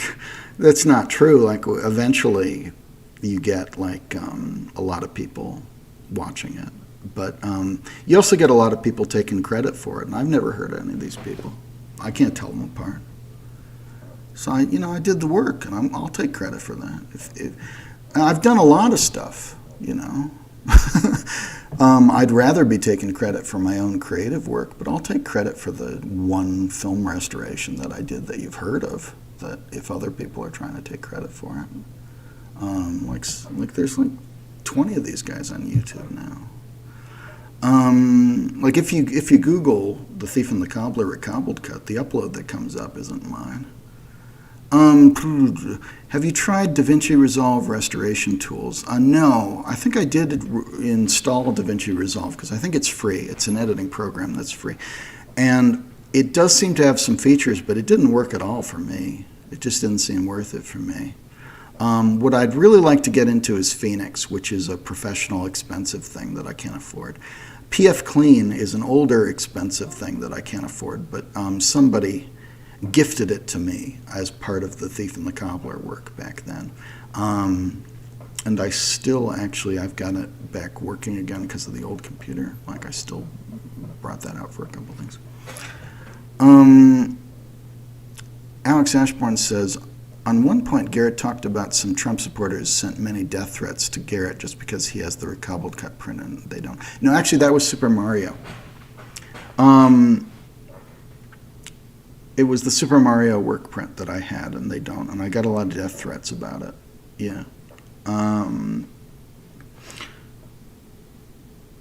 And some of these were from people who call themselves fan editors, but just repost other people's work and call it their own. It was scary. I tried not to pay much attention to it, but it wasn't good. I have a rant about this, actually, about the work print trading world. I'm going to look this up because I've typed this up before and maybe I can find it. Oh no, the search function at my board doesn't work. But basically, work print VHS traders are like old men who've been trading the same VHSs since before the internet.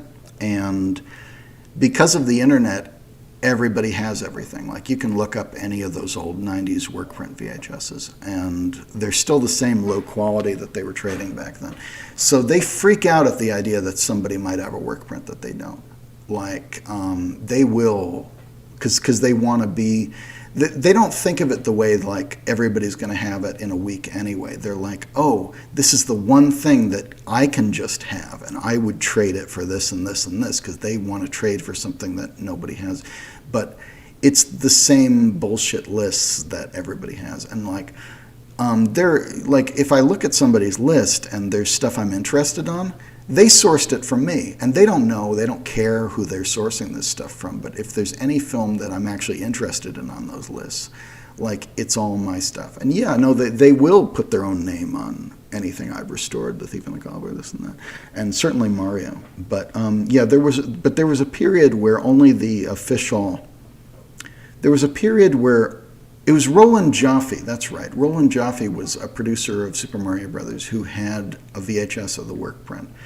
And for a period, the only people who had that access to that VHS were this small group who were working on this restoration for the directors, Morton and Jankel. So I was the one who had that, and like maybe like two other people. And a version did leak. I'm actually forgetting who leaked it, but I think it was one of us leaked it. It wasn't me.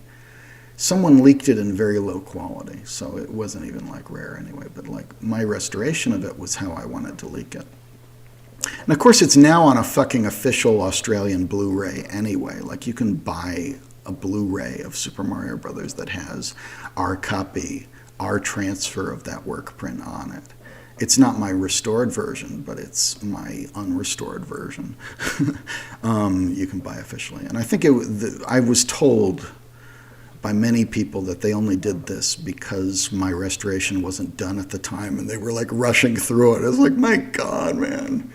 Because it was supposed to be an official release, and that was what everybody told me. It was going to be an official release, and that's what's supposed to happen. And I don't think a U.S. version of Mario is going to come out. But yeah, there was a brief period where, like, when I was restoring that film, I was getting a lot of death threats, because it was at least it was something nobody else had, or it was a better copy than anybody else had, and they really thought that they could use it to trade, and that, you know. But if this stuff leaks to the internet, everybody has it in a day, and there's still these kind of old men who are stuck in their ways, which is why they're Trumpers, because Trumpism is obsolete.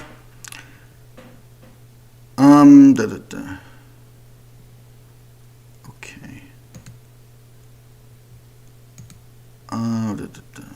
What else? Belina de Gorf says, I'm sorry if I'm not saying that right. Belina de Gorf says, I'm an animation student, and the content you post helps us a lot. Thank you very much. Well, glad. You should read Dick Williams' book if you hadn't. It's a very good book. Zach asked, did anyone else just see that square pop up with those moving lines in it? I think you mean the camera, which is like, it's an autofocus thing that it does. Like, that's how it autofocuses when you're not recording. The Retro Shack says, especially if it was one of the animators who were fired from Williams while working on the film. I don't know what you mean by that, but you might mean, was it animators who are disgruntled and will say bad things about Dick Williams? Yeah, maybe. But I think the reports of Dick Williams firing people are really exaggerated. Like, I think that's something people just say to say it. People want to portray Dick Williams as really out of control, and he did have a temper, but he was also beloved, and he was also very good at what he was doing. And the people who he got mad at were not doing as good a job. More importantly, Dick Williams was right. His high standards on The Thief and the Cobbler and Roger Rabbit were a major inspiration for the high standards at Disney during the Renaissance. Mermaid, Beauty and the Beast, but it got Aladdin, but the standards got very high at Disney. And like, the cleanup standard at Disney by Fantasia 2000 was absurdly high. Like, the cleanup standard at Disney in the 40s was nothing compared to the standard of cleanup that they wanted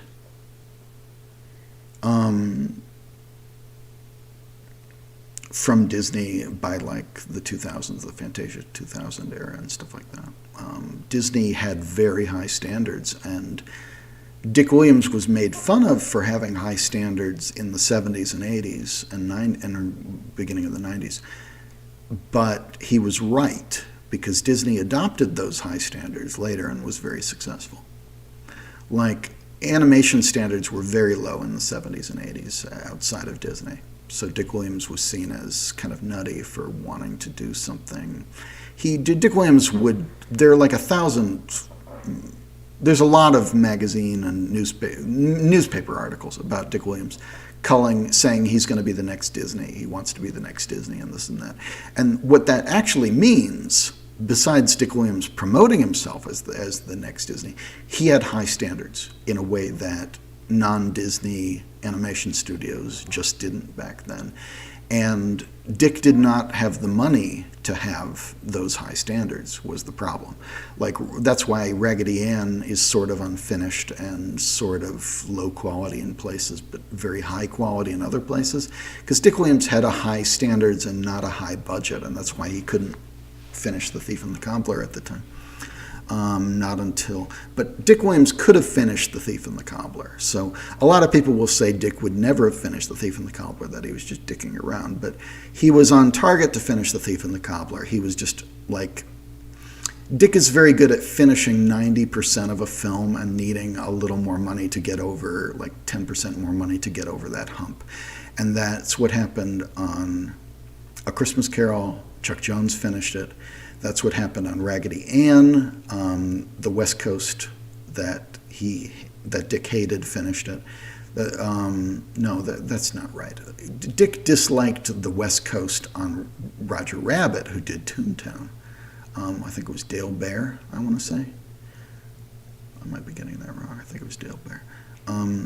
But Dick was very good at finishing 90% of a film and then needing more budget to get over the top with it. What would be, Sebastian Lozano Films asks, what would be your reaction if Thief was professionally restored and finished with some big company with Williams' family blessing? But either way, I think that would be kind of hard and idealistic to do. I don't know. I'd have to react to what they were actually doing. I can see a version of finishing The Thief professionally and restoring it. I think you need to realize I am a professional. Like, this is like, I'm a trained filmmaker, with a feature filmmaker and editor. Like, I'm technically a card-carrying member of American Cinema Editors. I keep picking that card because they just mailed that to me. That's like my thing. Sorry. So, like, this was a professional restoration as far as I was concerned with what I was able to do. And I was paid to do Mario and this and that. And we'd hoped that Raggedy Ann would be legal also. We just couldn't get the rights. And, like, the rights don't exist anymore or something. I don't know. Like, if The Thief came out in a real version, that would probably be a very good thing. I don't know that that will actually happen. And I think I might be the last one. I'd like to be involved. I feel like this might be just me being pessimistic, as I often am, but I feel like I'd be the last one to know, like they wouldn't talk to me about it if they didn't. And it would probably be wrong. That's the pessimist in me. But like the moment in time is wrong. Like it's unrestored. It's completely unrestored. And people compare a moment in time, which is wonderful, but absolutely no restoration was done to it, apart from like the transfer. And people compare that to the recobbled cut, and it was like, no, that would be like the source for a recobbled cut. And, you know, like, I think they actually should hire me, like, if they were ever doing that. I don't think they are going to do that. But I think they should hire me because I have opinions. David Delgadillo says, I tried to search something where Richard talks about the film post-92, but there's nothing. Is there something? Dick Williams didn't talk about the film for 20 years. I think I said that. That's probably what you're responding to. But basically, there are some minor exceptions privately that I can't share. But he did not talk about the film for 20 years, and it wasn't known if he had even kept anything from the film, apart from what's in the Animator's Survival Kit book. But he started talking about it again in like 2016-ish, maybe before that. But he started screening the film after the relative success of the recobbled cuts. And I tried during that time to get kind of a straight answer on what he actually thought about the recobbled cut. And I got wildly different answers from people who weren't quite sure either, because I gather that after spending from 1963 to 1992, this was Dick's focus for a big chunk of 30 years and then afterwards. And it was the great heartbreak of his life and career that it never got finished. And he had maybe 6 more months to a year to finish it. He needed Warner Brothers to not fire him at the last minute in order to finish the film. He was on target to finish the film, but he was over budget, and Warner's jumped. But it might have been a legal thing. I don't know that for sure, but that's what people have suggested to me. And I never got a straight answer about any of this, so I shouldn't even be talking about it regardless. And I talked to Dick Williams about it directly, like in person, and I didn't get a straight answer because it was just, though he was very nice. He was very nice about it. But I didn't push him about it because his family was weird about it. Like certain members, not Alex, but certain members of his family were worried and didn't want me to talk to him about it specifically. Because Dick had a temper, I think, and they were very protective of him. And I think Dick was very protective of this film. And the people would tell me, this is my actual answer, people would tell me that Dick had never watched the Calvert version, and that they had always told him, if you ever want to commit suicide, you should watch the Fred Calvert version of The Thief and the Cobbler, basically. Which there's probably a lot of truth to that, and I don't know that he ever did watch the Fred Calvert cut of The Thief and the Cobbler. And the thing you need to realize about the recobbled cut is it is partly a Fred Calvert cut because it uses footage from the Fred Calvert cut. So I don't know. I think Dick was very protective of that film, and if he did watch the recobbled cut in full, he would probably have mixed feelings about it. I don't know that he ever did, and I don't know that he ever did watch the Calvert cut. It feels like he should have, but I don't know that he actually did. So that was, people would sort of talk about my cut and the Calvert cut in the same way, like, oh, this is somebody who did something different to your film. But he also understood, I think, that the film had been a joke for 20 years, had been a joke for maybe almost the better part of 50 years in animation circles, and that it wasn't anymore. That people were coming up to him and saying, oh, I saw this wonderful restored version of the work print of The Thief and the Cobbler, your version of The Thief and the Cobbler, and I think it's the greatest animated film I've ever seen, and I wish you'd gotten to finish it. I think that's what was happening, because Dick started screening it again, his version, so. Which nobody knew that he'd kept a version, or at least I didn't, and he never talked about it. But he did a few screenings of it, and he talked about it at those screenings.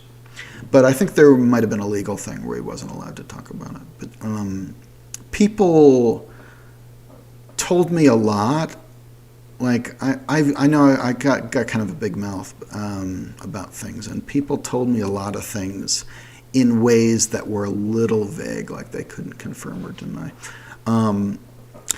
I gather that Richard Williams loved the idea of the recobbled cut, like in kind of theory, but that he found the film hard to revisit also, like that it was...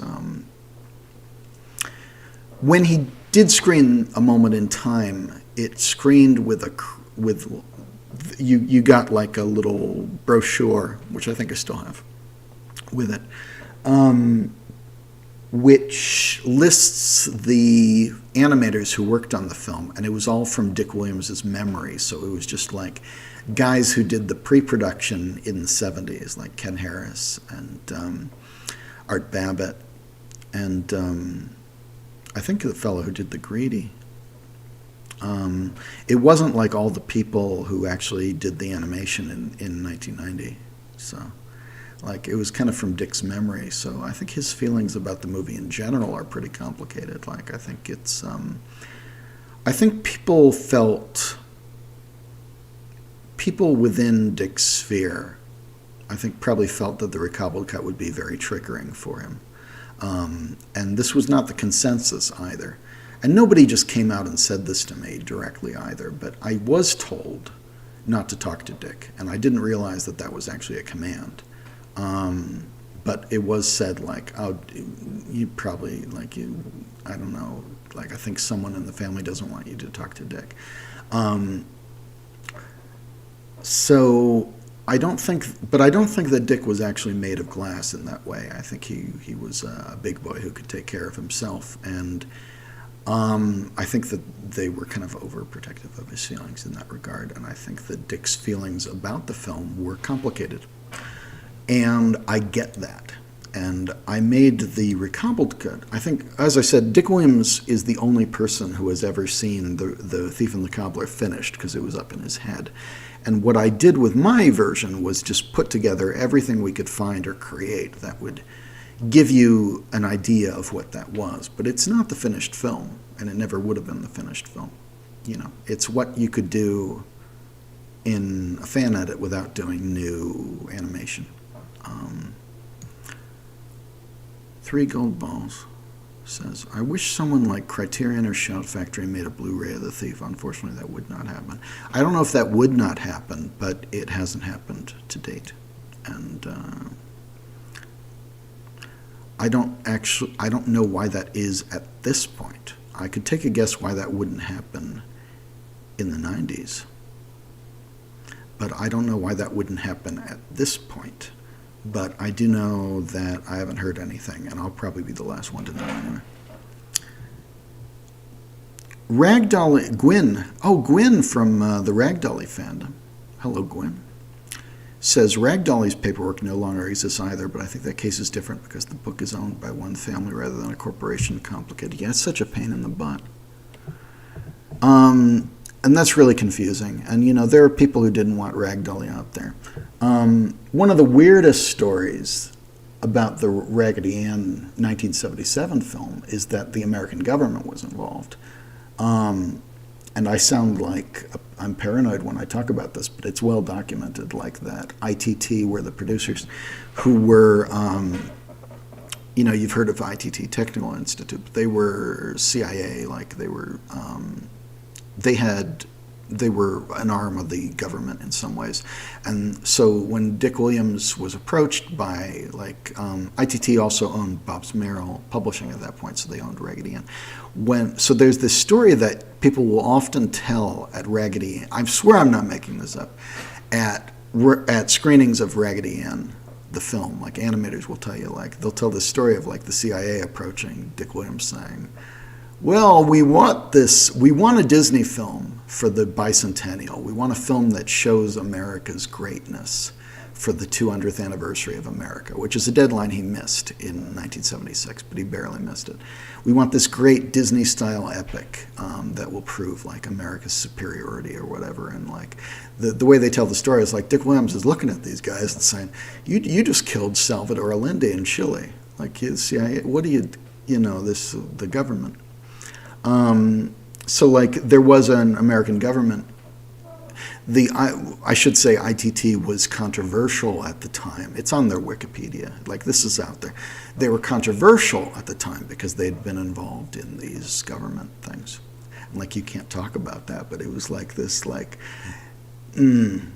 they were trying to salvage their reputation maybe a little bit and America's reputation. It was like, so it was like, this is like, I'm trying to talk about this Raggedy Ann movie, but like, a lot of people will tell you that story. A lot of the animators will tell you some version of that story, which differs, but, like, yeah. And then what happened was Ragdolly, the musical, was also American propaganda because they made it the first American Broadway musical shown in Moscow. And it was actually a huge hit in Russia as like this American propaganda. Like they did this documentary, which you can watch, Ragdoll in the USSR, and it was a big hit in Moscow because they needed it to be a big hit because they were like trying to prove the superiority of American theater. It was like literally just American propaganda. But it's also a great musical, which flopped immediately on when they brought it back home on Broadway because it was also the 80s and American parents weren't ready for something as dark as that. Because the writer, William Gibson, who wrote The Miracle Worker, the Helen Keller childhood play, which was very popular. He was kind of a misanthrope who wrote a very dark Raggedy Ann story, and that's not what people wanted out of a Raggedy Ann story in the 80s. But I think it's better than the film, which sort of doesn't have as much of a story. I think the musical has its issues, but it's much more compelling emotionally. It's also not about Andy, which I think throws people off. Like Andy and the camel are still there, but they don't have any of the character that they have in the animated film, which is a shame. But the Broadway musical is very much a showcase for Raggedy Ann, and that's it. But it was popular in Russia, and they still put on versions of that play, I think unofficially, and they don't use the music, and it's a different book and this and that, but it's visibly the same play. I shouldn't out them, but like there's a whole category of like Russian productions of Ragdoll that you can see, and it's the only place that's been revived because you wouldn't be able to revive it in America for a lot of reasons. But obviously the fandom now wants to revive it, and I hope they do. But my advice to them was that they should just do it and not ask for permission and not let anybody stop them, because I think it's possible that someone would stop them. With this stuff, if you start looking for the rights, then somebody's like, oh, we do have the rights to that, and you shouldn't put it on, because this is stuff nobody's put on, and the rights are very murky now after this many decades. I was going to say centuries. For that, Alex Ashbourne asks, I'm way behind. For that 1993 Super Mario Brothers movie, did you have a chat with Nintendo? They are notoriously litigious. I didn't talk to Nintendo. I think the problem is actually Disney in that case, because it's a Disney picture. And that was actually a problem with the production, because it wasn't always a Disney picture, and the Morton and Jankel wanted to make a more adult film. And what they shot was is a little more adult. And the Morton Jankel cut that I put out is a little more adult. But during production, they all decided that it was a Disney film for like 5-year-olds. And that was not the film Morton Jankel wanted to make. That was not the film like anybody involved wanted to make. So the tone of that film is very weird, because it was sort of this desperate attempt to dumb it down at the last minute. And I tried to undo some of that in my edit, but I think Disney was the Disney name was always a problem for that movie, because it gave the producers a different impression of what that movie should be. Whereas, Super Mario Brothers and Nintendo were seen as a fad for kids at the time, like for very young kids. Like it didn't have the adult fandom that it does now. So they weren't able to make like a more mature and coherent film. Like it sort of had to be like dumb shit for babies. Rather than, I think they would be going for more like something like Star Wars or Max Headroom, where like teenagers would be watching. Although Star Wars is an example where I think George Lucas often said he was making a Disney movie, and by that he said he was making a kids movie, but they everyone else involved in the production, it was like the 70s, and that wasn't how you did things back then. Raggedy Ann came out at the same time as Star Wars, same studio, 20th Century Fox, and was buried because of that. Like, it didn't get much play in theaters because of that. But it wasn't just because of Star Wars, because Joe Raposo said in interviews at the time, again, I'm not making any of this up, he said in interviews at the time that nobody went to kids' movies at the time, like Raggedy Ann. Like nobody went to kids' movies in theaters, because everything that was in theaters at the time was porn. Like it was all for adults at that time, and it was all porn. And if you actually check theater listings from when Raggedy Ann and Andy was released, and I did this because I was doing research for a while for that Raggedy Ann fandom, and I wanted to show some stuff. All the theater listing pages in newspapers from around that time are like Star Wars, Raggedy Ann and Andy, and porn. And like occasionally you'll see like some great like auteur, very serious, like what today would be an indie film by some great director or something, or like some very like serious adult drama or whatever. And a lot of porn, like, so, and they weren't really going. I believe him. I believe Joe when he says people weren't really going to see kids' films in theaters at that time that were that sort. The Cinematic Bandicoot asks, do you mind if I reference this recording as an example of what plagiarism is like in the real world for my class? By that I mean the examples of you doing restorations without getting proper credit. I don't know. I don't know. I don't want to be an example. It just kind of sucks. It just kind of sucks not getting credit for stuff that you do, and not having a fandom, like knowing that stuff that I've done and worked on and restored like has a lot of people who are into it, but like that people don't kind of connect the dots and see that I've done the thousands of things like that over 30 years, and that it's not just one thing. Like I don't know. But I don't want to be an example. I'm just complaining. But it's you expect that when you're restoring someone else's work. I think The Thief and the Cobbler is a little different because I think everybody actually knows that I did this. So I think the people that are taking my name off it are really trying hard to be dicks, and that it's like self-selecting for bad people. But with other stuff like the Muppet restoration, it's like, yeah, I get it. Like people don't know maybe, or they just think this stuff comes out of nowhere and like, oh, Garrett Gilchrist uploaded it, so I can upload it. Well, no, I spent years on the Muppet stuff and years on Raggedy Ann. And it sucks. And I've often said that if I had a fandom made up of the fandoms that I've accidentally created, I would be one of the richest guys on the internet. I'd be one of the most popular creators on the internet, and I'm not. And there's stuff that I've sort of been responsible for that I wouldn't want to take credit for. I won't go into that, but it sucks because not because of ego, but just because of the actual on the ground, realistically, I need money to live. And rent is crazy high in Los Angeles. And it gets worse all the time, and we're in a pandemic, and I can't get work. And people are making stuff up about me because they're 12. Like, that's like the only reason, usually. And people can't tell the difference between like some kid who's kind of just fooling around and doesn't know fantasy from reality or care, and real info. So like all my info's bad, and I'm trying to apply for jobs and get Patreon money and get support for my next thing that I'm doing now, and I'm always like, you all are gonna love what I'm doing in 10 years. But right now, I can't get arrested for it, right now, I can't get any money for it or any support, and I'm just doing it in quiet. And yeah, it'll be like the Raggedy Ann thing, where y'all are going to love this in 10 years, and I'll show up and you'll be like, Garrett who? But, it's that kind of thing. And by that point, it won't even have anything to do with me anymore, probably.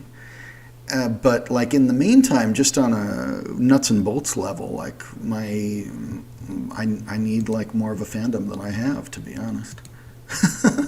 I hate to be that way, but just to kind of survive, like as a creator, it's just a nuts and bolts thing where, a lot of creators get scared off of Twitter or scared off of YouTube by the way the algorithm is, or they get kind of screwed over by public perception, by harassment, by this and that.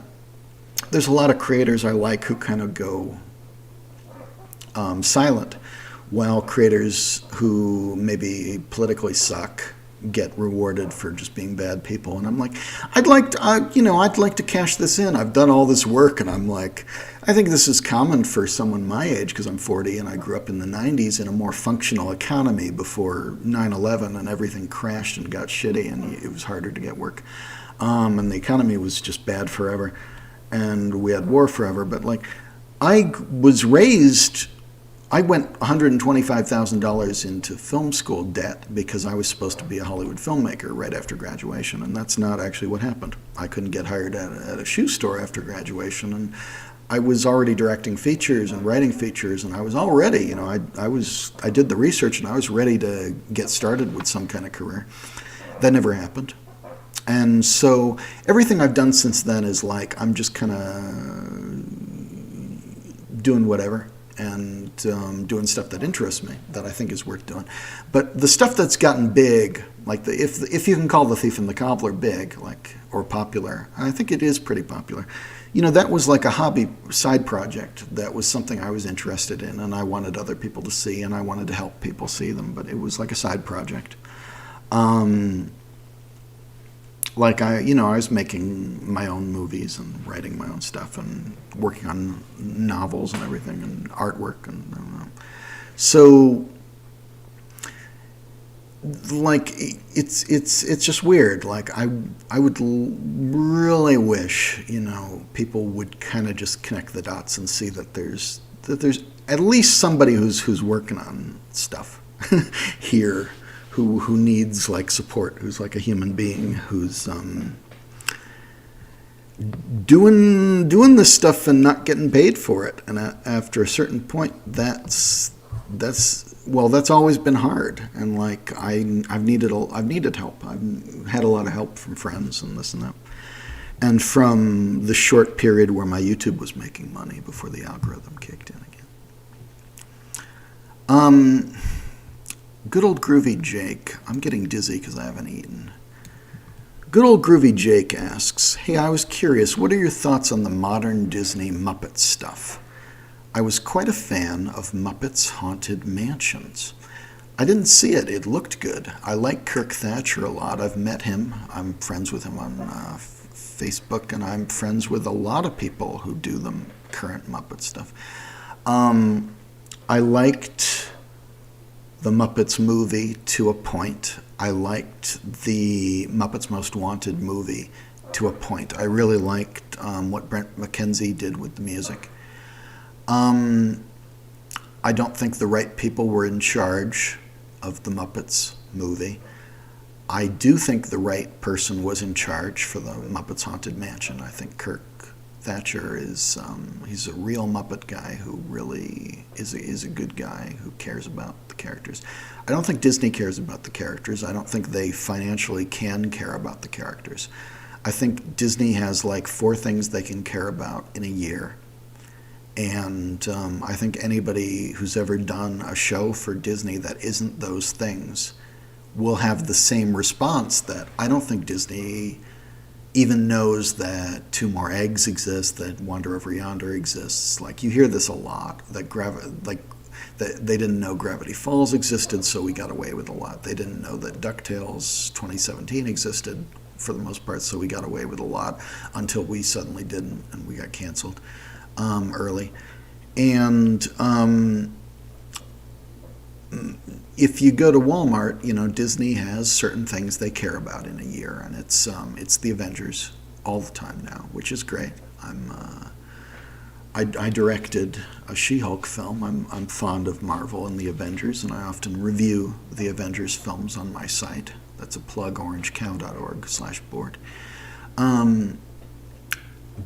And I do like Avengers memes on Tumblr. But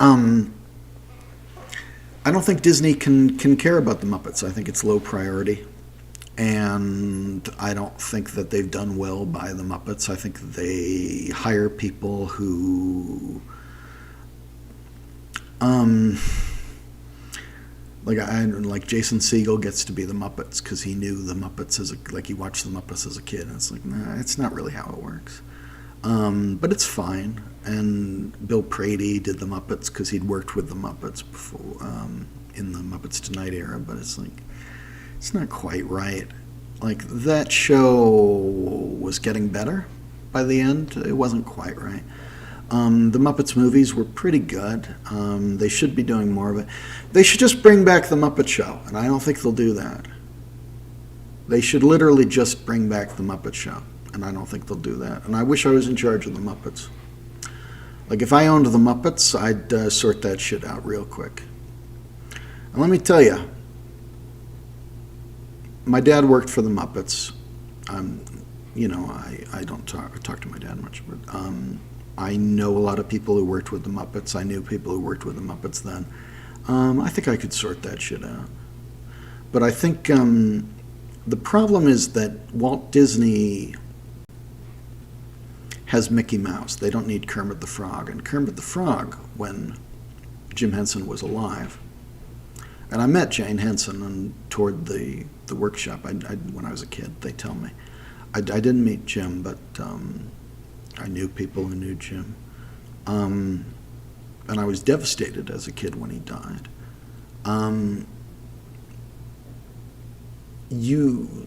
When Jim Henson was alive, Kermit the Frog was as big as Mickey Mouse. He was this worldwide symbol.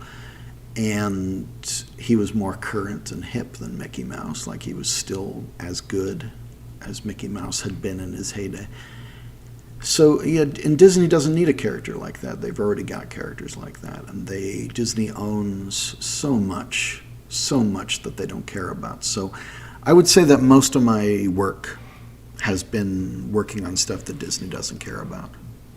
Like, that's most of what I've done with my life. And it's possible that they don't like me over at Disney. It's more probable that they don't think of me at all. But I know when I came to audition for an animated show a few years ago, it was a few years ago now, when I stepped off the bus, I didn't have a car then, I stepped off the bus, I was recognized by everyone, and that surprised me. I don't expect to be recognized in Los Angeles or at all, and that was interesting.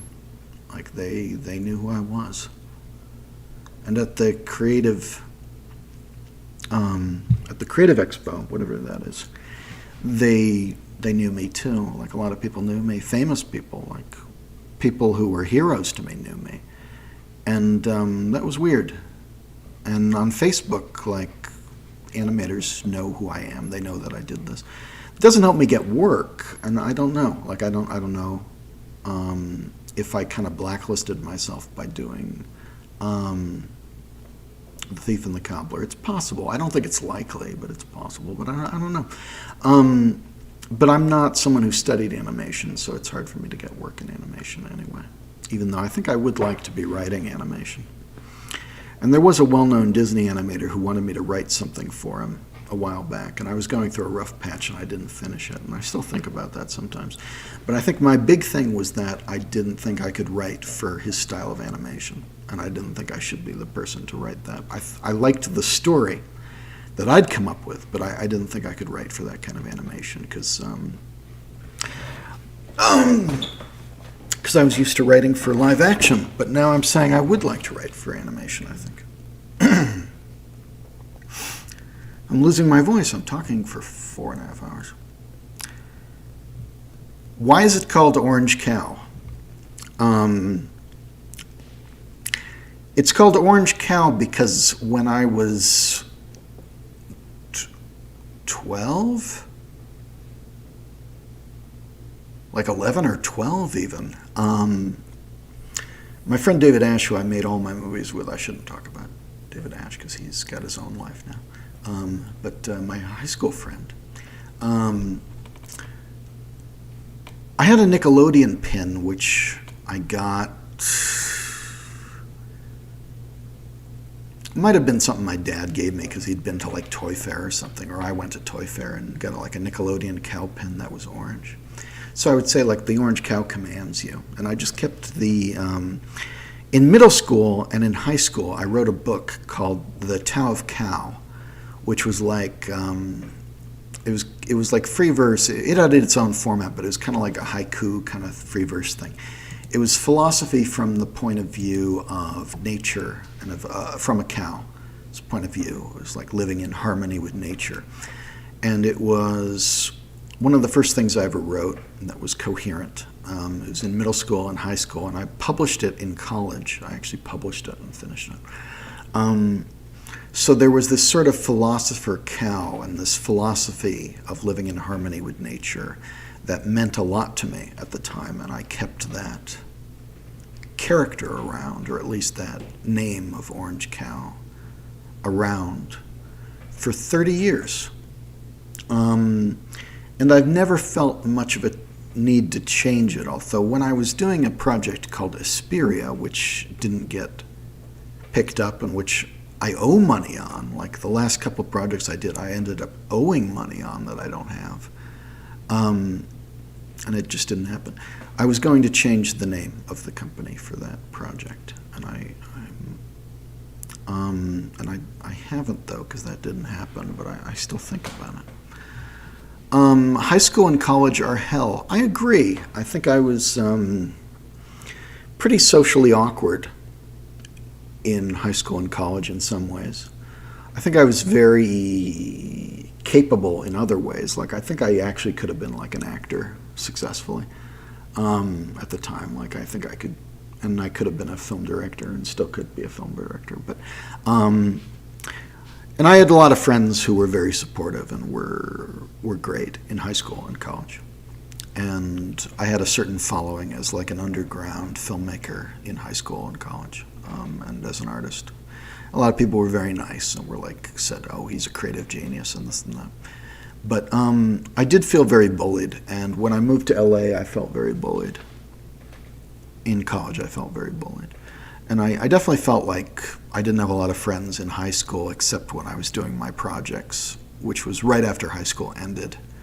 So during high school, I felt very alone. I had friends, but we were all kind of like, we felt like kind of outcast people who would hang out in the computer lab in the library during lunch period. Like that was that. And so we're like, I remember, I shouldn't say his name, but there was a fellow who I made some of my early movies with in high school and like early college when I'd come back home to Connecticut to do movies. And I ended up like, he ended up being my roommate later, and we couldn't deal with each other after that. Like this was many years later. Like there was like I think it was only like a month because it was just bad. It was just really rough. But I shouldn't be talking about this. But it was like it was someone who was helping me out with these movies because he was nerdier than me, basically. Like he was the guy in the school who was nerdier than me. Like I thought I was the second nerdiest guy in that school, basically. Although,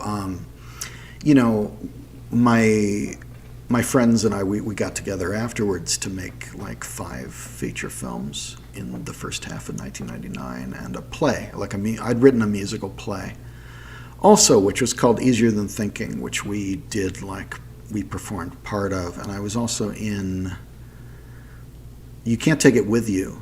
Was a play that we were doing. And I also filmed Peter Pan and a chorus line the next year, which our high school did, like our school plays. I wasn't like a play guy, but I was going to direct. When I was in high school, they just let me do whatever. Like they sort of saw me as creative and interesting and special, like some of the teachers, because I was a good student and a teacher's pet, so I could get away with anything. Like I would do history. When I would do. There was a history class that I had, and I think this wasn't even the only class where I did this. But I got away with so much where I could just do that. If I was taking a test, I could just tell jokes the whole time. And it would cover up, I still have it, I would give joke answers to the test. And it would cover up what I didn't know.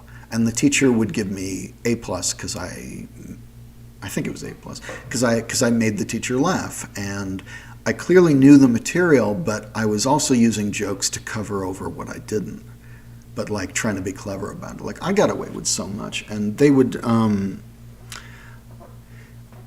sort of let me teach the classes sometimes, or take it over to do my movies, because I started making movies about 30 years ago, like 92, 93, 90, probably December, might have been like Christmas 93.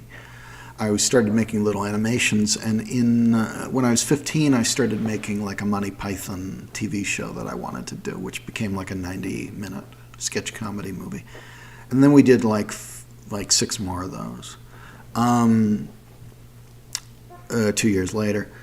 But like on the last day of class, they let me just play that movie in the art room, and the art teacher really liked me, and I think gave me money at one point. And the art teacher who came in after that annoyed me, because she was like, she wanted to do a mural outside the library, and I was like, I'm the only one in this class who isn't like the high school, who isn't like almost a stoner or actually a stoner, who is actually going to do the work, and I'm going to have to paint this whole thing, and it's going to suck.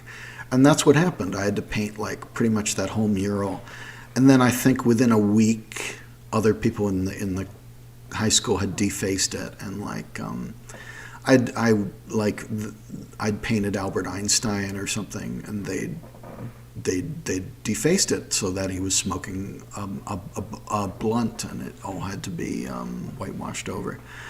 And I had to do this huge painting of all these characters because nobody else was going to do it. And nobody else really had the skill to do it. And I remember in history class, this friend of mine and we shot a Monty Python like comedy. It was me and a friend and another classmate who was a girl. We shot a comedy feature, it was a short really. It was like 45 minutes, or 50 minutes, I think.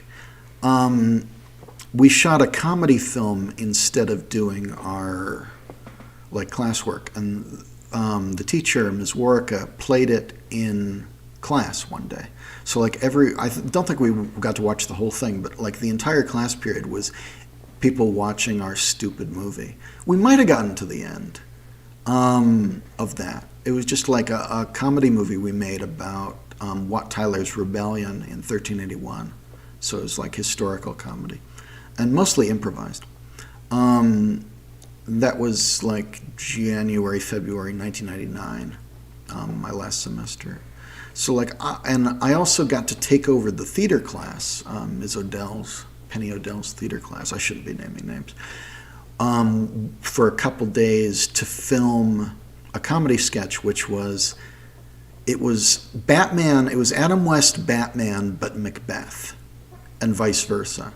So it wasn't very good. I still have it, but it wasn't very good. But it was like a comedy sketch where we combined Macbeth with 1966 Batman. And the cast were like, my high school friends who from that class who weren't very good, but it was fun. But I'm just amazed at how much they let me do. And I suppose that, there's a big social aspect to high school, and I wasn't very social, but I did stick out because I was very creative. And the fact that they let me take over so many classes that like last semester or so is interesting to me in retrospect. Because I think we might have done 2 days on the Batman thing. And I'd also written an adaptation for the stage of The Hitchhiker's Guide to the Galaxy by Douglas Adams. And I'd incorporated like deleted stuff from the scripts that hadn't been used, and I'd cut it all down to a stage play that we were actually going to do. And then Penny Odell retired, but she was going to let me do that. And we'd gotten the rights, or at least gotten a permission from Douglas Adams to do it. And I designed the characters. I'd drawn the characters and the poster. And I made a video game out of it also, like a PC, Windows, like a computer game, which was based on my version of The Hitchhiker's Guide to the Galaxy. Adaptation. We didn't actually get to do it because Penny O'Dell, the drama teacher, retired and someone else came in. And that was that. But I was in that next play, which is You Can't Take It With You. And I sprained my ankle on stage, but I did that. But I was very into British comedy at the time, so I did a stage play in class in college that was The Young Ones pilot, and I was Rick and someone else was Neil, and so I love to do like British comedy voices, and I was going to do The Hitchhiker's Guide to the Galaxy, and it didn't quite happen, but it almost happened, and it's amazing that I got as far as I did. And all the first movies that I was doing was Monty Python inspired, and like Douglas Adams inspired. Like I would do all the voices, like Hitchhiker's Guide to the Galaxy. But I'm not British, so a lot of times I would chicken out and just do an American voice. But I would always want to do like a British voice. I'd always be like very close, at least, to like wanting to do a British voice. But it's amazing how much I got away with in high school for someone who wasn't very social or well liked. Because there was also, in our creative writing class, I was writing a musical play called Easier Than Thinking with a guy in the class who was called John. And the whole class performed it also, like some of it. Not very well, like I think, I needed more. Like at the time, I was like, I need like professional actors to pull this off. Like my writing is not good enough anyway, but at that point, because that was one of my first things. And then the next thing was a parody of Star Wars: The Phantom Menace, which we shot like over a summer, along with a bunch of other stuff. But I'd written this part of this musical play. I finished it later in college, called Easier Than Thinking, and then I wrote two more, which were called Midnight Blue, and then Gods of Los Angeles, which I filmed. I actually made that as a film, which is sort of just being about socially awkward in Los Angeles, and was about the relationship I had at the time. But yeah, it is amazing the stuff that I was allowed to do. I think they really encouraged me in some ways in high school. I did feel bullied and disliked, but not to the point like I was still felt like someone special, I think, in Monroe, Connecticut. And I did not feel like someone special in Los Angeles. In Los Angeles, I felt like I was being ignored and hated. At the same time, like people were just, And I started to feel very bullied about my voice and about my acting and about this and that by people who I considered my friends, and I didn't realize until later that oh no, these were actually the people who were bullying me. So I got very self-conscious about acting and this and that, and it just got harder to do anything. What was I even talking about? Oh, the orange cow. Apologies for being... Hello, what can you say about the fact that now there is a war of Ukrainians against Russia? Says SYR. I think that anything the American military can do about it will just make it worse. And I think Joe Biden sucks. I am left-wing. I think Joe Biden sucks. I think he's... Hello Ladder. Oh, see, I was talking about Hello Ladder and Gwyn, and they were listening, but I didn't see because I'm so far behind it. I'm going to get something to drink, and I'm going to shut it off for a second, but I'm going to get something to drink. But I'll be back in momentarily because that's literally just what I'm doing. I'm going to crush.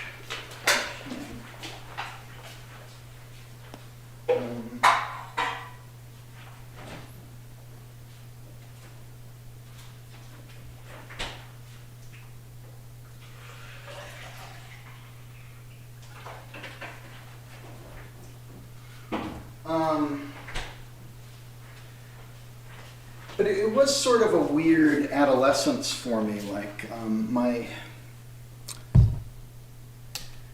I can't bring it up now because it's all work that I wouldn't want anyone to really see or care about now. But when I was, I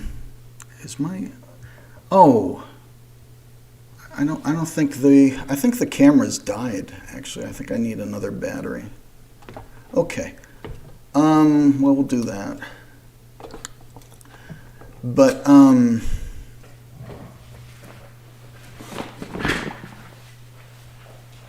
we'll just do that.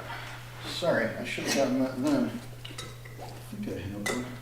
I do not know if I have one. Okay, where's the battery?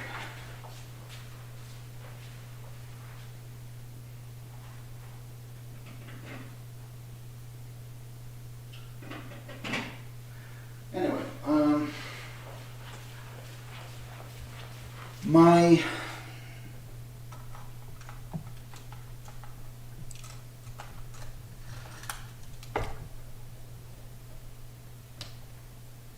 okay, so let's try this again. My adolescence was weird because I had sort of been, at least by some people in my life, by some of those teachers, like, and by my friends at the time, like I was making like dumb comedy features, which were very ambitious. I think more ambitious than I would be able to do now at 40. I was doing it at 18. And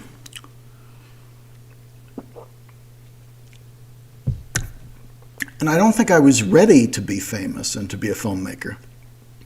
But when I left Connecticut to Los Angeles, I immediately realized I'd made a mistake.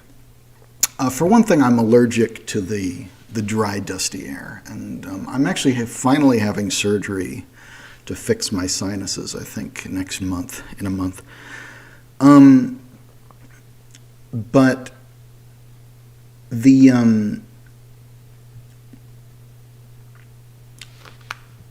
I immediately felt like I had gone from making 5 feature-length movies in the first half of 1999, plus working on 3 plays, including one that I'd done, and plus 4 if you count The Hitchhiker's Guide, which didn't happen the previous semester, or the semester before that, or whatever.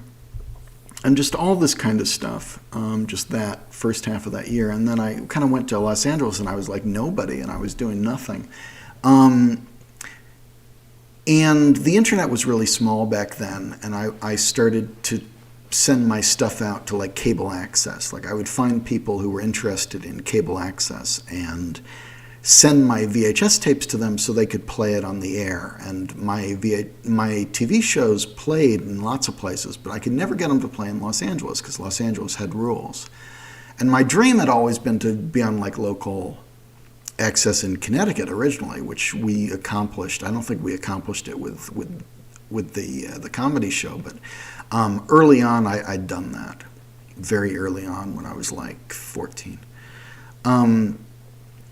But I was also, there was a magazine at one point, which I think was by Larry Flint, which was called Gear Magazine, which was sort of like a teenager's magazine or something, like Maxim or something.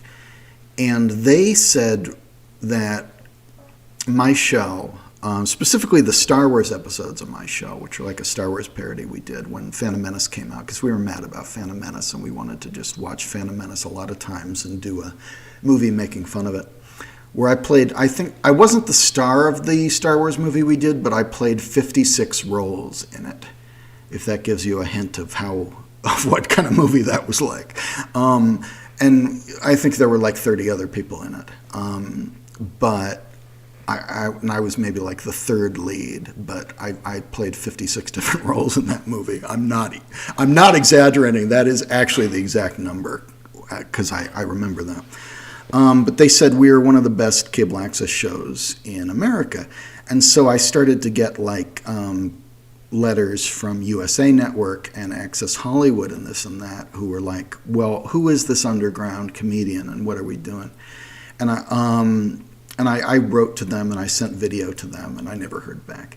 But that was also how I got into NYU, and I didn't go to NYU, and I immediately thought, oh, I made a mistake by coming to Los Angeles because there's no like-minded people here. It was very conservative, and like I started doing a comic strip for the Daily Trojan newspaper there, and I also did political cartoons, and they hated me for doing like liberal anti-Bush cartoons. And it was just very cutthroat and not very friendly, and it wasn't impressive to people that I'd made these little comedy movies on video. Like they were like, oh, you need $1 million to make a movie, and you've just only embarrassed yourself by doing this. It was a very different mindset, I think. And the student films I did were a huge step up. Like I learned a lot, but I think I learned a lot just because the classmates at film school were mean. Like hard to please, right? So you work harder to please them. So I started doing more dramatic films on mini DV. Like the technology was not there. Like we shot some stuff on film, but it was mostly like mini DV. And I started shooting a feature on mini DV, which was called God's Los Angeles, which again was just about being socially awkward, like in Los Angeles, and about the relationships I was in at the time. And it was just about kind of feeling weird and out of place, you know. So I don't think people wanted to see that. When I finished that movie, like I don't think anybody wanted to see people represented that way either. I think they thought that was weird, and I think I always felt kind of weird and out of place, and ambitious. And I think so many people who knew me back then thought I'd be somebody. And you know, I graduated college in 03 or 04. I honestly don't remember anymore. It probably was 04. I got held back like a little bit because of a disagreement. But I'd made student films that I thought were really good, and I still think were really good by those standards. But like I would get dinged, and the teachers would be like, "Oh, you're using dialogue, and that's not what this class is about." And I'm like, "But that's what the technology is. Like I was adapting to the new technology that we had." And so we were doing CGI, we were doing dialogue, and we were doing this and that. And we weren't allowed to. So everybody at the screenings, you know, everybody would get really excited about what I was doing and then try to copy it and rip it off. There's a very nice guy, I maybe shouldn't say names, even when I'm saying nice things. His name was Lorenzo, and he did a short film, which was also all dialogue, and I think he was inspired by me, which was Catcher in the Rye adaptation as a short. And I did a film which was an adaptation of the Terry Pratchett novel Mort as an animation, and I did a movie about like an old cartoonist who's dying. It was like a 60-year-old newspaper cartoonist, because my dad had been a newspaper cartoonist. And it was like an emotional drama. And I thought it was very good, and I just got dinged because, oh, you're not supposed to do dialogue, and you're not supposed to do that. And then when we were shooting on film, I did like dialogue, and like we did a fantasy film. And it wasn't obvious that it was a dialogue film until like the last day of shooting, because we did all that at the end. And we got in trouble for it. Like it was a good film, and I kept getting in trouble with the teachers for it. And everybody wanted to do a film like ours once we'd finished it. And then the teachers were like, no, it's not a dialogue film class. You're not supposed to be doing this, even though the technology's here now. Even though we're working digitally and you can do it and you can cheat it, you shouldn't be. But we did one more, and we also got in trouble for it. And I think my partner kind of was pissed off that we got in trouble for it.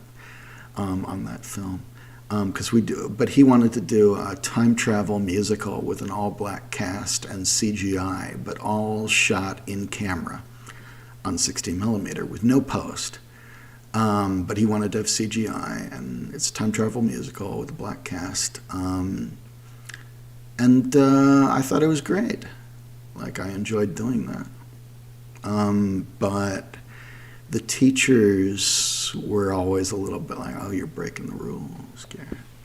And in general, like, that just wasn't a pleasant experience for a lot of reasons. That wasn't the unpleasant part. Like, there was a lot of like genuinely abusive stuff that was happening elsewhere, which is way off topic.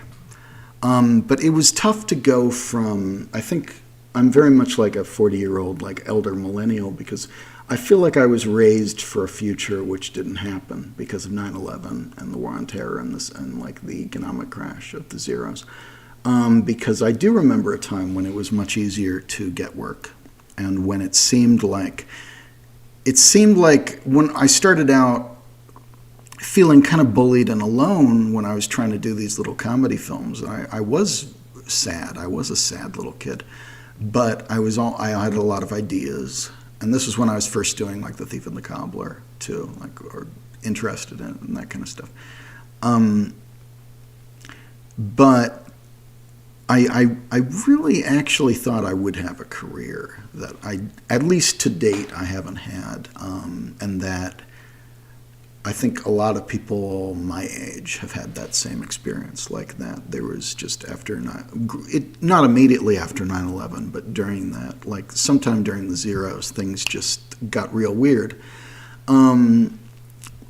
Because the economy wasn't the way it was, and you couldn't do stuff the way you could just for the fuck of it. Like, it was much more growing up and then there being a real playtime is over moment. But I got into NYU on the strength of my sketch comedy in high school. Strength. I don't think it was actually very good. But like my earliest sketch comedy when I was like 15. When we were trying to be Monty Python. And I didn't go to NYU, and I wish I had, because Los Angeles never really agreed with me. Three Gold Balls says, if the recobbled cut hasn't existed, then I bet no one worth have ever heard of the film. I am sorry for blocking you. I just get weird. I hate to be that guy who gets weird when people are fans of The Thief and the Cobbler. Because I love it when people are fans of The Thief and the Cobbler. I don't love it when people are fans of The Thief and the Cobbler and therefore hate me for some reason. And so I'm a little bit twitchy about that. Like, I'll block people who I think are like a little maybe too into The Thief and the Cobbler in a way that makes me weird. But I love that people are into The Thief and the Cobbler. As long as you're not hating me for it. As long as you're being nice, be nice. I mean, you can hate me all you like. I just mean about the film. But Three Gold Balls says, honestly, I hope people realized what you have done in the world of restoration. People like the Royal Ocean Film Society are loving your restorations and fans of The Thief and the Mario movie. I don't know who that is, but okay. The Retro Shack says, it's strange with the Ann and Andy film nowadays, even only back in 2019 when I was actively doing a lot of research into Richard Williams' work, the film still felt like a small cult back then. Oh yeah, I think people hate it. You know, people think it was weird and people didn't really know it. And you couldn't really watch it before my version anyway in like 2008. Like, there were VHSs of it, but that was it. Like, there wasn't a widescreen version until February 2008 when I and two other people did that DVD. The film still felt like a small, I think it still is a small cult, but it is interesting that there is a fandom now, and I think that's great.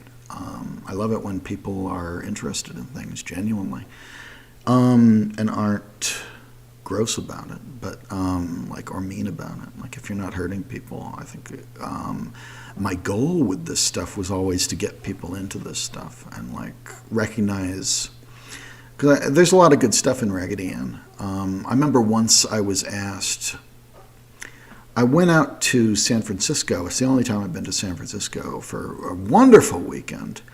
An older fellow who runs ASIFA, the Animation Society in San Francisco, he invited me up there to present an evening of Richard Williams' work and speak. And I just went up to San Francisco with my girlfriend at the time and had a very good time. Which must have been 2008 or something, 2009. But we presented a like 10, 15 minutes of the Raggedy Ann movie, which I think is enough of the Raggedy Ann movie. But there's definitely a lot of good stuff in the Raggedy Ann movie. There's definitely that much good stuff in the Raggedy Ann movie, which is quite wonderful. And I want people to see it and kind of appreciate it. So that's nice. I don't want to take credit for it, but I do want to take credit for kind of a larger body of work of what I've done. But just kind of, I love it when people are into stuff, and like, I'm into this stuff because it inspired me or interested me or was something I thought was interesting enough to research. And that's why I have Knights of the Lost Media, the Facebook group, which you should learn. Good old Groovy Jake says, I remember doing the subtitles for the Recobbled cut back when I went under Adventure Master 18. That was so long ago. That's great. I remember those subtitles, and I wish I'd been able to use them more. I have a download that I've kept of subtitles. An Italian dub was made by fans in 2020, September 5th, 2020, I think it came out. And they do documentaries about the thief in Italian, which I can't listen to or understand. There's a fellow who does that. I forget who. But yeah, I really appreciated the subtitles. I feel like I should redo those. I actually I did subtitles for the Mario movie, which was difficult, which was a long process, very long process, I remember. So I feel like I should take your subtitles actually and correct those.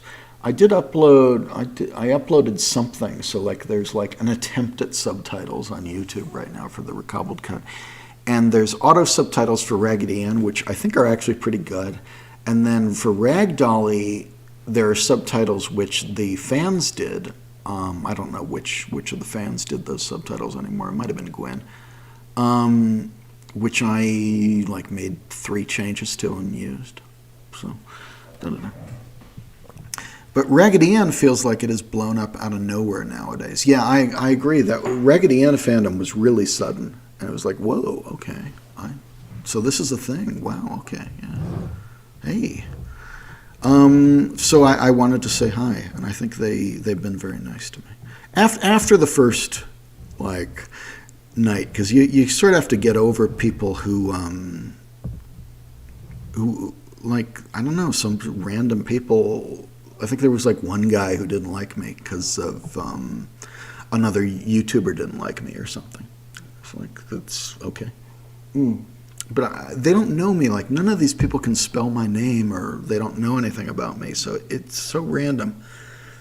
It does bug me, but I think I've decided to just, I sorry if this is offensive, but I decided to just see it as like a generation gap where we're kind of talking over people.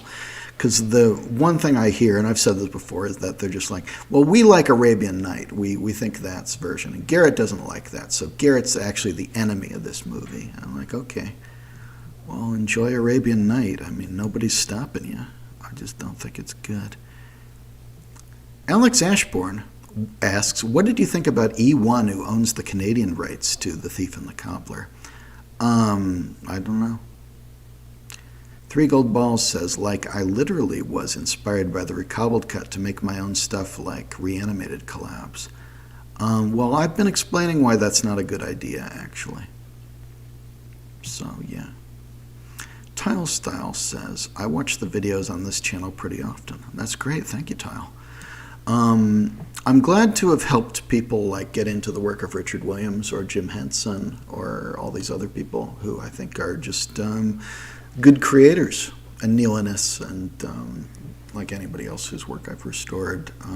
There's problems here and there, but I think they're really talented people who I think can inspire good work.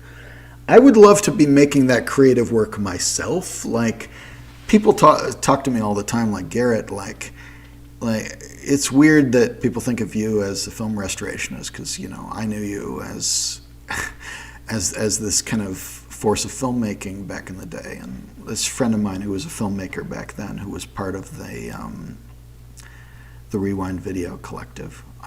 I won't say his name, but he said to me, Garrett, a lot of people's dreams of fame in filmmaking die, and yours were murdered There's a lot of suspects, but yours were murdered. Three Gold Balls says Doug Walker killed Doug Walker. Yeah, I'm aware that Doug Walker is controversial and that I've followed all that. I'm not going to get into it because I never liked his work much to begin with. Like I never watched Doug Walker at all. So, but I think it's. I don't want to say it's not as serious as people make out. But I think there are like political propagandists on YouTube, and like there's a lot of people worse than Doug Walker. I think Doug Walker is just kind of not very good. But I did watch the Dan Olson. I don't want to talk shit about Doug Walker. I feel like I'll get in trouble again. But Dan Olson did a video about Doug Walker's The Wall, which is just wild. Like it's just. I don't know how you recover from somebody reviewing your review of The Wall like that. Good old Groovy Jake says, I first got introduced to The Thief and therefore your restoration work back in 2016 when I was like 14, I think. That's great. I always had a lot of respect for you and Richard Williams. Well, that's great. I'm really glad to hear that. And it's interesting that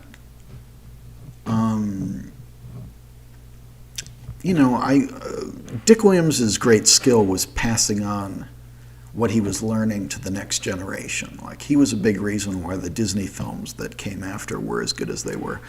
And I wanted to introduce Dick Williams's work to the next generation, basically. And I think that's what happened because I'm 20 years older than you. But I think there's also a generation gap, which I do struggle, as I've said, to sort of understand what's going on sometimes. And I do try. Like, I spent a lot of time on Tumblr. Like, I was in the My Little Pony fandom when that was popular, and I was trying to understand, like, what the kids were into in 2010, basically. Like, I was trying to understand the kids more than anything. A younger generation than me who are, also because I liked Lauren Faust and I liked that show, and it was something that was popular that I could kind of connect with people over. But I definitely learned that there's a lot of like mental problems, kids dealing with that age, and they were a very nice community. It interested me, but I was also just following Tumblr in general back then to figure out what people were on about in 2010.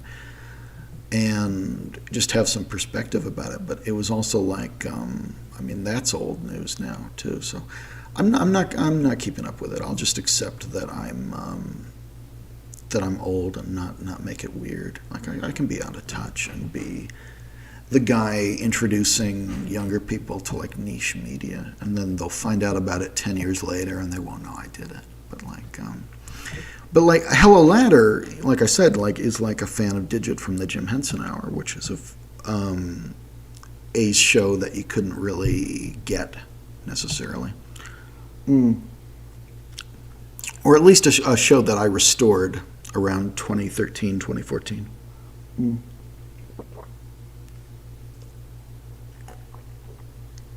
Because that was my childhood favorite show in 1989. I think it was 1989.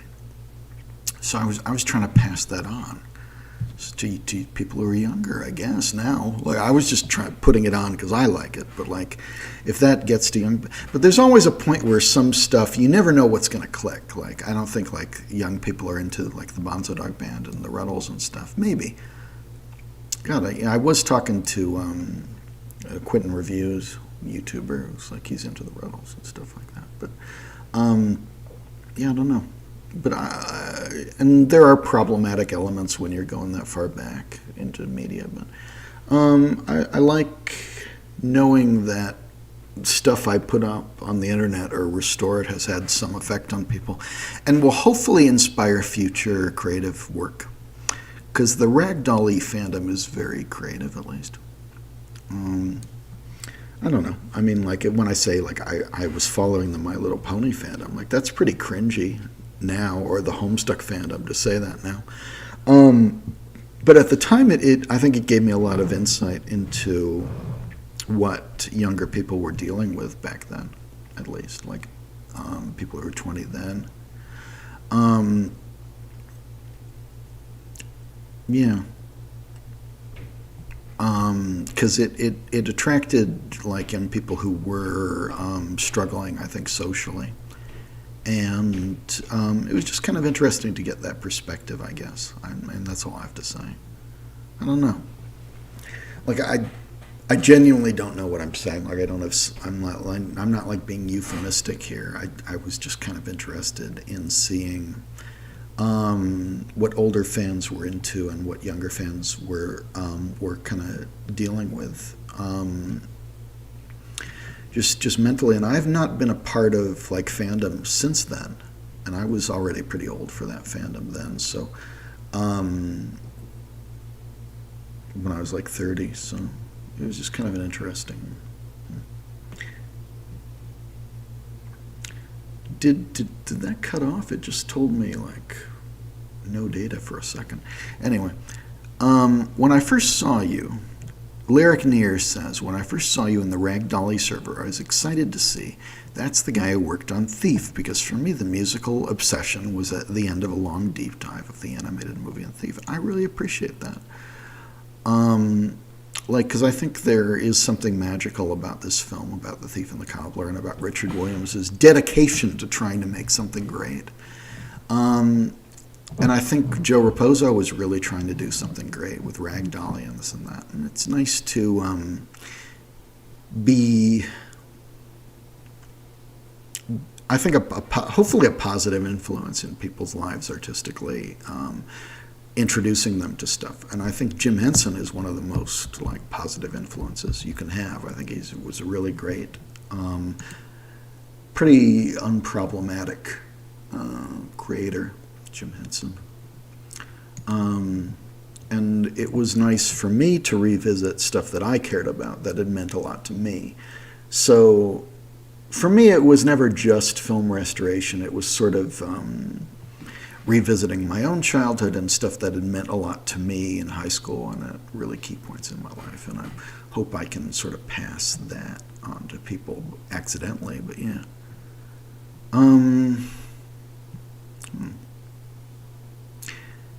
Good old Groovy Jake, Adventure Master, says, as someone who's writing a novel diving into the history of the Saturday Morning Sonic series, I always feel like I have to correct misinformation. Yeah, I get that. I think my friend Dave Bulmer, like a Twitter friend, was like a UK guy. I think he's doing a series about the British version of Sonic the comic. And my friend Jen Hernandez, is a very talented like artist who worked on the Archie Sonic comic a bit and like does a lot of Sonic art. So I'm always bugging Jen because people are always talking about Sonic, and like I'm not like a huge Sonic fan, but I played the Genesis games. I had a Sega Genesis and I love the Sega Genesis Sonic games. I haven't watched like the movies and I didn't watch the TV shows or read the comics or anything, but I love those old games.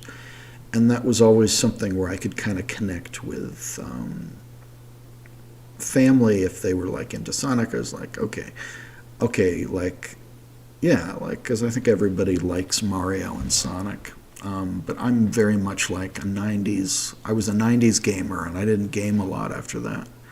Like, I was like NES, in television, and NES and Genesis. So I've got a lot of like more nostalgia for Sonic, like old school Sonic.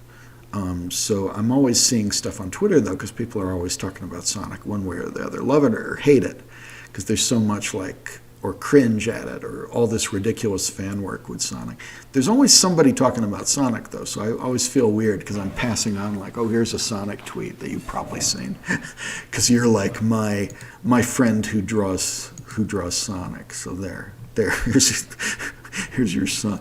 Like, God, if your brand is strong, well, there's people who send. I mean, you can guess what people send me, like Muppet stuff or whatever.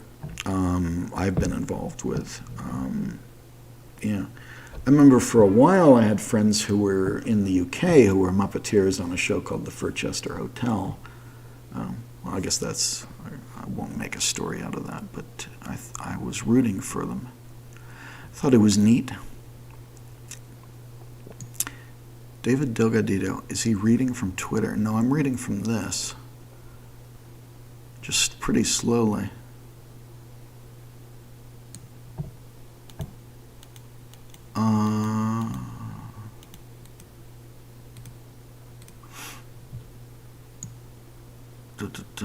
People can be absolutely ridiculous, but see, I should have been following with the chat while you're reacting to what I've been saying for 5 fucking hours. Sorry about that.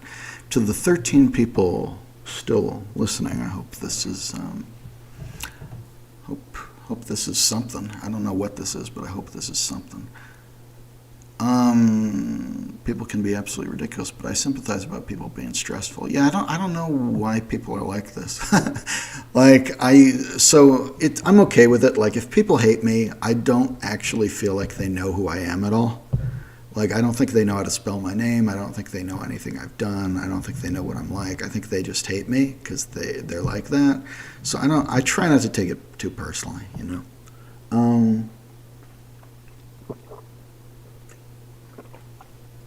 Like, I legit do not know who these people are at all. And I probably blocked them on Twitter, so I don't know. The Retro Shack says, yeah, Sullivan Bluth Studios was involved with one of the music scenes in the butchered versions. It's true. I think in Ireland, it was outsourced to Ireland. They did She Is More, I believe. Not particularly well. It wasn't like Don Bluth himself doing it. It was just some people that were in that studio did it. It's not very good. Ashy Slashy says, although it's very unfortunate that these racist things happen in culturally important things, I do not believe they should be cut out. Well, sometimes these things are not that culturally important, you know.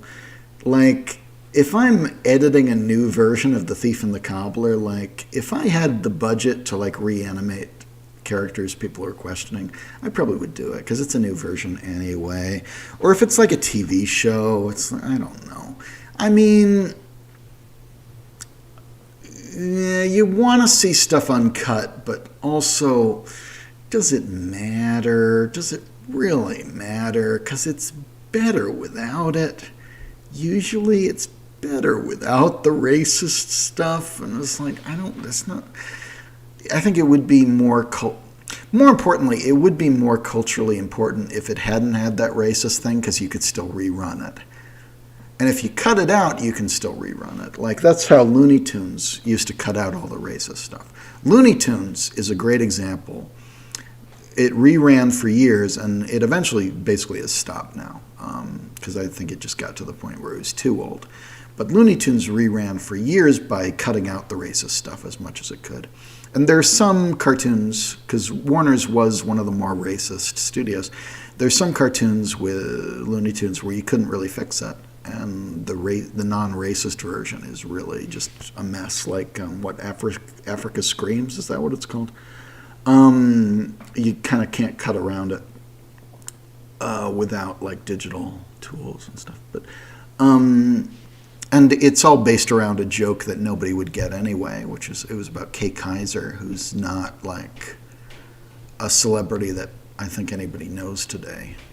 And a lot of like old cartoons are like that anyway, where it's like, well, the joke is not going to land for kids anyway. Nobody knows who Kay Kaiser is. So I think they would be more, it depends on the case, you know. If it's a movie for adults or whatever, it is what it is. Like, we're all adults here and we can deal with it. But that shouldn't be why we're seeking it out. Like, I mean, Mickey Rooney, was it Breakfast at Tiffany's with Mickey Rooney doing an Asian bit? Sucks. Like, Peter Sellers did a whole bunch of whole movies like that. It's like, I don't know, Spike Milligan.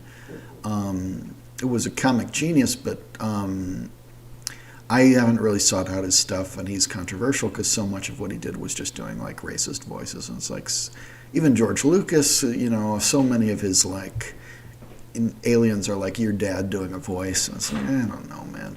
I think these things would be more culturally viable in 2022 without this stuff. But it is what it is.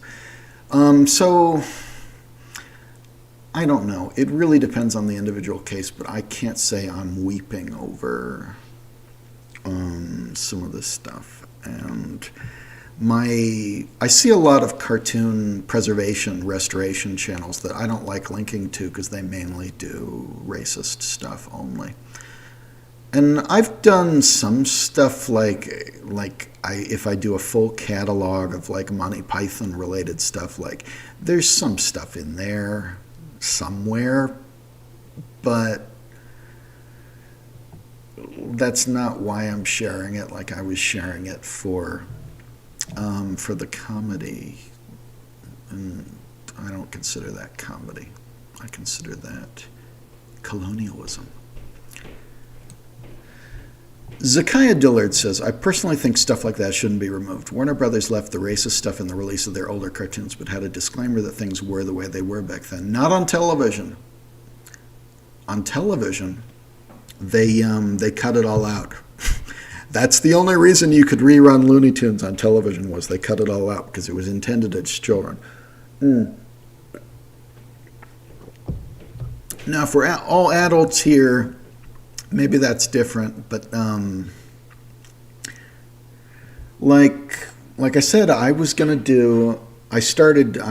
almost finished with doing an edit of a Raggedy Ann cartoon called Suddenly It's Spring, where I try to cut out or cut around the racist thing, and so that kids can watch a Raggedy Ann cartoon. And I think that's important also.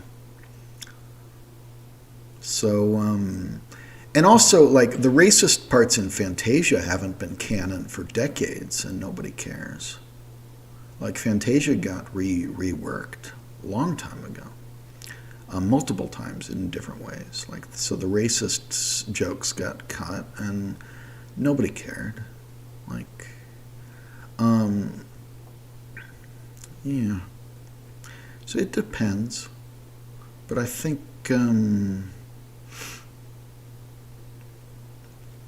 It depends, but I think there's a place for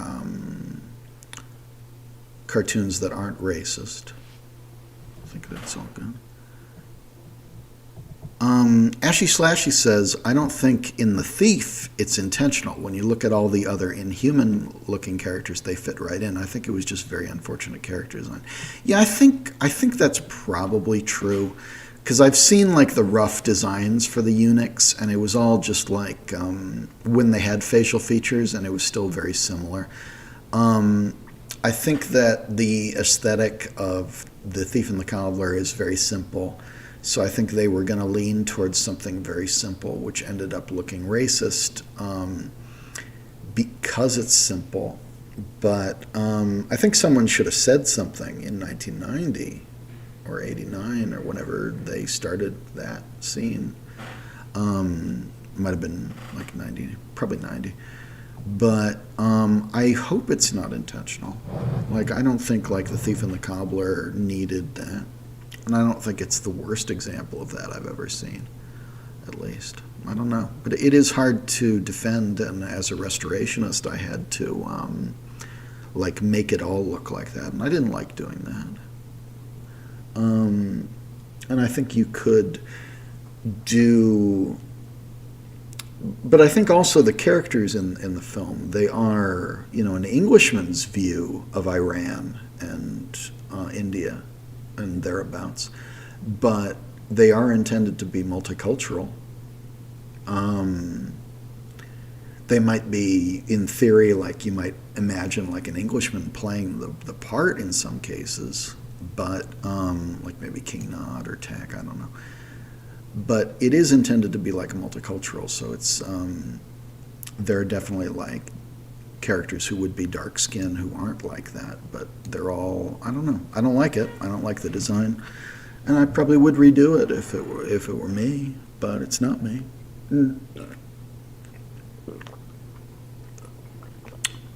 I just like to think it's not intentional. Something Suave Theater says, I just watched The Princess and the Cobbler last night for the first time, so it's a nice surprise that you were alive tonight. I hope it is. I hope this is interesting. I think I look like, I think I look fat. Like I got the front-facing camera happening, but, you know, I'm not 19 anymore. Well, hopefully this is interesting. The Retro Shack says, I think that other Raggedy short is called The Enchanted Square from 1947. That's right, says Gwen. And some of these are hard to find. I think there's also, isn't there a short also called just Raggedy Ann and Andy or something? Or maybe that's the same thing. Aren't the other shorts hard to find? Like in good quality, I mean. Like I was looking up a Fleischer short, it might have been The Enchanted Square, and the quality is garbage, but there's a restoration at UCLA or something. I think so. Sorry if my voice is going. I've been talking for almost 5.5 hours and I haven't eaten anything all day. I had a salad this morning. I've been eating the same salad for 3 days.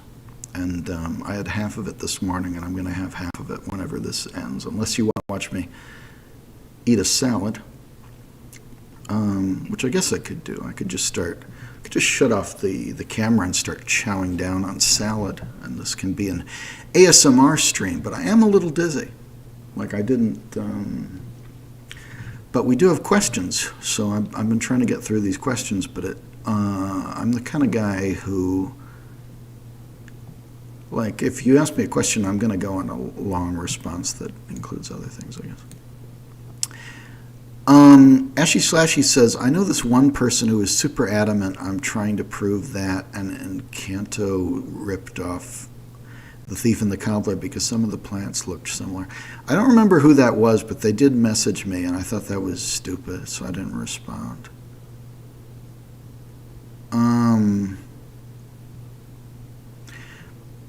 Oh, I know who that was, actually. That's somebody who, I think it's the same person who was posting a lot of messages at my forum, which I deleted. Because I think they're probably very young, and they're probably really intense. So they were, like, saying some stuff about Disney ripping off The Thief and the Cobbler. And Disney did rip off The Thief and the Cobbler. But I'm old, and I'm kind of over it, whereas I think this was like a young person who was really mad about it, and it was like saying, well, Disney is the biggest evil and this and that. And I was like, I can't publish that comment. I'm going to have to just delete these until you can calm down. And also, Disney's not a person. It's a faceless corporation that has a lot of talented people working for it. And it's not like, Disney is not like a person who decides to do something evil. Harvey Weinstein is a person who decides to do something evil. So there's a difference, and you kind of can't tar all of Disney with the same brush, because Disney did rip off The Thief and the Cobbler, but Thief and the Cobbler was a controversial film over at Disney, meaning that there were people who supported it and worked on it, and there were people who didn't support it and wanted it buried, and for a lot of different reasons. Alex Ashbourne says, the same person believes that Disney ruined The Thief and the Cobbler, which was not true, which caused Garrett very uncomfortable. Yeah, the person might be in chat. Yeah, Disney didn't ruin The Thief and the Cobbler. That is true. Fred Calvert ruined The Thief and the Cobbler, and Harvey Weinstein. If you want to believe that The Arabian Night is that much worse than The Princess and the Cobbler, which it is, but you know, it was Harvey Weinstein and Disney did that, but Disney had nothing to do with it until that point. Like, Disney wasn't really involved. And Disney's involvement with Arabian Night is disputable even. It definitely happened, but it's one of those things like, it happened through a subsidiary, like, rather than through Disney. But there was a YouTuber who was like, Dick Williams was making The Thief and the Cobbler for Disney until they shut it down, which isn't true. Dick Williams was making The Thief and the Cobbler for Dick Williams in pre-production, and then Warner Brothers in production. But then Warner Brothers got sick of him and fired him when he went over budget, which going over budget is kind of what Dick Williams did, because Dick Williams had high standards. As I said, Dick Williams is very good at finishing 90% of a film and then needing help to go over the last of it. I was supposed to be working this whole live stream, and I could have been, but instead I actually have a lot of questions from our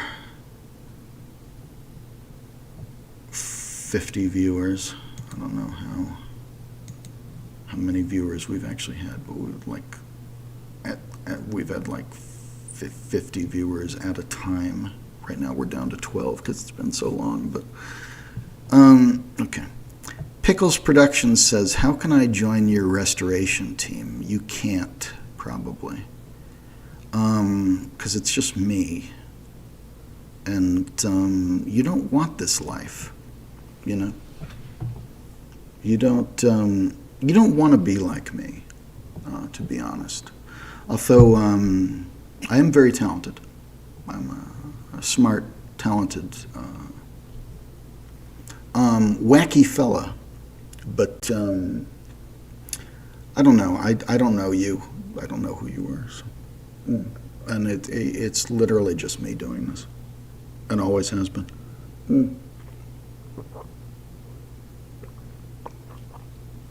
If I did know you, I might have a different answer for that, because I obviously I have asked people to help me out before, but generally speaking, no. James Shark says, "I only just learned yesterday there was a Marvin the Martian movie that got scrapped even after production was done, pre-production." That's a very different thing. There's not an existing Marvin the Martian movie that got scrapped, pre-production. So there's like a script and some tests. I think they did some animation, stuff like that.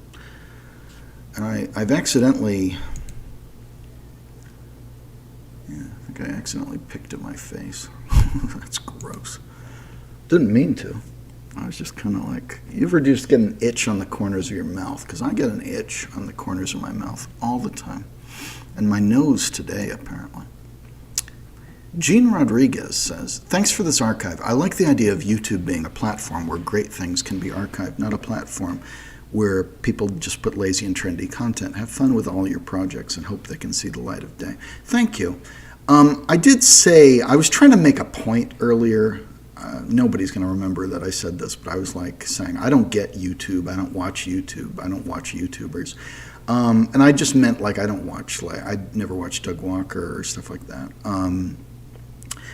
But I do have I do put YouTube on in the background normally when I'm working, and I think YouTube has given a voice to a lot of people who wouldn't have a voice otherwise. But I think that's all it's good for. Like the fact that there's a specific kind of content that's like YouTube like content is stupid. Like Quentin Reviews or something, who I watch. I'll watch if like Jenny Nicholson is talking about something, or that sort of thing, or like ContraPoints. Pre-cancellation. But or post, I guess, if she comes back. But the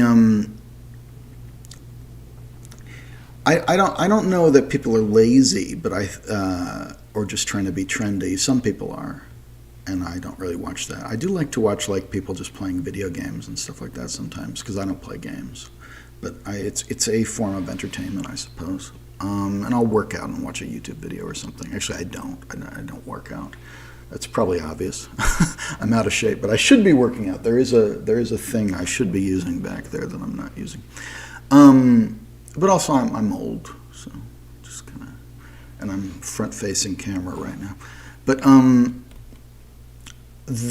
think my point that I was trying to make, I don't know if you're probably still not watching this, but my point that I was trying to make is that I joined YouTube as a filmmaker. Like, I wanted to share my She-Hulk movie that I had made at the time it was editing. And I never actually finished the She-Hulk movie, but it got like, I want to say 36 million views on YouTube. Like, the She-Hulk movie did pretty well.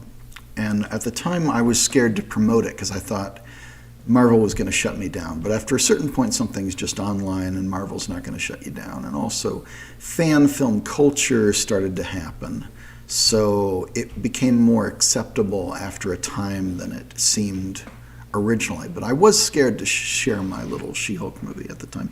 I thought I'd get shut down and I couldn't make it anymore. And I did get a cease and desist, I think, at one point, which I ignored, which was just about one specific shoot.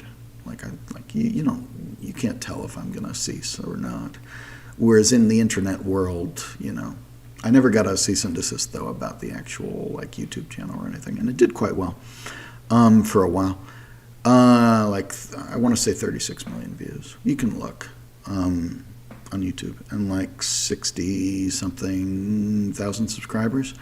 But the stuff I'm posting now that isn't the old 2007 She-Hulk movie is not doing as well. Like if I'm working on a video game hack, or if I'm working on this, or if I'm working on, I've got a talk show pilot I haven't posted, and did a bunch of videos I haven't posted. And I had a video game I was working on, and a web series I was working on, and a bunch of stuff I've been working on for the last 6 years that is not public, and I was directing an animated film called The Bizarrety Affair, which lost its funding and this and that. But I don't know what to do with my YouTube channel anymore. But I wanted to be a filmmaker on YouTube. I wanted to use YouTube as a way to show what I was working on, making no-budget or low-budget films, and go from there. And I don't think anybody's really doing that. Some of the people who I knew back in my amateur filmmaking days are still at it. Most of them aren't. There was a movie called The Battery. I shouldn't shout people out, even when I'm being positive. I don't know. I'm worried about sending harassment to somebody or people digging too deeply into whatever in the past of somebody just by mentioning them. But there was a movie called The Battery, which I liked, which was it was someone who I knew who was still doing it. But a lot of them aren't still doing it. And a lot of them, maybe we're never gonna, or we're gonna do something different. I think but just the fact that you can say YouTube content is like a genre is so sad to me. Because I don't think I wanted to do that kind of content, to be honest. I don't think I wanted to be Doug Walker. And I think you could combine being Doug Walker with what I was doing, and I think people have combined Doug Walker with what I was doing. But it wasn't something I specifically wanted to do, and I think I was quite bad at it. Even when I was younger, I think if I was reviewing a Star Wars, Rise of Skywalker, I was so bad. I decided I was I'll do a video actually talking about this train wreck. But I don't think people actually come to my channel for that, and I don't think I want to do that kind of content. And I wanted to be a filmmaker making features. I never wanted to make shorts. I did do shorts in film school, but I only ever wanted to make features because I'm long-winded, like you can tell. And I only wrote features, and I wrote a dozen features that never got made. And I think that's the best stuff I ever did. Some of it, anyway, was some of the best stuff I ever did. And nobody's read it, and it never got made. And so, I had this whole career as a filmmaker, 10 years ago, where I was writing scripts. 10, 12, 13 years ago, where I was writing screenplays that I thought would be movies, maybe, that would get me work or something in Hollywood, and just never happened. And I didn't have the money to kind of fake it after a certain point, and I left. And I was getting out of a lot of stuff which was ruining my life, and I got out of that, and I left, and then I came back when my life was ruined more. And I came back to Los Angeles end of 2015, and I've needed a lot of help. My YouTube channel actually was making a lot of money for a while. I shouldn't admit that, but my YouTube channel was doing very well for a while. But it's not anymore, and I've needed a lot of help. And I was working as an artist for a while, and that's kind of dried up now because of COVID and everything. But I was mainly working as like a commission artist and doing my best. But it's been hard. Like the last few years have just been hard, and it's been hard because of money. And this is these last like COVID years. 2 of these years have been the first years in a long time where I haven't had to worry about money and where I'm going to live, because like maybe 2015 I was okay for most of 2015 until the end of 2015, but 2019 I was okay, and 2022 I was okay. Well, 2021 I was okay, and in between that I was not okay. So it's hard, and I wish I was making some money on Patreon, and I wish I knew what people wanted of me also. Like, I wish I knew what people would be excited about me doing and would want to support, but I also wish that people would support what I'm excited about doing, whatever that is. And I wish I could make a better case for what I'm doing rather than just, oh, I'm doing it. And every few months I'll post like something on Archive or in Patreon and like talk about it a little bit. I don't feel I'm making a very good case for why someone should support me on Patreon right now, which is a shame because I think, obviously I do like me. I like the stuff I'm doing. I think it's cool.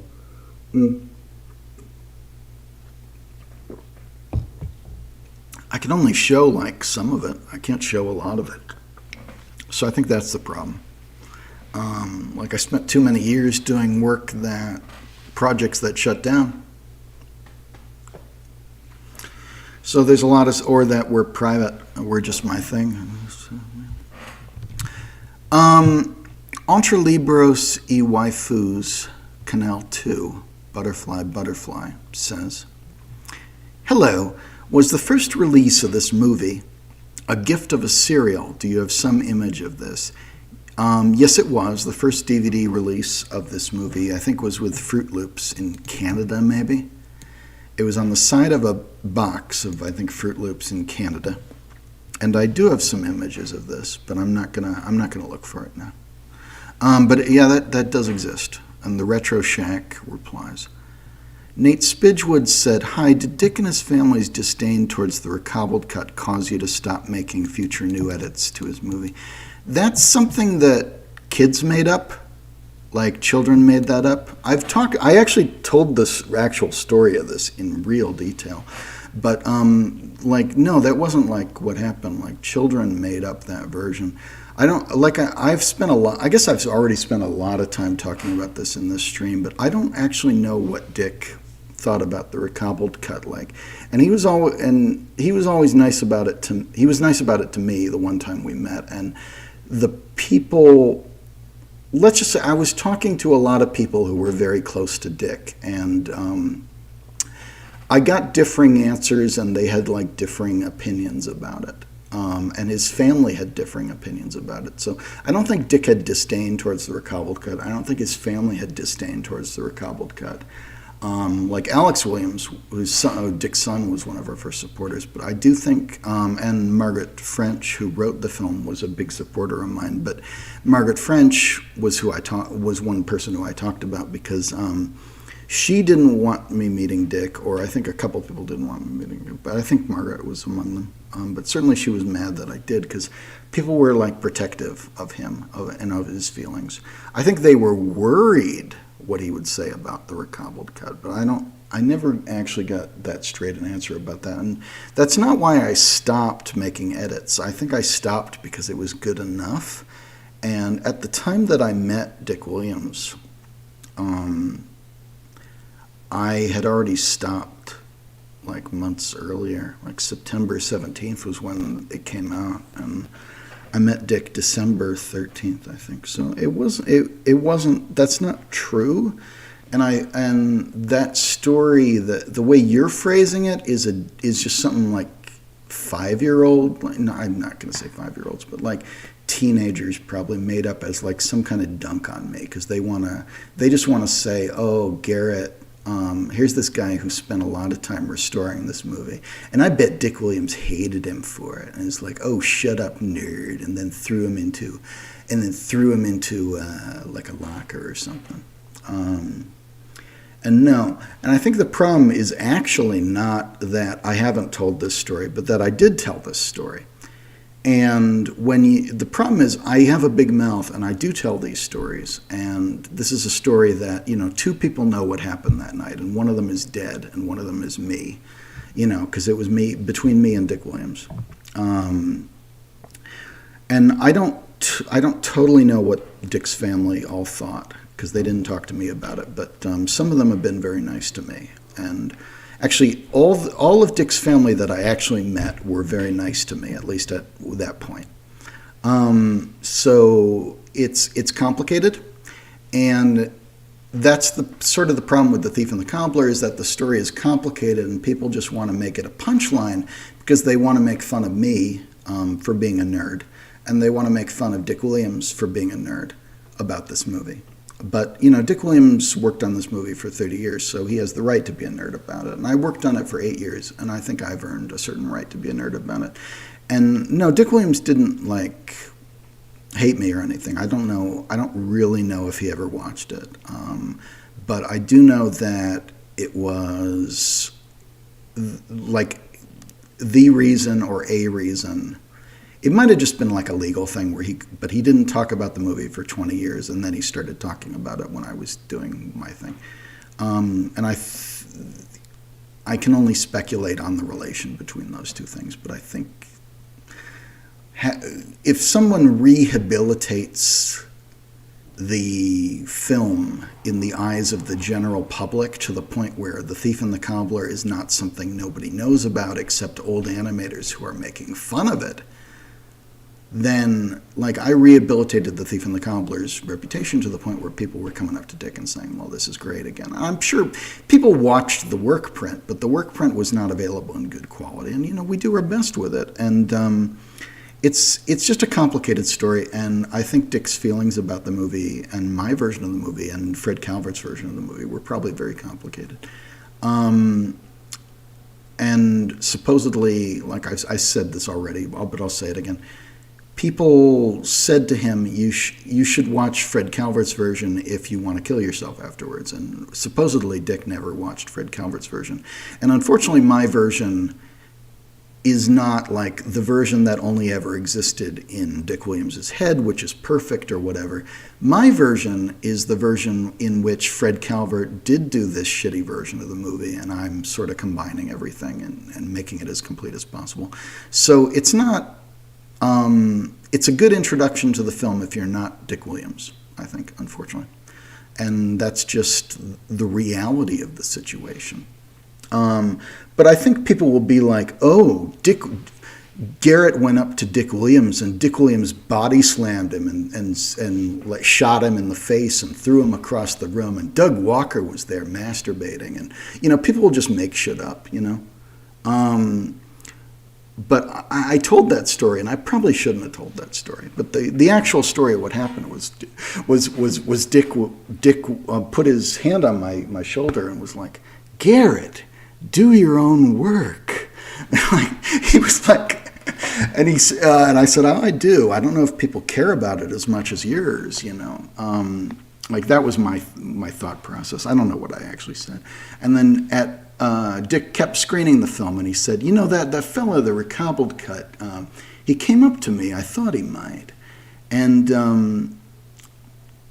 but I'd always gotten the impression that, people were trying to keep the Calvert cut away from Dick. They were just trying to keep him from seeing that.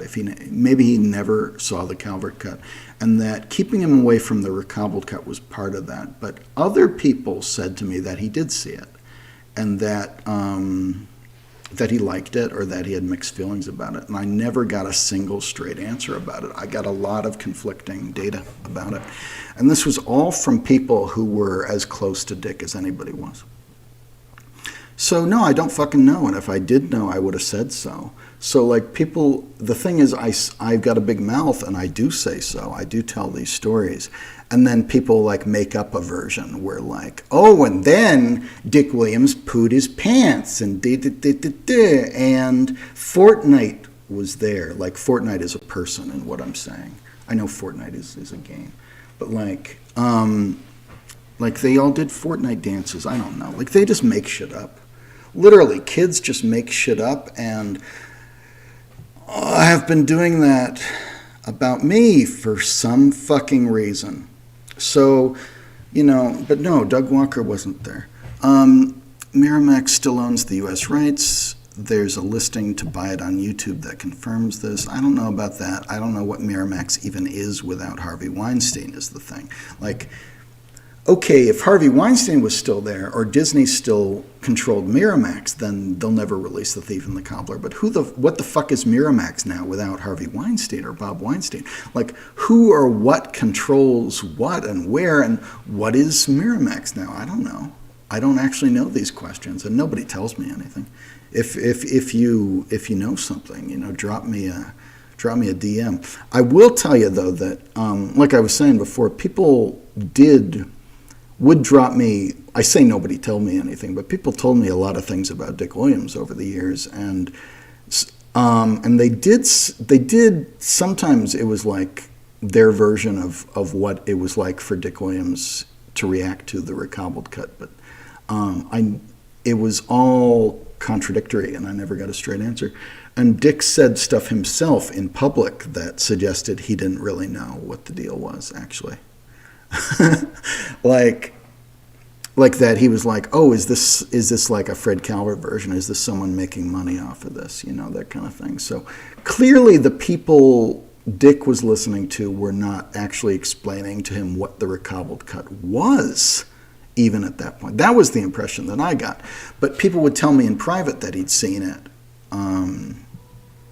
So yeah, I don't know. And my thing was, I was going to tell the story in a book of the making and unmaking of the recobbled cut, because I don't think that story has ever been told, at least from the point of view that I had of it. But I also said Dick Williams is the one who needs to tell this story, because the making of this film is the story of Dick Williams.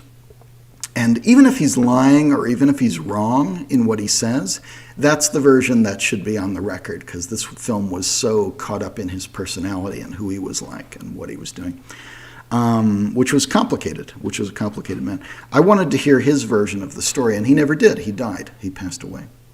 But he did talk about things a few times before he passed. So, it might come like in a day that I might tell that story from my point of view, or somebody might actually say, like, I might be involved with someone else's attempt to tell that story. But I did feel at that point in September, before I'd even met Dick Williams, but by September 17th, I'd been working on that film for like 8 years. And I felt that I'd spent enough of my life dedicated to The Thief and the Cobbler. Which, I'm coming back to it now, but I'm trying not to spend too much time on it, like maybe just a few weeks, just out of tribute to what Dennis did. And I did do the Raggedy Ann restoration, which took months, and was in the works for years. And that felt like unfinished business for a long time. But I did feel after a certain point, I can't like magically make this perfect version of the film, because I don't have that material. And it was about as good as it was going to get by 2013. And it still is about as good as it's going to get. So I was like, I might as well just tap out. And I felt that meeting Dick Williams would be the nice, like, end cap to that. And I still think that was the right way to go out, personally. Also, Death Star 77 says, also know that Paramount possibly expanded their deal with Shout Factory to include the Miramax library. Cursed will be the first title, but sadly no Craven cut. Yeah, I don't know. I feel like there is a rule on the books to not treat this film well on home video. It's never had like a good home video release in any form. Like the best version of Arabian Night is still bad and is Korean. you know. So I don't know. I don't know if people who hate this film and are trying to bury this film or think this film is like lawsuit material with Aladdin or this or that or hate Dick Williams. I don't know, or our Harvey Weinstein or our Disney or Warner's brass at the time. You know, da da da da da da da da da. A lot of people kind of fucked this movie over, and I don't know if they're still around and in decision making. I don't think they are. I think a lot of time has passed, but I don't know any more than you do, and you don't know anything. So about like whether this is going to come out. So I haven't heard anything, but I would like it to come out in some form. Like I'd love to see like a Blu-ray of Princess and the Cobbler, or Arabian Night, Moment in Time, that sort of thing. I think that's what we'll get. I don't think you'd get like a recobbled cut, but I'd love to do a recobbled cut, you know, like my Mario edit, as I said, was supposed to be on an American Blu-ray of Super Mario Brothers, which has not happened. And it's sort of like, and one of our raw files is on the Australian Blu-ray, unrestored, but it is one of ours.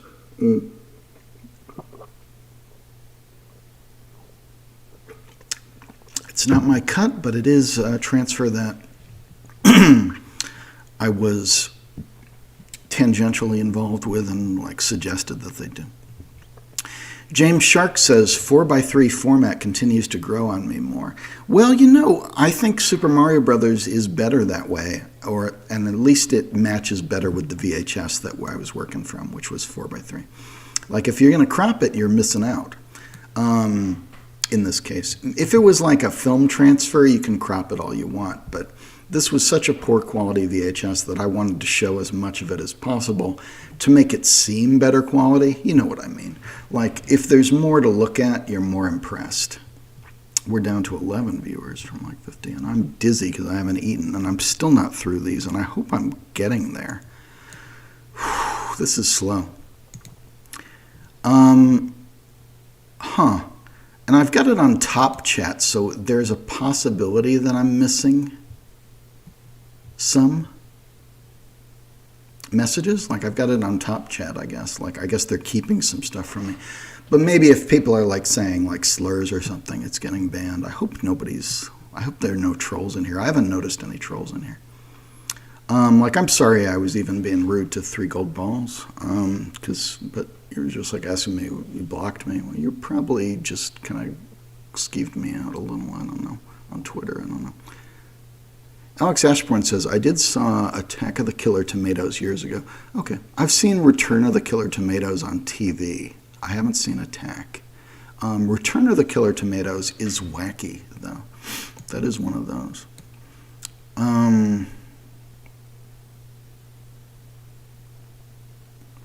Alex Ashbourne says, what do you think about this YouTube user named Josh? I don't know. I don't know who that is. Wait, I think I know. No, I don't know. I don't know. James Shark says, killed Doug Walker. Laugher. Yeah, like I'm just, it's weird. Like, that's not, Garrett Gilchrist killed Doug Walker is like something I made up to like say, like, this is the sort of stuff people make up. Because I don't know what people are making up, but it's like that, you know, it's like Garrett is being weird about some YouTuber or something, or some Twitter user, and I don't even know what that is. It's like I don't even know who they are. James Shark says, working in animation truly can be thankless. Haha. That's true.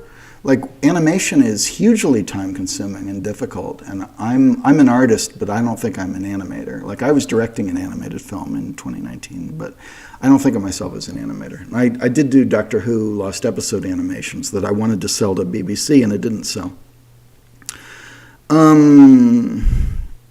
I really wish that had sold back in 2007, but like that broke my heart that they went ahead with Doctor Who animations and I wasn't involved. But there was also a lot of drama in that fandom, I could tell, and so I wasn't that heartbroken because of that.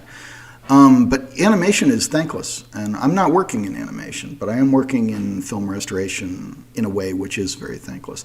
And I think you can do this stuff better with like automated tools, but this film, The Thief and the Cobbler, is also a special case where it would be harder for automated tools to figure this movie out.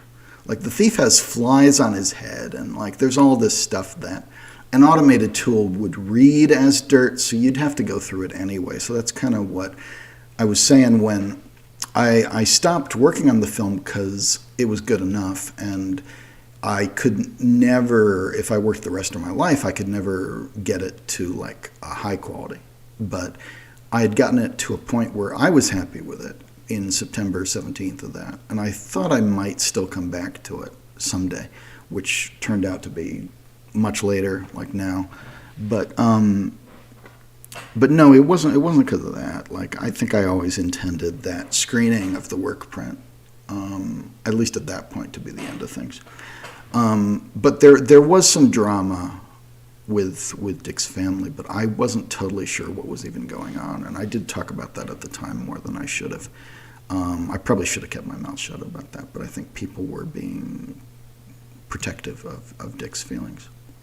But I don't know what Dick's feelings were, and I don't even think he was fully aware of the whole recobbled cut situation. Like, I think from what he said later, because other people met him later, and people were obviously talking to him about it, and he didn't seem completely sure. I got conflicting reports about it, but I don't think I could actually believe that he wasn't totally sure what it was as a project.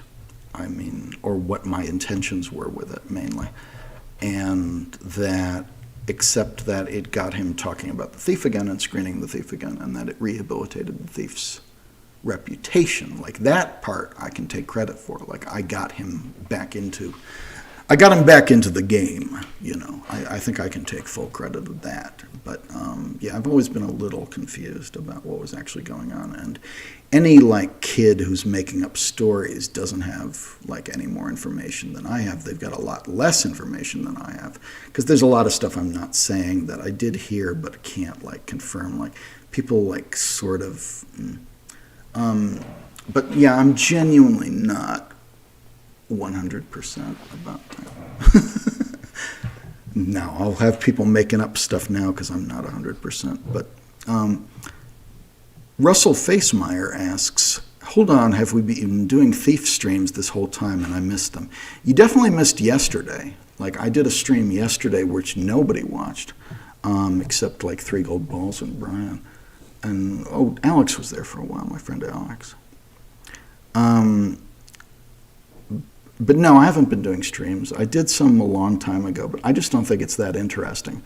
But I do feel like answering your questions, and there were a lot of questions, so I'm just going to try and answer all these questions until everybody's gone. Russell Facemeyer says, how aware are you of the Italian dub of Thief? I just posted the poster for the Italian dub of The Thief, Recobbled, which came out September 5th, 2020, I believe, to the Recobbled Cut Facebook group. I am subscribed to the Facebook channel of the fellow who did the Italian dub of The Thief. He asked me for my blessing or something. Like, he did talk to me when he was doing it.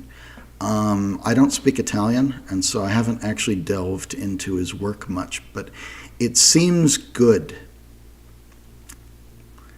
Like, I think what he did was good. But I did tell him, like, you're going to have trouble because we don't really have separate tracks, like separated music and this and that and dialogue for the film.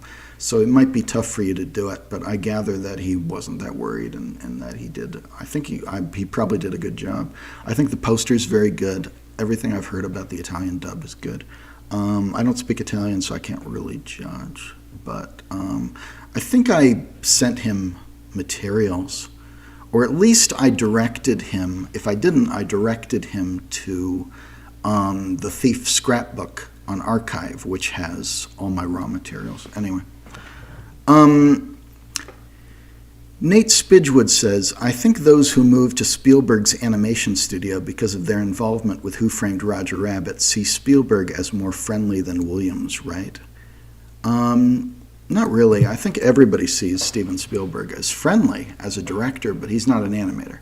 Steven Spielberg was an animation producer, but that shut down, and that's why Cats never got finished. The animated version of Cats, not the Tom Hooper, is that his name? Who directed like this live action CGI monstrosity. But Amblimation was going to do like a 2D animated Cats musical, Andrew Lloyd Webber at one point. And Spielberg produced, Animaniacs and Tiny Toon Adventures and Pinky and the Brain, and etc. And Steven Spielberg is one of the most well-liked and well-respected directors in Hollywood, but he's not an animator. So I don't know what you're asking, actually. Because Spielberg's animation studio, for one thing, Spielberg only sort of had an animation studio.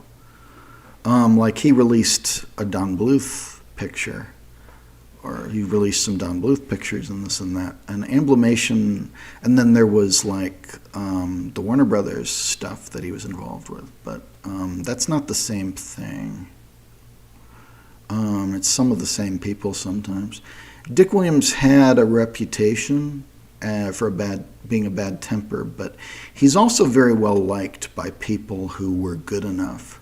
I think he lost his temper genuinely a lot of times because people were fucking up originally.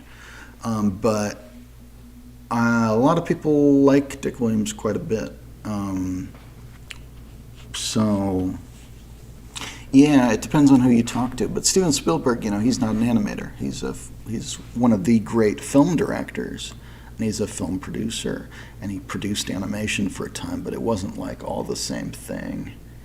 It was like a couple different, what would have been a couple different companies like Warner Brothers and Don Bluth and the eventual Amblimation, but that wasn't all the same thing. I don't know.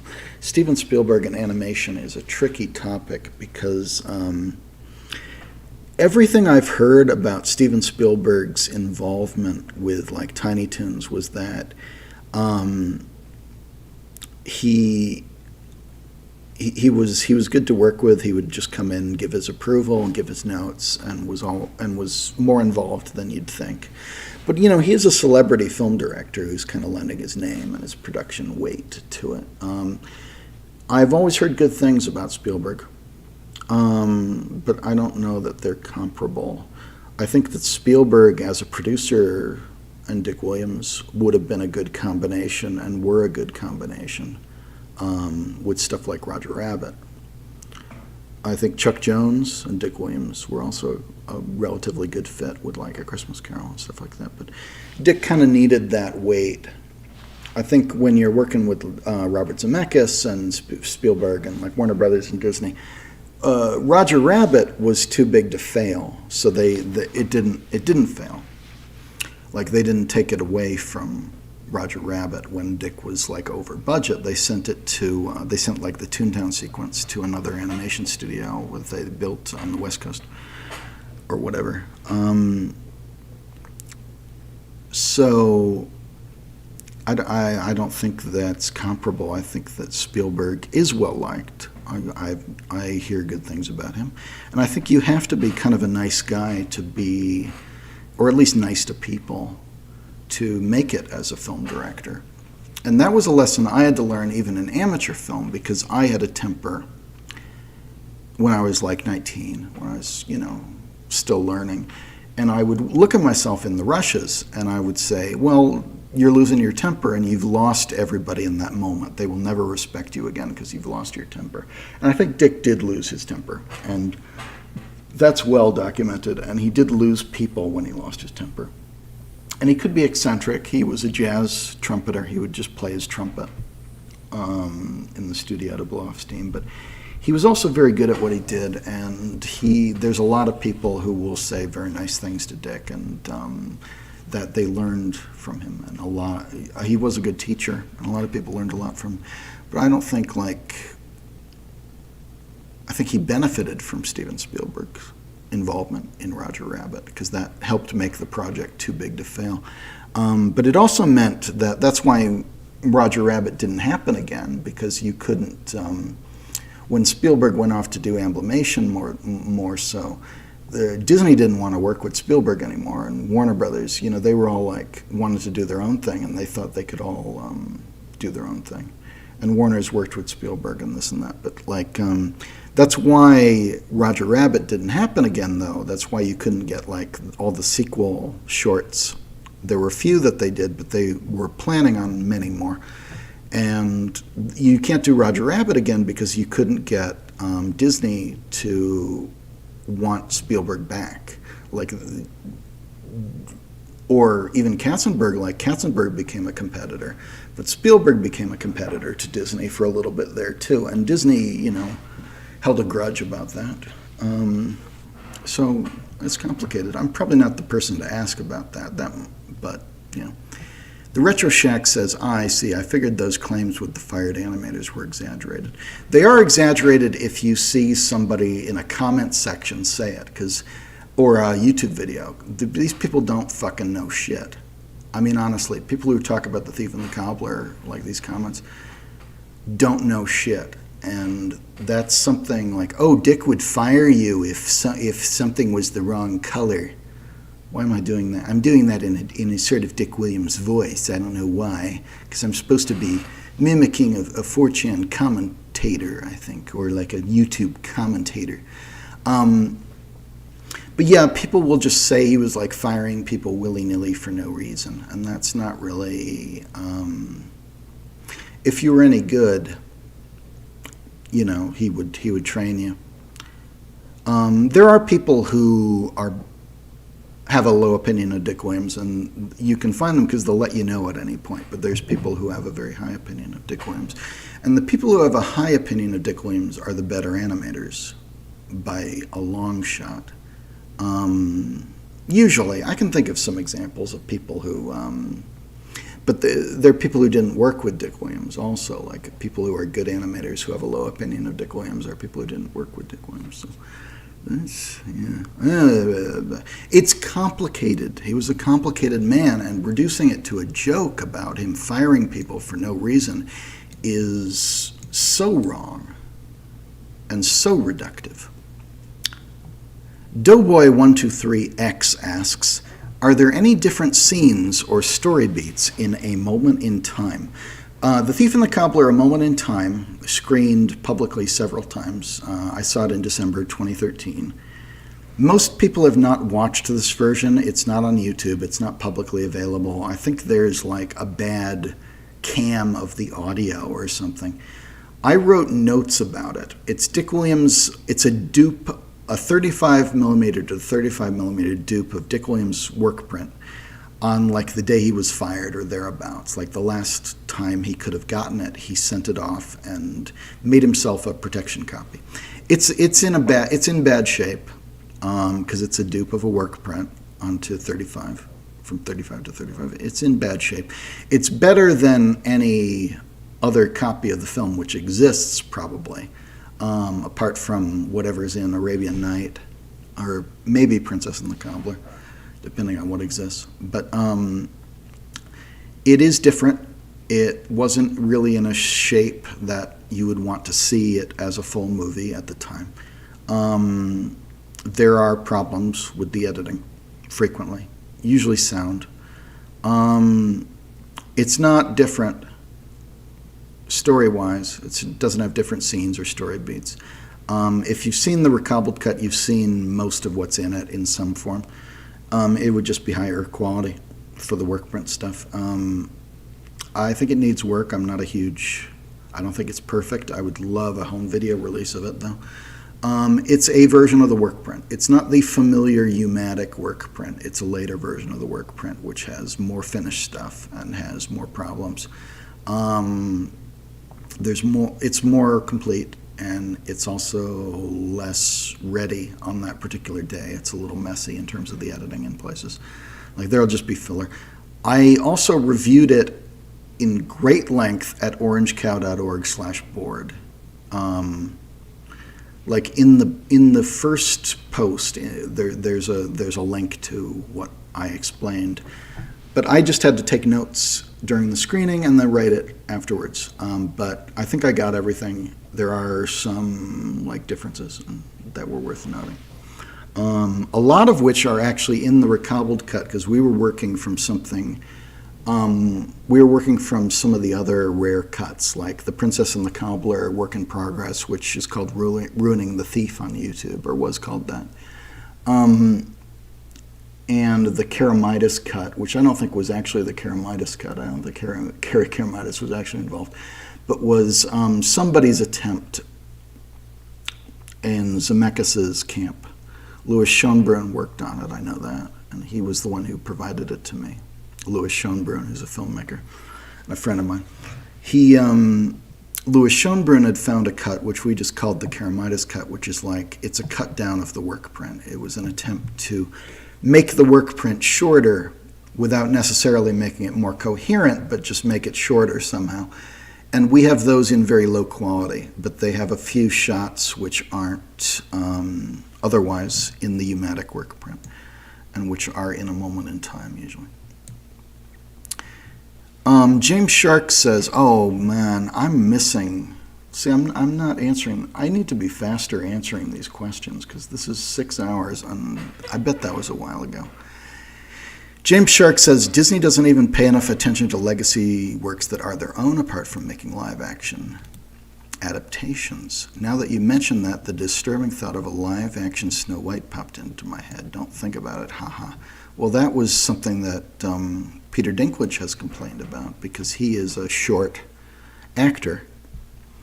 And he's had to fight against, like, having to play dwarves and elves and, magical dwarves. He has dwarfism, but, like, magical dwarves in films is like a stereotype that he's had to fight against to actually be a leading man. And he complained about Snow White because that's the source of so much of that great film. And Snow White was the film which made Dick Williams want to get into animation, of course, but from Peter Dinklage's point of view, it started, or at least it popularized a stereotype along with like The Wizard of Oz and stuff like that. Short actors have to play these creatures all the time, and he couldn't actually be a leading man, which he has been very successful about, kind of fighting against those stereotypes and doing more interesting stuff. James Shark says, "It makes me think of Christopher Nolan telling Zack Snyder not to watch the Joss Whedon version of Justice League unless he wanted to hate himself." Yeah, I don't know if that happened. That probably didn't happen, but that could have happened. I've been meaning to actually watch the Zack Snyder Justice League, even though I don't like Zack Snyder as a filmmaker, because I haven't seen the Joss Whedon version. And I used to like Joss Whedon, but obviously he's a bad guy. I mean, the stuff that's come out about Joss Whedon is not good. And I don't like Zack Snyder as a filmmaker, but I'm curious because I know his version is better, and I haven't seen the Joss Whedon version. And I've always said that even if there's a filmmaker who I don't like Batman and Robin is another Batman-related example, like Joel Schumacher, I don't think was the right person to do that film. But I get what he was going for, at least. And I think, I've said this before, if you did a fan edit of Batman and Robin, which people have done, they cut out the stuff they think is cringe, and they're cutting out the stuff that I actually think is good or is better than what else is in the movie. And because they want to focus on Arnold or whatever. And like that, I don't know. When you start thinking about why is Batman and Robin bad, I don't think you could, if you think it's bad, because I know a lot of people like that movie.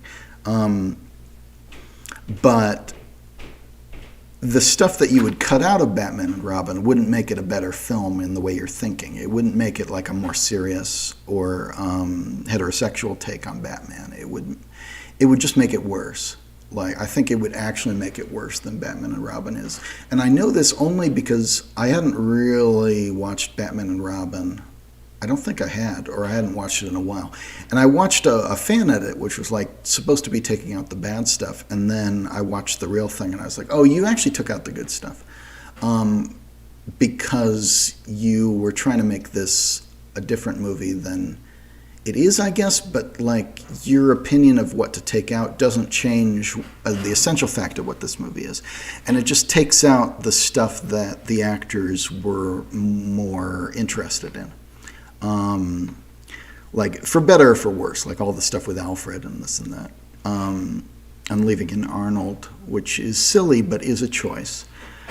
You know, everything about that film is a choice, for better or for worse. And so I started to come up with the opinion that I would rather see a director's cut from a director that I dislike than like the studio or the fan edit version that cuts out all the stuff that director did.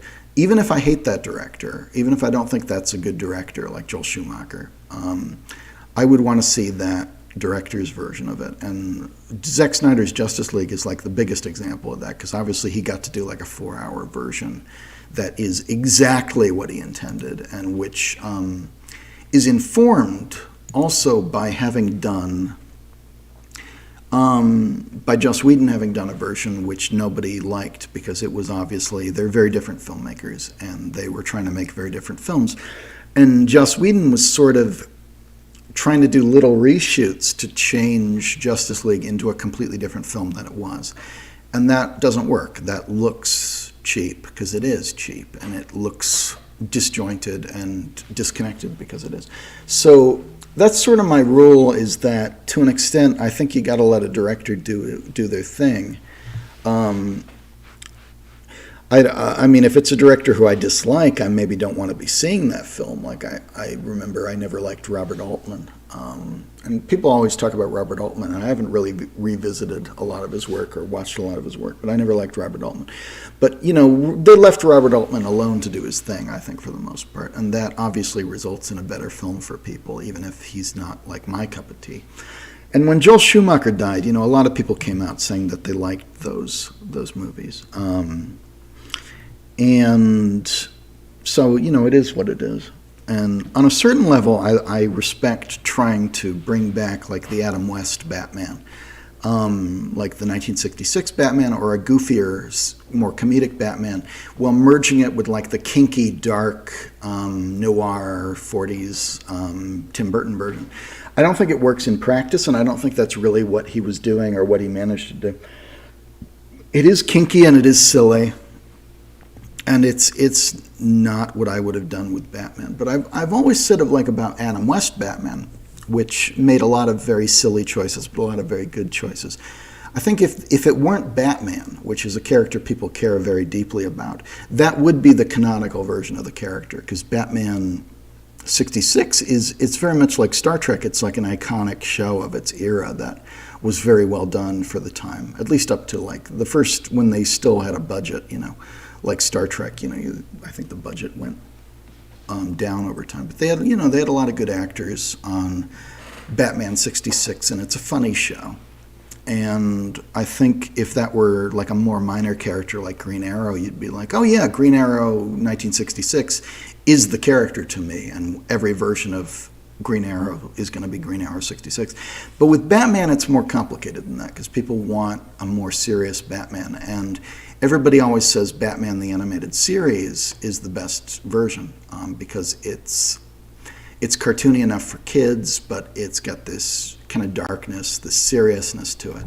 But it's also kind of serious for kids. It's not too serious. And it's imaginative in a way that the Nolan films are not. The Nolan films are very realistic and are more of like a crime drama almost, but also have like tanks and shit and are over the top. But Nolan didn't click with me, to be honest. But I get why people like Nolan. And I just don't think Joel Schumacher, I think he just kind of had a weird view of what Batman should be. And I think Burton had a weird view of what Batman should be. And Burton probably came the closest to delivering what people want. Burton is very kinky. Schumacher's very kinky. And they made some kinky movies. The Burton Batman movies are good. I was a big fan as a kid also. And you gotta love Michelle Pfeiffer as Catwoman. But like, you know, there's stuff I like about Batman and Robin in retrospect. Like even, you know, I like John Glover in Batman and Robin, and everybody seems to be having fun. Clooney obviously put a lot into like having a relationship, maybe a romantic relationship with Alfred who's dying, and I don't know. There's like, that's like the stuff you'd probably cut, and it's stuff that you sort of get what he was going for. Like you sort of get what Schumacher was going for. I just don't think Schumacher's a very good director. But like I think people liked Nicole Kidman. Like I was a teenage boy. I liked Nicole Kidman in Batman Forever. She looked good, and well, Chase Meridian is such a comic book name, you know, like Vicky Vale, such a. But then you've got like Jim Carrey and Tommy Lee Jones both playing the Joker, which is it's a bit much. But I think Joel Schumacher would be like, well, you can't be too much with Batman, but it's much. It's very much. And like Batgirl didn't work at all, and I don't know. It ruined Alicia Silverstone's career, who was very, very good and like Clueless and very cute and like I don't know. Anyway, not to get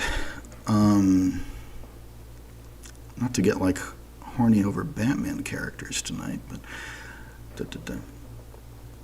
Hunter Mario World says, I'm sorry for having assumed worst when I realized I was blocked as someone seeking to observe and appreciate. You're the reason why I'm invested in not only Thief and the Cobbler, but others' restorations. Grateful to see your version. Yeah, I'm sorry. I do feel bad for blocking people, like I said, on Twitter especially. There's a lot of harassment, and I can't always tell in the moment if someone is being just a little mean or if they're really trying to start some shit. And I think you just have to block people at a certain point. And anybody who's been on Twitter for a while or is older will tell you you're just blocking people, and it's not something you should take too seriously. But you probably said something which was like a little rude or something, and it is what it is. You know, I've said rude stuff to people, and they've hated me for years afterwards. So it is what it is. But there's also people. It's such a like troll thing, like you see on Twitter all the time, where someone's like, "Oh, they blocked me. That means I won, and I'm going to talk about how they blocked me for the next year, and make a lot of tweets about them and this." And like, I haven't thought about you since I blocked you, is what the person will always say. Is like, I didn't like the way you talked to me, and I just can't deal with that on Twitter, because Twitter is already really a hellscape. I mean, Twitter is not a healthy website to be on. It's depressing to be on. The Retro Shack, what do you think is the oldest animation in the recobbled cut? For example, I believe the zigzag card animation in the One-Eyed Camp was animated in 1975, if I'm not mistaken. A lot of the stuff that's in the 35mm KA reels, I called them the KA reels. There's like 7 reels. A lot of that stuff is old. That's all stuff, almost all stuff that predates the Warner Brothers production, because it's what he showed to Warner Brothers. So it'd be stuff with the Thief, like the first shots of the Thief in the city that introduce the Cobbler and the Thief are very old, and the Emerald scene is very old. It's got an older version of the Thief is present in the first scene with the Cobbler and the Thief in the town square, and then the nurse nanny attacks him, is very old. It was in Nasruddin, and the Emerald scene is also from Nasruddin and looks very old. There's even like footage I cut because it was reanimated, because the old version was from Nasruddin, of like the Thief is skulking around before the Emerald scene.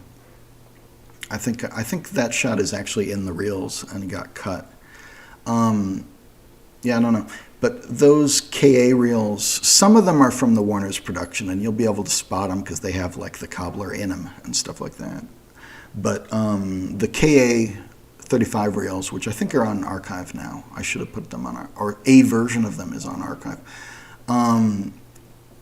That's all the stuff that we have in HD. That's not all the stuff we have in HD, but it's most of the stuff we have in HD, because it was like 50 minutes of stuff, 50 minutes. and was from an animator who didn't work on this film but did work on other stuff, and had found those in Gene McCurdy's trash at Warner Brothers because Warner Brothers didn't care.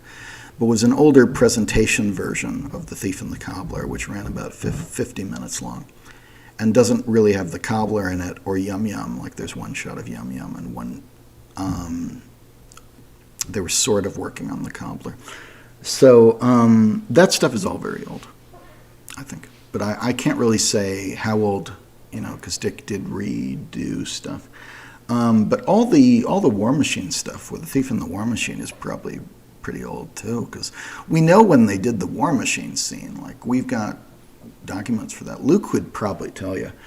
Luke Minicelli still emails me sometimes when I ask like a research question. He'll probably know when this stuff was animated, because that gave me so much more respect for Dick Williams than I think most people have, because Luke would say, no, this was done then and this and that and that.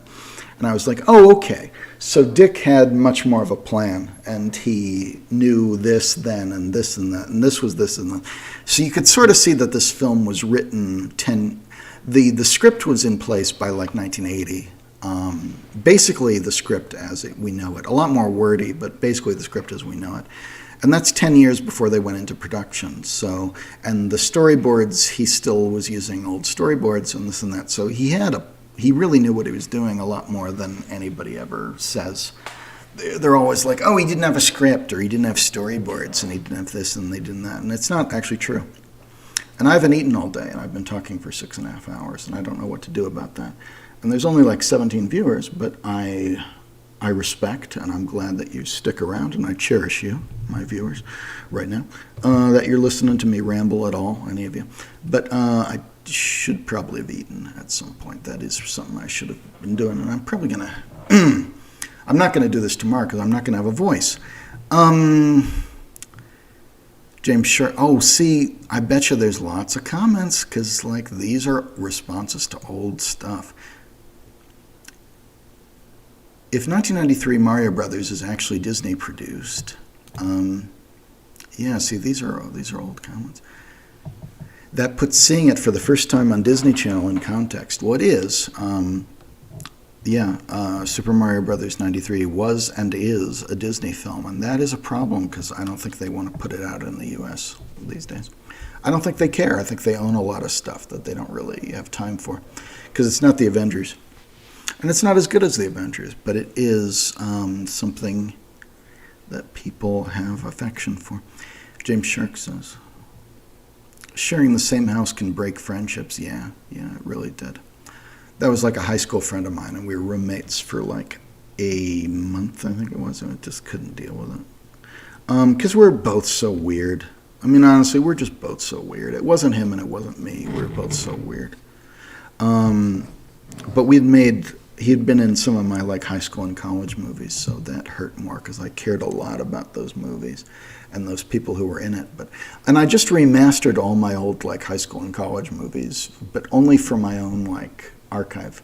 I think I sent it to some of them, actually. I did like say, oh, here's this feature we did. Here's like a capture of it, and I've captured all the footage and this and that. Because I just want to make sure that it still exists in 20 years. But I don't think anybody still cares about like these old things. Maybe some people do, but it's not like a big thing that people are asking about, which is fine. But it's stuff that I had to care about a lot because I was making all these old comedy movies in high school and college with my friends, and I had to care a lot about it.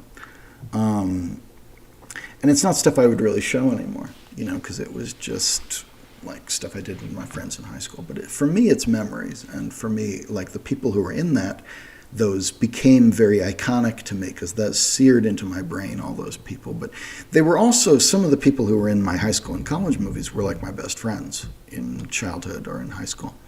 Even if they only had a small part in that, like showed up, like my friend Mike, who I know since I was 4, is in one of them, like for one scene. Like he's a soldier in the Star Wars movie. When you were 15, impressive. Yeah, 15 was when I first started. I made my first feature film, quote unquote. Like I had a little 8mm Video 8 camera. And I think I'd been making like animations when I was 12 or 13. when I was 15, I started trying to do sketch comedy. I think my voice was just changing at that point and stuff like that. And I wanted to be Monty Python, and I had a website about Monty Python that was like the top Monty Python fan site at the time. God, don't look that up. Like, my website used to be a Monty Python site rather than like my stuff.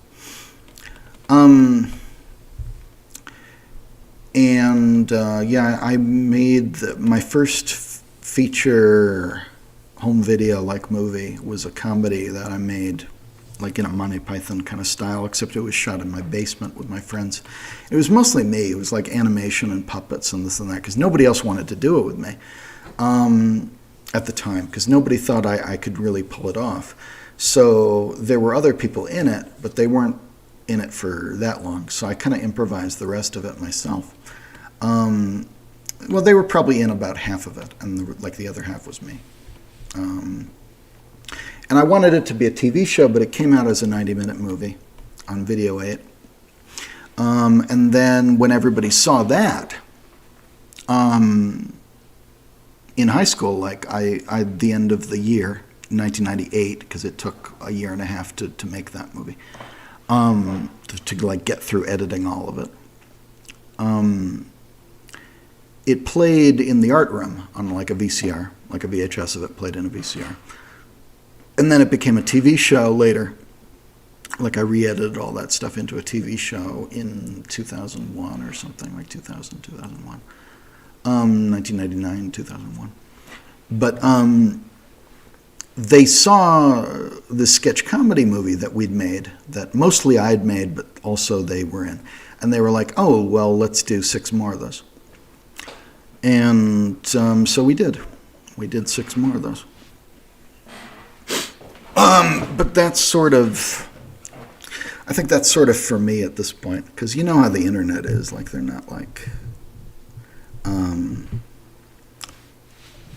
they don't see stuff in context, and I really don't want to be judged by old shit while I'm still trying to get, I don't think it's like of much entertainment value anyway, but it is good memories for me, and it taught me a lot. Like, I think if you're young and you're trying to make movies, you should try to make movies. But I can't imagine like growing up on YouTube where like all the stuff I did on the internet sort of disappeared after a while, right? Or all the stuff I did as a VHS filmmaker or a high-8 filmmaker or a mini-DV filmmaker. All that kind of disappeared and is not all on the internet. Some of it is. But nobody cares, and that's really for the best. But like,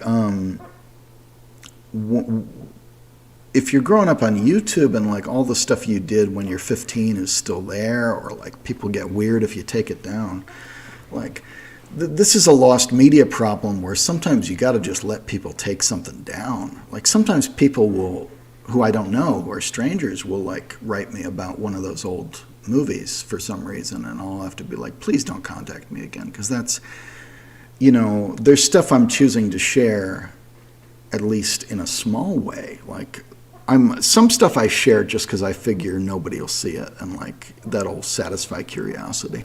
And it's always, like stuff I've shared a little bit, like you don't need to know everything I've ever done, in my life that was like home movies when I was 15. You don't need to see that. But I did remaster some of that stuff because I wanted to reconnect, I guess, with the friends from back home about all that stuff, because that was fun for me. It was a lot of work for me, but I really loved the improvised and kind of like, let's put on a show right here nature of it, and it was funny to like try to reconnect with people who had also helped that syndicate that show across the country when that was airing all across the country in the 2000s. Because they were like, oh, I remember. Yeah, you would send me your VHS tapes and I would put that up. But it's kind of like, it's weird to me that anybody's ever watched those movies, and it's like really weird if like a stranger has watched those movies who wasn't in those movies, because it's that kind of movie. And like, that was true even then. Like, it was weird for me when people who weren't in those movies would watch those movies. And I think people would only ever share stuff that old at this point to try to harass me. Like, they would want, like, people to look at me like I'm 15 or probably like 20 instead of 40, like, you know. And I think some people do come at me on Twitter sometimes. It's rare, but I think people do come at me like I'm 20 years old, and I'm like, no, man, I got I haven't. I don't. I'm not the guy you think I am. Like, I think you're 20. Like, I think you're a teenager or something. But like, you got this kind of view of what I am, which is silly. I hope I can catch up with these. This is way too long. I'm sorry. Should I just like I haven't eaten and I'm getting a headache from not having eaten. But I do want to get through these, like, theoretically. Oh, and my I just noticed my camera's shut off. Okay, I'm going to take a quick break because the camera's shut off, and then we're going to fix that. But I will be back. I might start eating something, and I think that might be a mistake.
Because the thing, right, is I was doing this yesterday at my channel my other channel, for my main channel, for 5 hours, and I didn't get any questions. And I got a lot of questions this time. I didn't get any questions last time.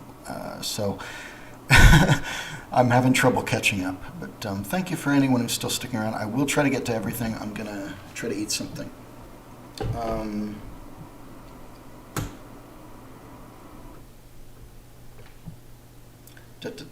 Oh, yeah, mine. Okay. I'm going to replace the battery. I'm going to eat something. And I'm going to do things. Okay.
Okay, this is now a stream where I eat a salad. That's now what this is. I'm going to try and answer the last questions, but I'm also going to eat a salad. And that's just what we're doing here now, okay? I'm going to take the Gelman tablet off. I'm going to put this in this. I'm gonna get a fork. I'm gonna eat a salad. Okay. So I'm gonna give up on doing any work tonight. I think I already gave up on doing any work tonight. I don't know how well you can hear me. I don't know how good the audio on this is anyway, but I'm gonna get a fork. I'm gonna eat. I'm gonna finish this. Okay.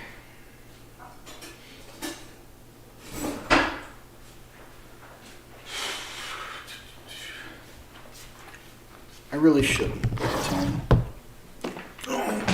I don't do this very often, so I do feel a need to give you your money's worth, so to speak.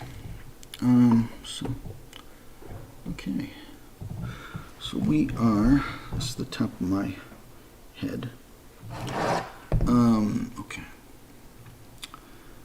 Let me see. Back to streaming. Il Canal. I'm gonna move this. See, my microphone and my dinner want to be in my mouth right now, so it's a little awkward. Il Canal de David says, I write you from Italy to thank you for having allowed the movie to be dubbed by Enrico. Thank you, with many hearts. Now, I think Enrico could have done that with or without me. I think he seems like a very talented guy who knows what he's doing. I think he knew what he wanted. I think he knew what he wanted to do. And he can take full credit for that. He didn't need me to approve or deny what he was doing. He seemed like he seemed like he knew what he was doing. I'm moving the microphone so that I can sort of eat with my right hand. James Shark said, nice, I love Ben Elton's work. I was a big fan of the young ones. And I do like Ben Elton. Blackadder. And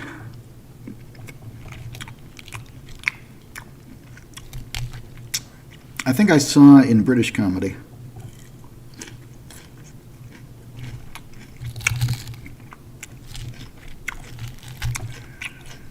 I think I felt a certain kinship with like British comedy, because everybody in it seemed very nervous and like mannered in a way which rang true to me, like they were kind of socially awkward.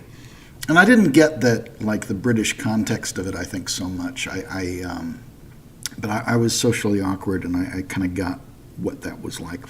And I loved how obnoxious Rick Mayall could be. So I sort of wound up doing comedy like that. Wanted to be like Rick Mayall, kind of.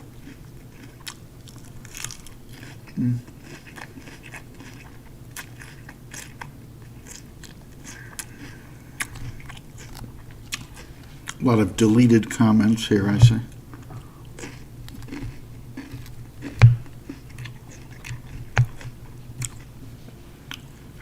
James Shark says, reanimated collabs are good for fun, but not as a professional level production.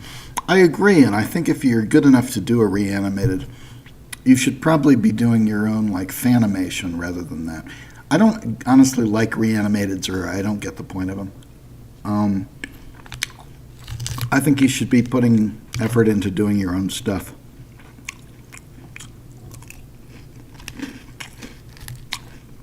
But I also think that if you're doing The Thief and the Cobbler, people will think you're finishing The Thief and the Cobbler. And unless you're like Eric Goldberg, like this famous Disney animator, I don't think you can finish The Thief and the Cobbler. I'm eating a salad. I made this salad 2 days ago. Like, this is day 3. So I've got to eat it now.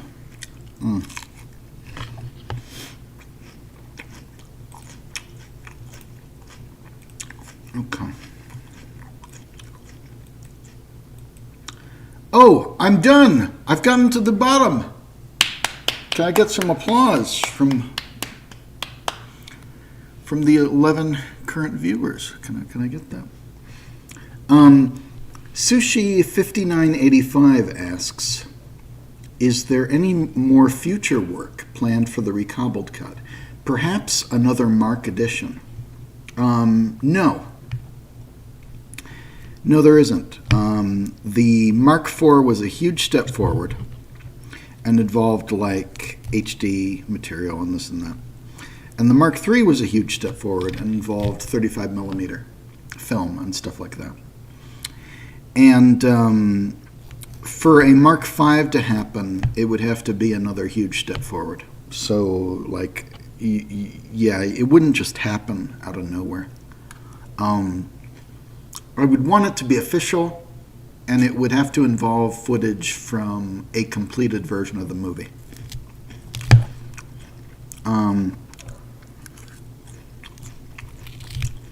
Like, if there was an HD release of Arabian Night, Princess and the Cobbler, A Moment in Time, then maybe you could do something with that, maybe. But that would also change things, so I don't know. But no, I'm not just going to do a Mark V for no fucking reason. And the reason I say fucking and that I disliked that that phrasing was because people were like, oh, there's a Mark IV now. That means there'll be a Mark V. And no, because I spent 8 years getting to the point of Mark IV, and I've got to live my life. Like, it's honestly stupid that I'm going back to it for this, even. Like, I need to live my life at the end of the day. And I'm not going to do a Mark V just because a Mark V is a larger number than 4. Like, I think people just ask that question to ask it, and I got really sick of it because nothing's turned up. Like, there hasn't been an HD release of any version of the film. Like, I don't have any new footage. Like, what are you talking about? What do you think a Mark V would be? Is this not good enough for you after 8 years of work?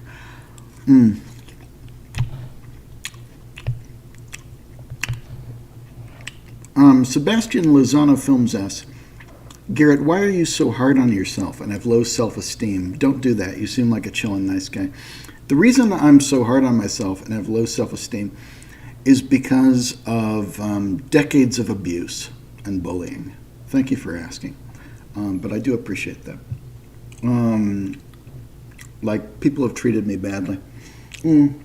But I try. And I'm sad when people think of me as mean or abusive or that I'm being mean to people, because I want to be seen as kind of a chill guy. I don't want to pass that abuse on to the next generation, if you understand. Gregster Styles Corner 1994 asks, Garrett, do you remember the dragon scene from the original script of The Thief and the Cobbler? Yes, I do.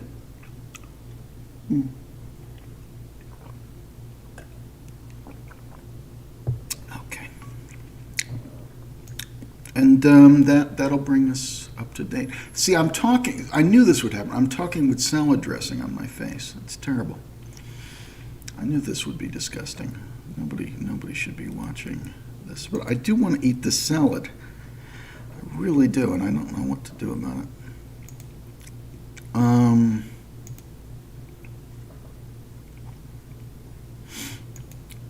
And that's unfortunate.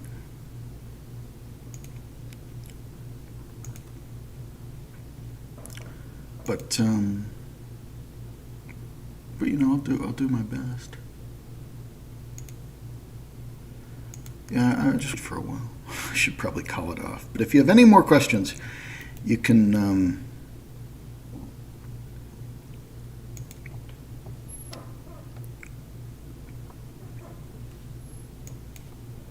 you can get them in now. It'll be good. Okay. I'm going to eat something, and it is going to be gross, I guess. I guess that's where I'm getting at with this.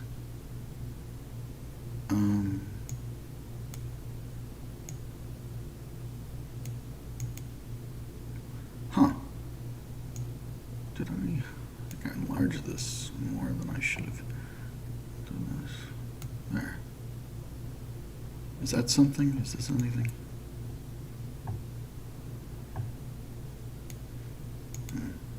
Okay. Do you see that? I don't think this is fast enough.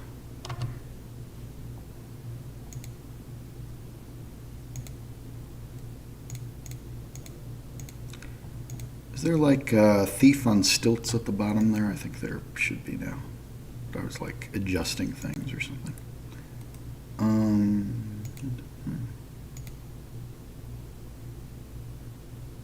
Okay. Okay, I'm gonna eat for a second, but you can all ask yourself, you can all ask some questions in the meantime, and I'll answer them when I'm done.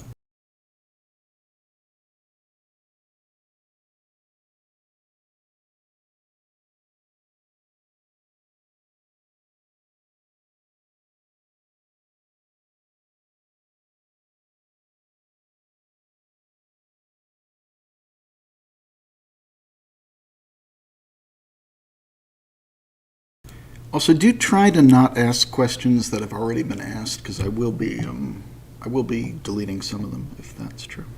And I've got, see, the minute I talk, I've got salad dressing on my face, so I can't. I gotta hide. If I'm gonna eat, I've gotta hide. I've gotta hide. But I do have this this delicious salad and pasta salad from 2 days ago. And we'll just be doing that. But yeah, please ask some questions while I'm still here.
let's get back on here. I do think could I kind of napkin a bit, but yeah, I did just eat. So, let's tackle the last questions, and then I should call it. But thank you for sticking with me through that. Yeah, I just ate a salad. I just feel good that I got through the chat. It was a long chat. That was a long chat, guys, to get through, and I'm not used to that. So yeah, thanks for sticking around, and we'll just do that. Okay. I'm just itchy now. Okay, I ate a salad. I feel good.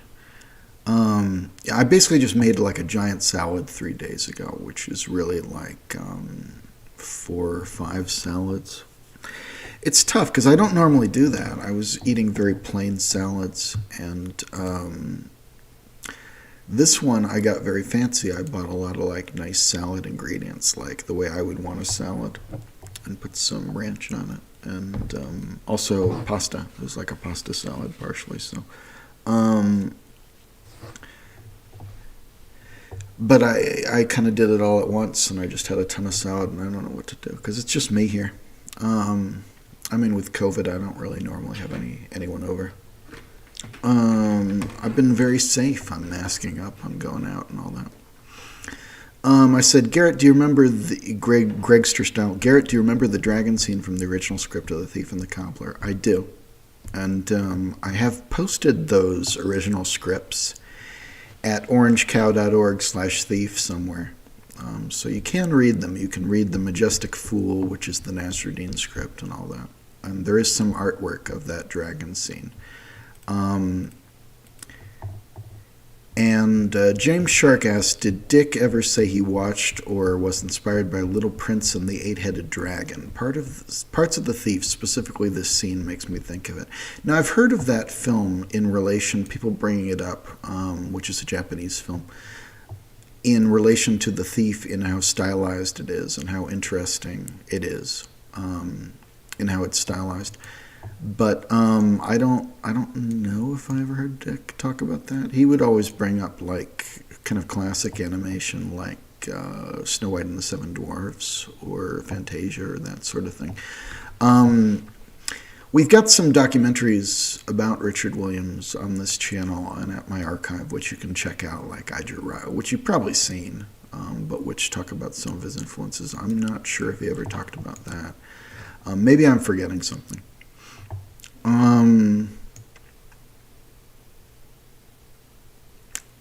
Sorry.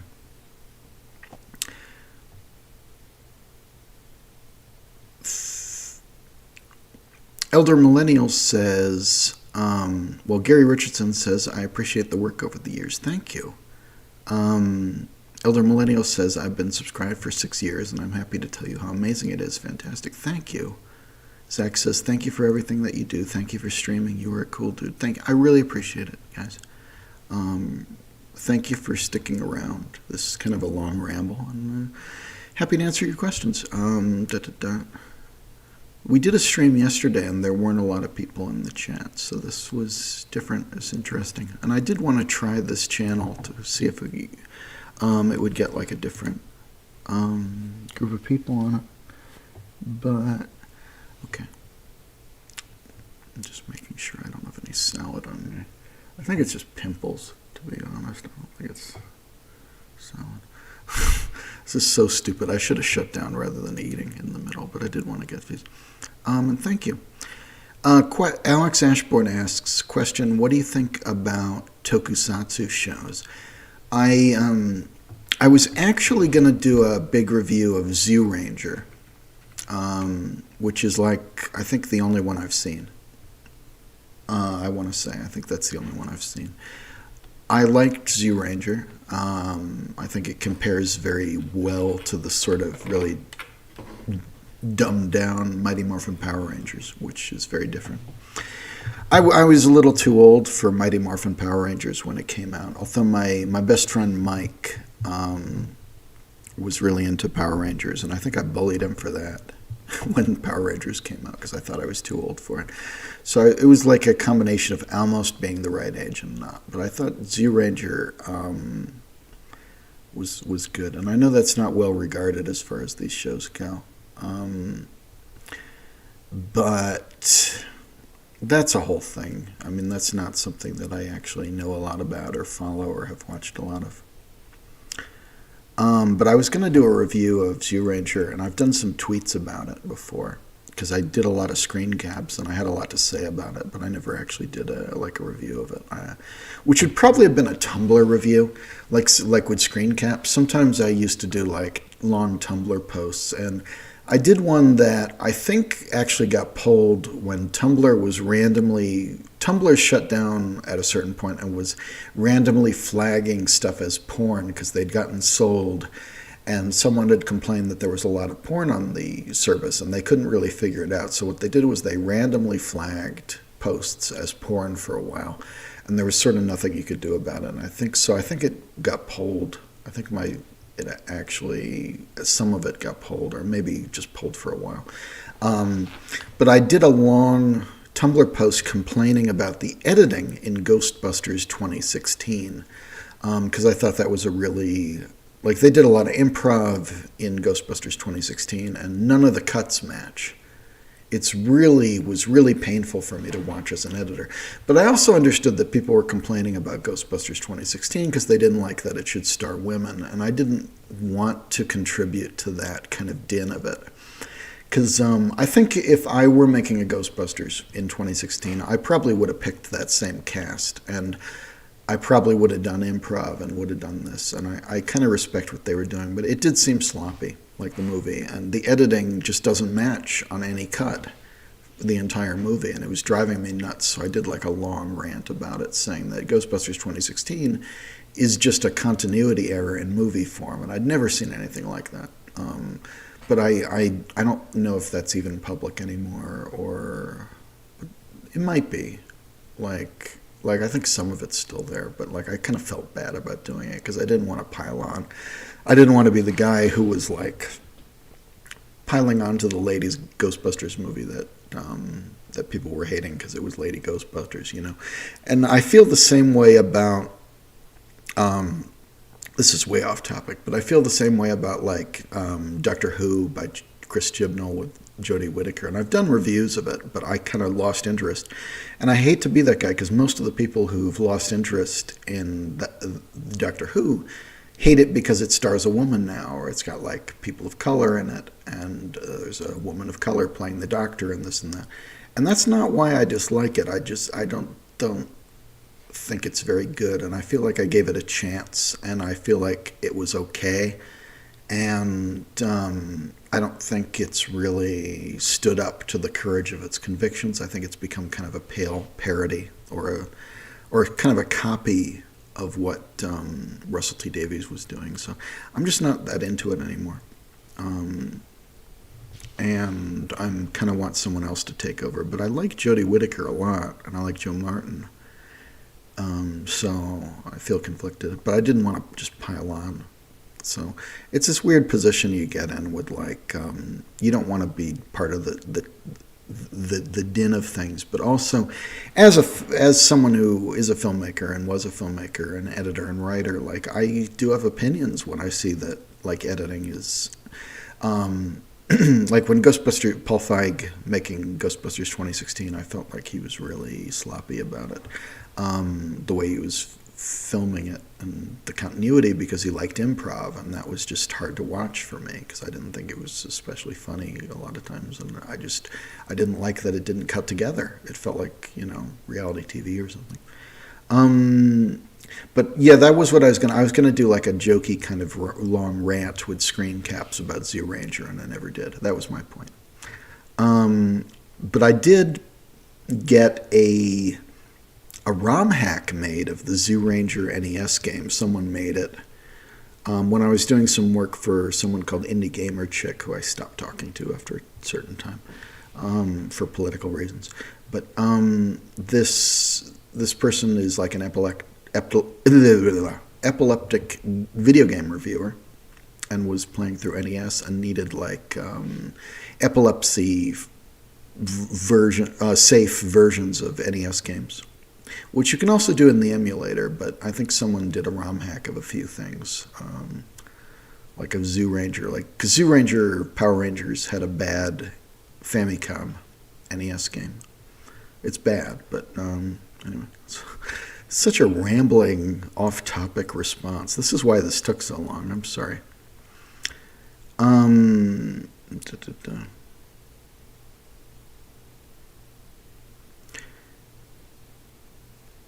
Dennis Van Hout. Hi, Dennis, by the way. Who I think it's very early where you are, so thank you for turning up at the end of these streams. Dennis is the animator who is doing 2 new shots for this version. He asks, how many frames still to clean in the War Machine sequence? And that really depends on how much I actually do, because the answer could be 10,000, which is a lot more than I'm actually going to do. I was just going to do a few more days, but I did take a letter, it was like a healthcare letter that I was receiving, and I wrote down sections to look at, and I've got a lot. This is a long list. This is a list of 50 sections in the War Machine sequence that I still want to look at. So I don't know how much I'm going to do, because I was going to do a lot today and I didn't, because I was answering these questions. So I don't know. But I was going to do a few more days, I guess, at least maybe till you're done with what you're doing with your new shot. The Retro Shack asks, I'm sorry if I have already asked this question. You have. But is there a question of the Thief on the Springs scene that does not have the Calvert credits in front of it? And I don't know. If I did, I would have released it that way, I think. The Thief on the Springs scene appears in the end credits of the Princess and the Cobbler version of the film, but is not in the U-matic work print or like any other version of the film. It's only in the Calvert credits, and it's got credits in front of it. But I did already answer this, and I said that there's probably a version of the film which has textless credits. That's probably a thing that they did and saved. So I would hope that the textless credits exist somewhere. But I don't know, and I don't have it. And if I did have it, you would also have it, because I don't know if you noticed, but I kind of release everything that I have to this channel or otherwise. I do my best to put it out there, Tile Style asks, is there any in-depth information / reading material about the production of The Thief and the Cobbler? Also, I love your restoration work. Keep the great work. Oh, thank you. Really appreciate it. In-depth information reading material about the production of The Thief and the Cobbler. Well, apart from documentaries, which I think do get things wrong, you can... The Thief and the Cobbler scrapbook is a bunch of downloads, which has material. It's just a lot to sift through, and it's all very disorganized. It's just a big dump of files that I happen to have, and it's at Archive. The Thief and the Cobbler scrapbook. It's in 9 parts, and there's a lot of stuff. And I don't know what to do with that at this point. I was just collecting stuff that people were sending me, and I was going to write a book about it at one point. I did do a commentary on the Recobbled Cut Mark III DVD, which is I probably uploaded that somewhere as the Recobbled Cut Mark III commentary or something. I probably put that up at Archive too, I think.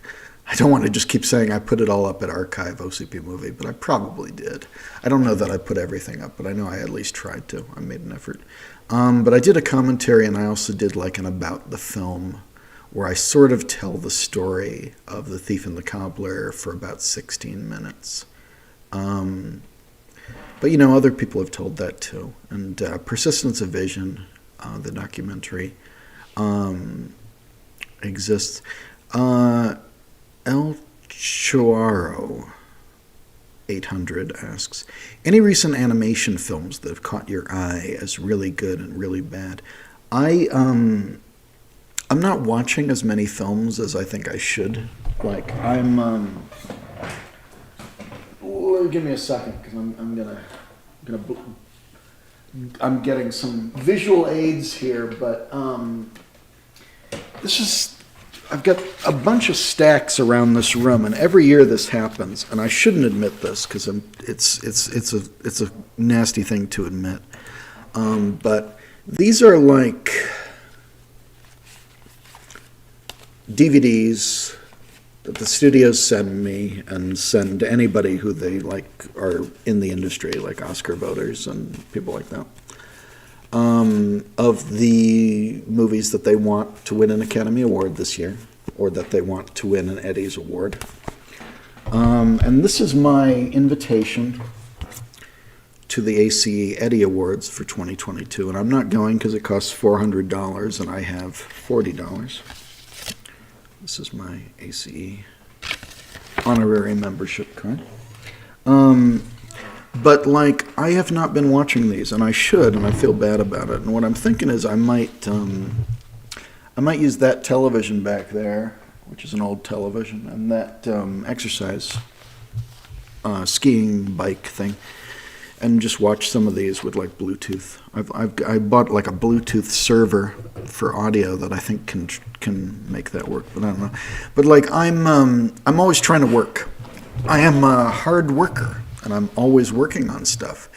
And if you check my Patreon, it might seem like I'm not actually working on stuff, and I'm working on stuff. It's just, it's slow, and it's, I put a lot of work into everything I do, and it is slow, and I can't show a lot of it. And it's like when I'm finally done, it's like, oh, that's it. That's like the Raggedy Ann movie, we were working on this since 2008, in theory, or wanted to. And then we finally got to do it recently. And Tim Finn put up the money, and Jonathan Bayliss. But yeah, I am working on stuff all the time, so I'm not really like looking to watch stuff except when I'm eating. So I'll watch like YouTube, or I'll put on YouTube while I'm working, and it's bad. I've started watching like Star Wars: The Clone Wars because a friend of mine on Facebook was pushing me to do that, who's also like watching a little bit of it. So we were kind of comparing notes. But I also don't want to talk shit about like recent animation films, but yeah, about recent animation films that have caught my eye really good, really bad. Yeah. I liked Spider-Verse a lot. I think everybody liked Spider-Verse a lot. What were the recent animation films? What am I supposed to have an opinion about? I know people like Mitchell's versus the Machines, and I have a screener of Mitchell's versus the Machines that I should watch. There's just a lot of movies that I've started and not finished, to be honest, lately. And I've been trying to do a thing where I review like Marvel movies. And I couldn't even get through that. Like, well, Eternals, I was left. I'll have to finish that sometime. But yeah, I don't watch a lot of movies because I'm trying to work on this stuff. I work real hard, and I was exhausted for months. Like, I was really burnt out. I'm feeling better this week, actually. And I'm going to get some surgery on my sinuses, which should clear up the congestion that I've been meaning to get done since, I think, 2008. Sounds right. So, like, this is surgery I've wanted to do for a long time. And it got canceled. My sinus surgery, my septoplasty for a deviated septum, got canceled because of COVID, and it was a real nightmare. Like, I was trying to get a COVID test, and they were like, oh, you can't get a COVID test anywhere in Los Angeles County today. And I was driving for 5 hours, and it was just a nightmare. And then they said, well, we're not doing surgeries anymore. You're canceled. We're not doing this for months. And so that was supposed to be the beginning of January. And they finally called me the other day, and it's going to be the end of March. instead of the beginning of January. So it got shifted forward by about 3 months.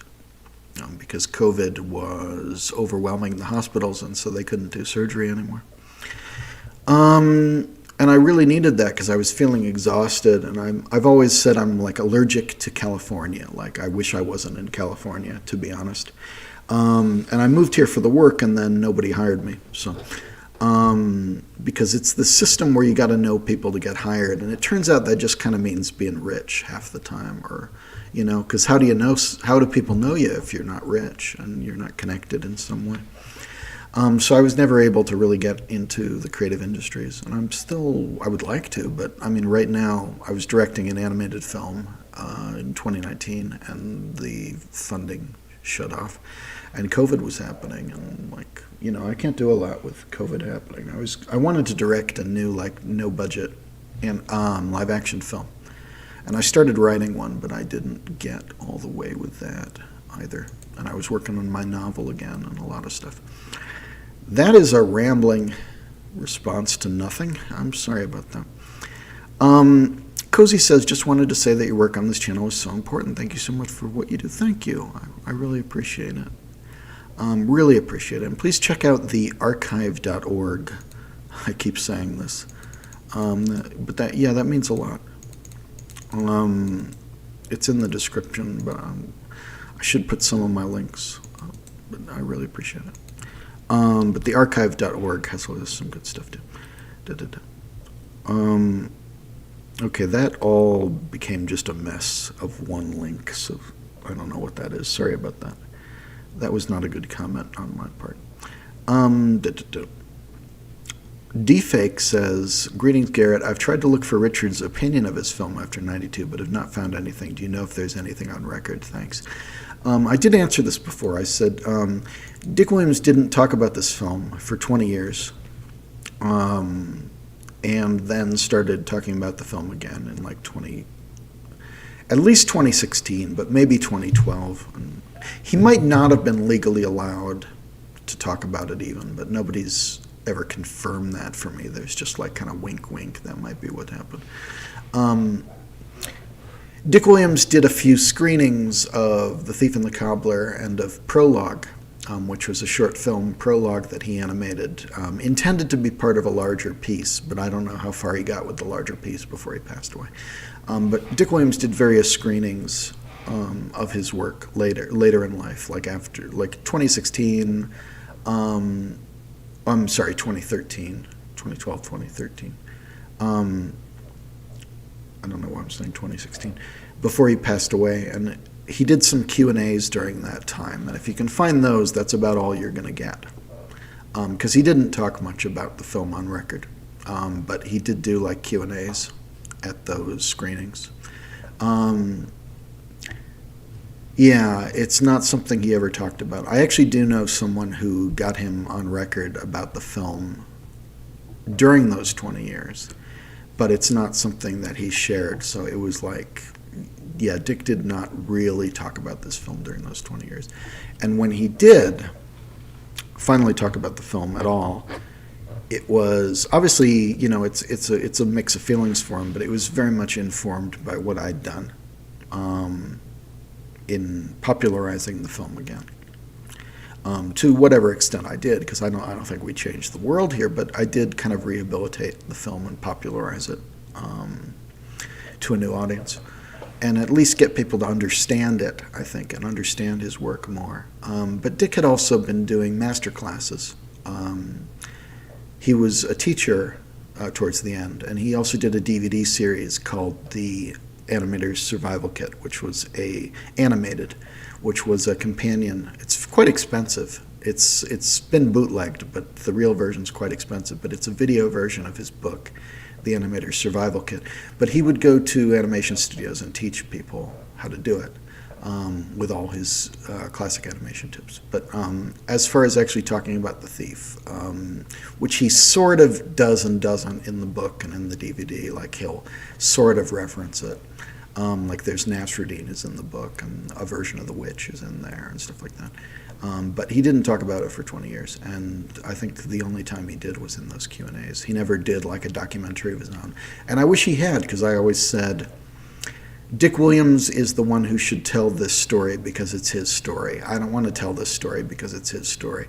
And you find a lot of YouTubers who haven't researched it in depth, and they want to tell this story. And I always felt like I researched this for a long time, and the more I researched it, the more complicated it became, and the more I felt like Dick Williams was the only one who could tell that story. Even if his version of it was false, it was true to him, which is what would be important to me. I think that point of view was vitally important, but he passed away without having made I think any major statement about the film apart from those Q&As, and his statements about my work were confusing, and what I've heard behind the scenes, like what people would tell me privately, was very contradictory. So I don't know. And I don't mean that euphemistically. I mean they genuinely contradict. What I heard was genuinely contradictory. So I can't actually pin down. I'm not being euphemistic here. I can't actually pin down exactly what was going on. DJats812 says, I asked this earlier, but either you missed it or I missed the answer. Did you upload the Calvert work print to archive? I couldn't find it. I hope so. The Calvert work in progress version, which was a VHS, I think I uploaded it to archive. I think it's there, and you can let me know if it's not. But it was on YouTube as Ruining the Thief. And I did feel weird about uploading it, as well as the Karamitis cut, which was like an attempt to cut down the work print that Warner's did, and that Louis Schoenbrunn, who worked on it, who's a friend of mine, sent me. He's a filmmaker in the Philippines. And yeah, I think I've uploaded everything to archive, or as much as I could. I've tried. The DVD master of Raggedy Ann on Little Island is there, and that's something I didn't have. I've gone through all my old stacks, and I tried to upload everything. I don't know if it's there, but I think it's there. If it's not, you can probably convince me, but I think it's there. And if not, I mean, other people, I think I've maybe put it up, but it's not very good. I called it Ruining the Thief because I didn't want people to look up Thief and the Cobbler work print, and think that this was the movie, because it's not like a coherent version of the film. It's also, the songs were cut out by whoever dubbed the VHS, cut the songs out because they didn't want that as part of the movie. So that's always funny. I didn't do that. It does have some unique shots, as does the quote-unquote Karamitis cut. I don't think Harry Karamitis actually worked on it. And I did talk to, the Karamitis cut, which was what we call it, was like a cut down of the work print that Warner Brothers did, where they just randomly cut stuff. It wasn't coherent. They were just trying to get it down. And it was done by Zemeckis' team, or connected to Zemeckis' team. And I think this was before Warner's dropped the film even. And it has some unique stuff in it, but we only have it in kind of low quality. But Louis Schoenbrunn, who worked on it, sent it to me because I was doing... at the time, I was doing an interview with Zemeckis' longtime editor for the Cinemontage magazine, and I spent a long time talking about that and about Back to the Future, and I talked to the editors of those films, which included Harry Karamitis. So that was published in Cinemontage eventually in 2014. No. It might have been published in 2014, but that was in 2013, yeah. Because we got it in time to be part of the recobbled cut, I know that. So it was early 2013, probably. Also, DJats812. Also, while I'm here, I guess I should say that I got into Thief in high school, and studying it in these various incomplete states was basically my film school. I'm glad to hear that. I think it's very interesting, and I think it might give... if people are exposed to some of this stuff, it might give them a different perspective than a mainstream movie right now would be, I think you should have kind of diverse and maybe unusual influences if you're trying to make films. I think you should. Because I was kind of like in high school, I had like British comedy influences, which were maybe, and various influences which are pretty normy now, but weren't as normy then, were hard to track down. The stuff I liked was hard to track down, and that's kind of why I'm still, like I would be giving people like VHS tapes of things and saying, hey, watch this, and putting stuff on the internet and saying, hey, watch this, when internet video was barely a thing. But as internet video became a thing, I'm kind of putting stuff out there for people to hopefully be inspired by, and I appreciate it. Yeah, I don't know what recent animation films I should have an opinion about. Ooh, I didn't like Frozen 2. Like, I don't want to talk shit.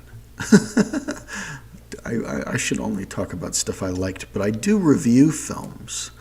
When I actually watch films, anyway, I review films at my orangecow.org website, which I'm looking at now because I'm trying to see if it was the last time I reviewed something, right? I do try to do reviews sometimes. What was the last time? I don't know. I haven't watched a lot of movies lately because I'm trying to do this. I really liked DuckTales 2017, the TV show. I really liked that. I wish it had gone a lot longer. I wish that had gone on a lot longer. DuckTales 2017, because I think they had a lot to get through, but I quite liked that, and I did watch most of that. I think I skipped a lot of season 1, but then I got into it. I didn't like Frozen 2. Jenny Nicholson did a video about Frozen 2 saying she didn't understand it, and I didn't understand it either. I didn't even like Frozen 1 very much. I didn't think it was very coherent. I did like Tangled, by comparison. I liked She-Ra a lot. I did review Frozen 2. Yeah, I did review Frozen 2. I liked She-Ra and the Princesses of Power, which Noel Stevenson did. That was a TV show I liked.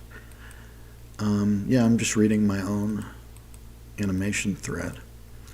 But, yeah, I've been watching the Clone Wars. I don't know if I like it yet. I think it's okay.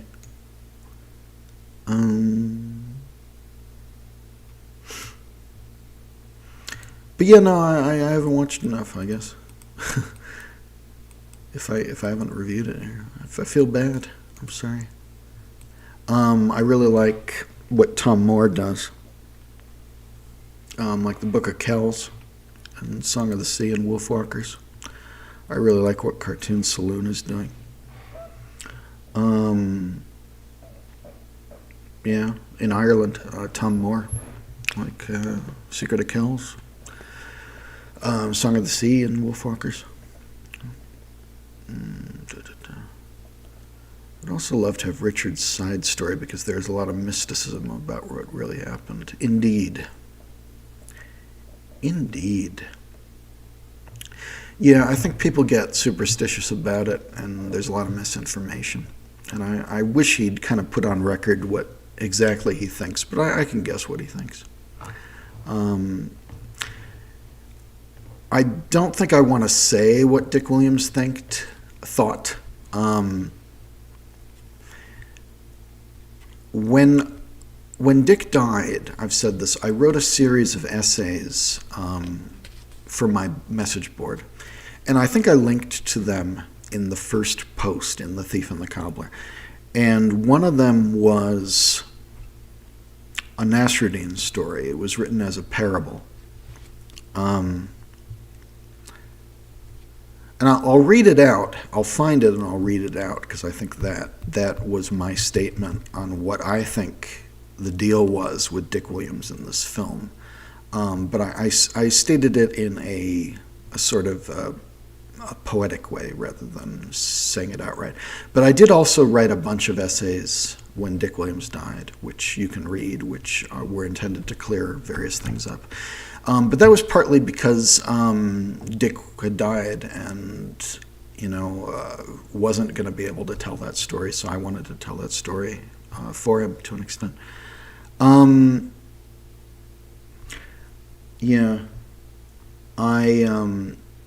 The question, do you like restoring animation or live action more? And the answer to that is no.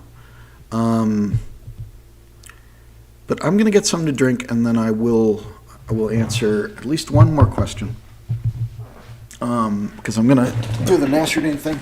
I'm going to try and make sure that maybe, I don't know, I feel like my butt's going to be hanging out if I'm walking around. Sorry. Okay.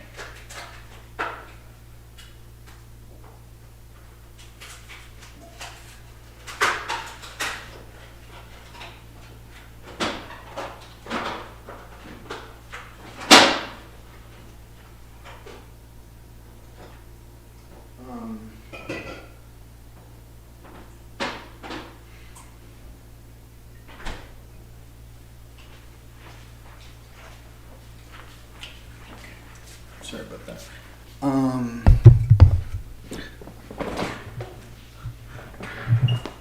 One thing I talk a lot. For a while I was talking about at my my board. I became a fan of the pop star Marina and the Diamonds, Marina Diamandis, and I did some edits of her work and stuff like that.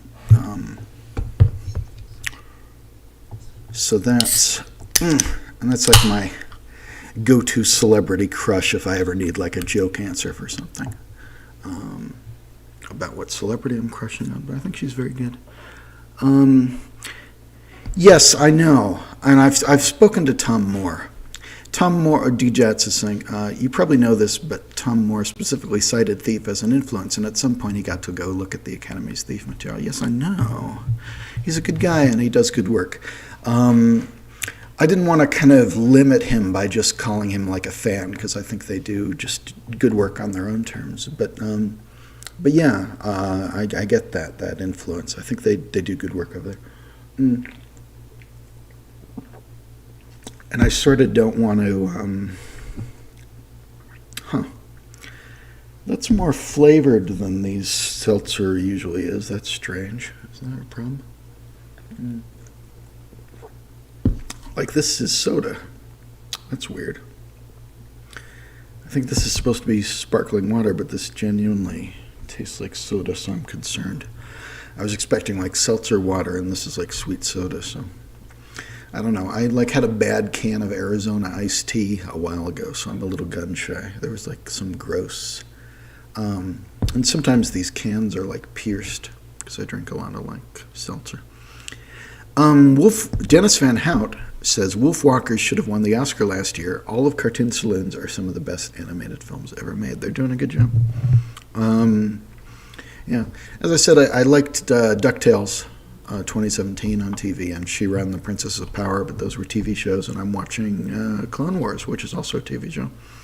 And I got into that. There's a friend of mine on Facebook who was pestering me, but who I was working with on a web series. And I was interested because of the Mandalorian shows, because they're so connected. I don't know if they should be so connected, but they're very connected. Okay, so and I'm gonna do. See, my hair is not good. My hair is doing the Ace Attorney thing.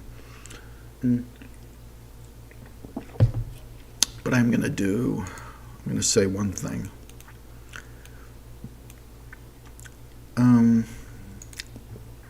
Okay, any last questions, though? Did I miss anything? I don't know if I missed anything. For me, my film school was making films, amateur films, not this kind of stuff. I don't know that I learned much from this kind of stuff, but like making my no-budget movies, I learned a lot in my 20s, mostly. So I think the best film school is just to do it sometimes.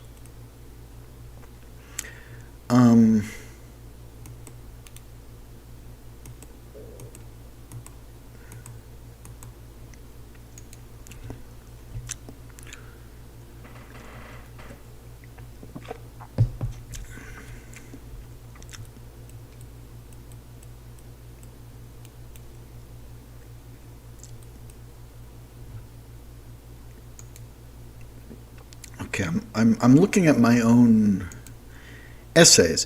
Do you know if Richard was a Sufist, and was this an inspiration for his interest in Nasruddin?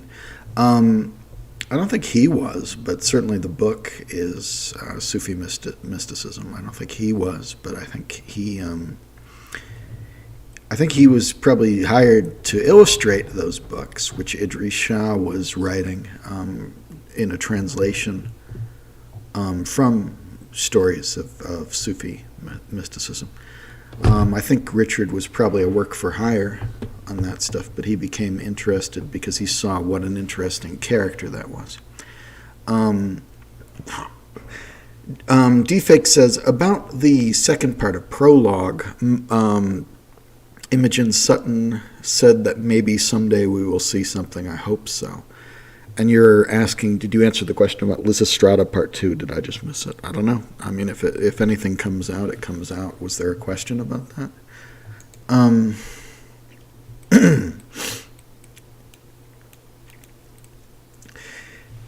Here's what I wrote when Richard died. I wrote a lot when Richard died, and if you check The Thief and the Cobbler master post at orangecow.org/board, which I'll link you to, there's there's a lot there that I wrote when Richard died, but I will read one of these because some of these are pretty long. But this one's called A Personal Note. A personal note, if you'll allow me. I'm going to drink one.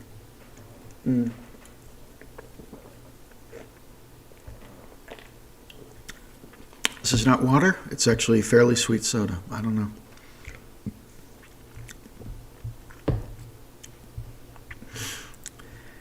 I was 7 on vacation in Martha's Vineyard when I saw Who Framed Roger Rabbit.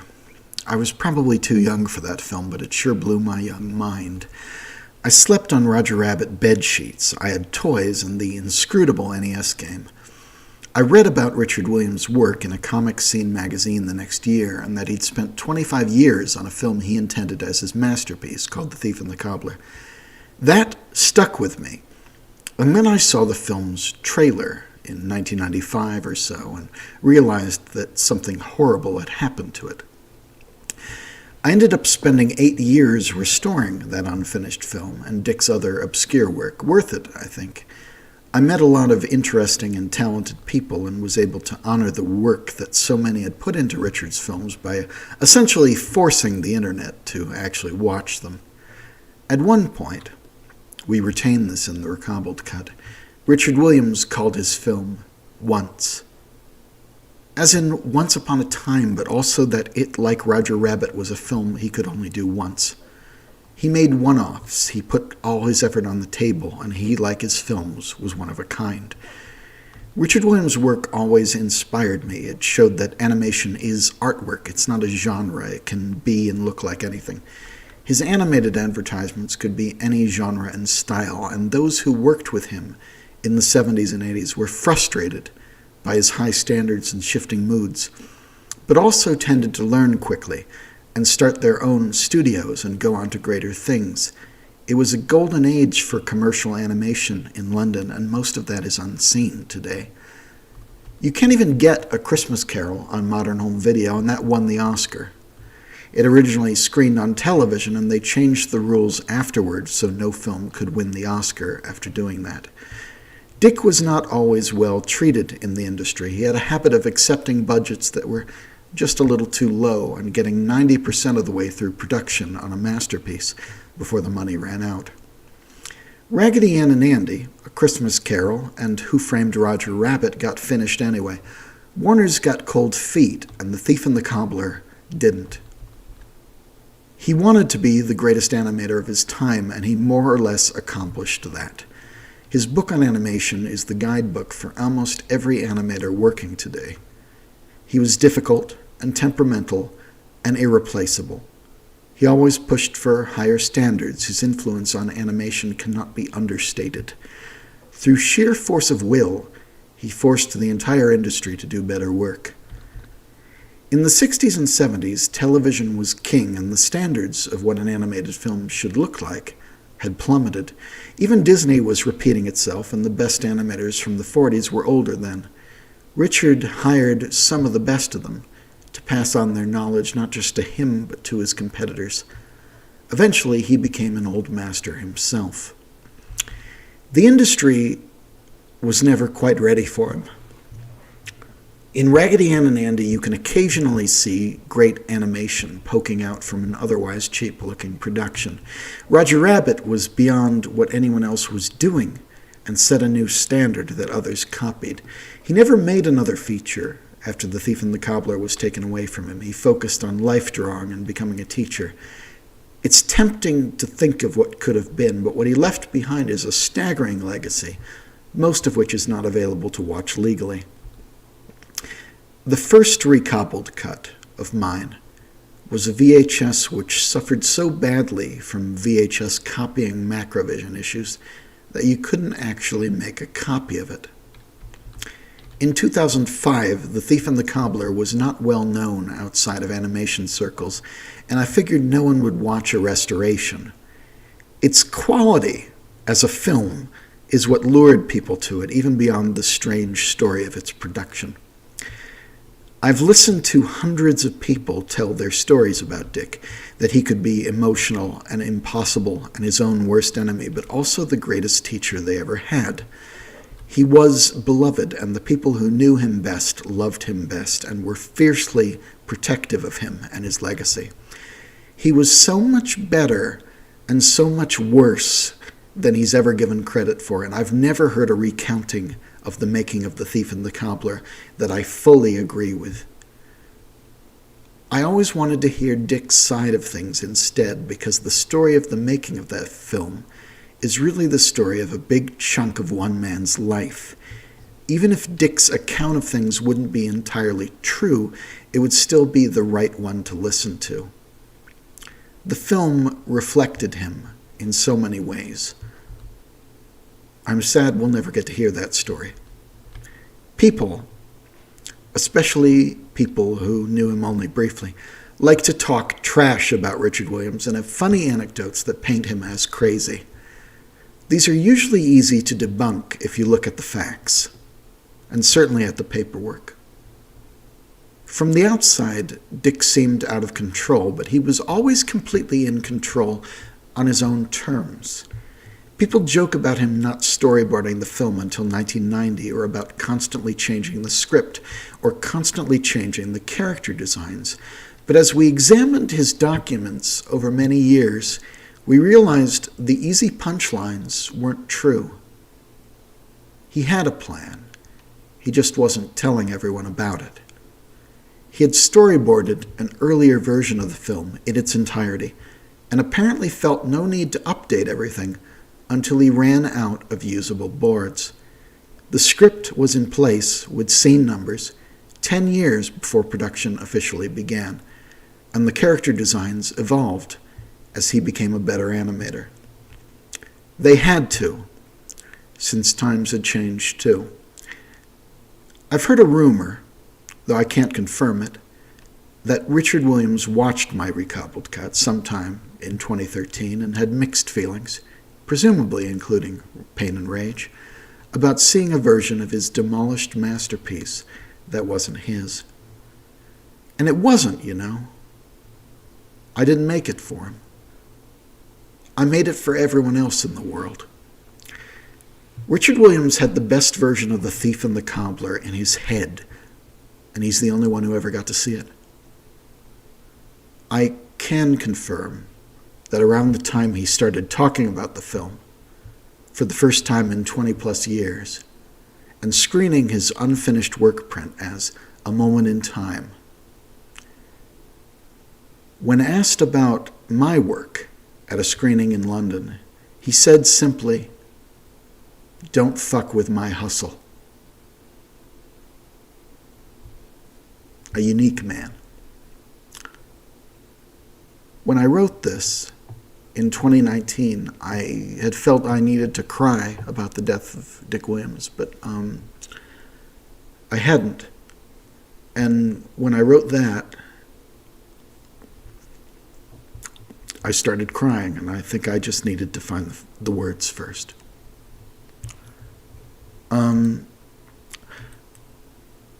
There's one last thing. I was going to check if there were any more questions, and there aren't. So I think we'll be done after this, but I'd like to say one last thing. And it is what I wrote after that, and maybe you've read it. I think Dennis has probably read it. Maybe you've read what I just said as well.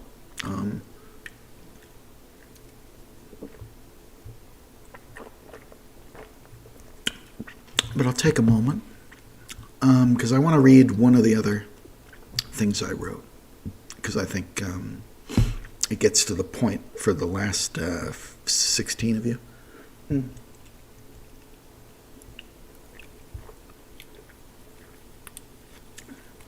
But I'm just going to drink this soda, so I'll be suitably gassy, because I've been talking for 8 hours somehow.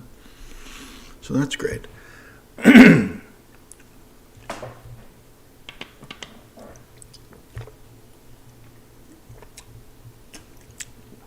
Okay, but if there are no more questions, I'll end on that one. I will say one last thing after that. But thank you for sticking with me for this stream. Those of you who are still here, and those of you who've been here, I don't know how long you've been here.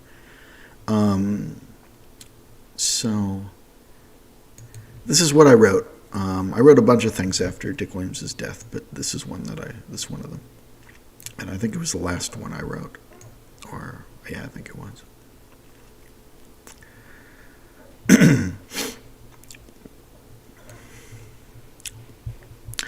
This is a Nasruddin story.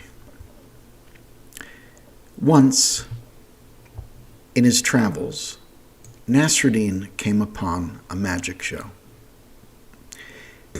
Excuse me, no.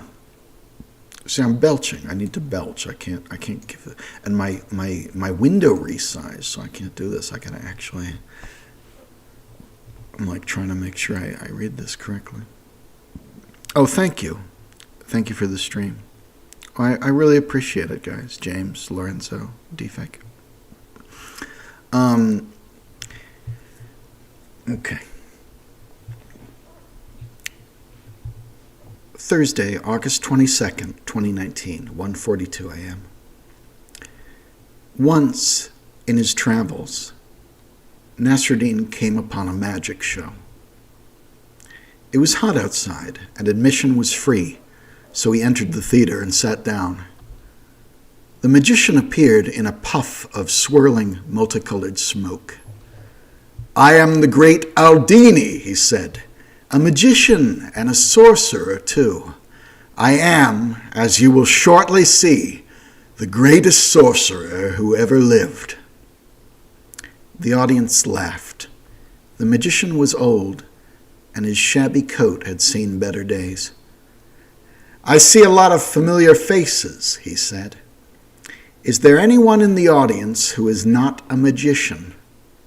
The audience laughed. Nasruddin was not a magician, but he felt that raising his hand would be rude. "Just get on with it, old man," shouted a man sitting next to Nasruddin.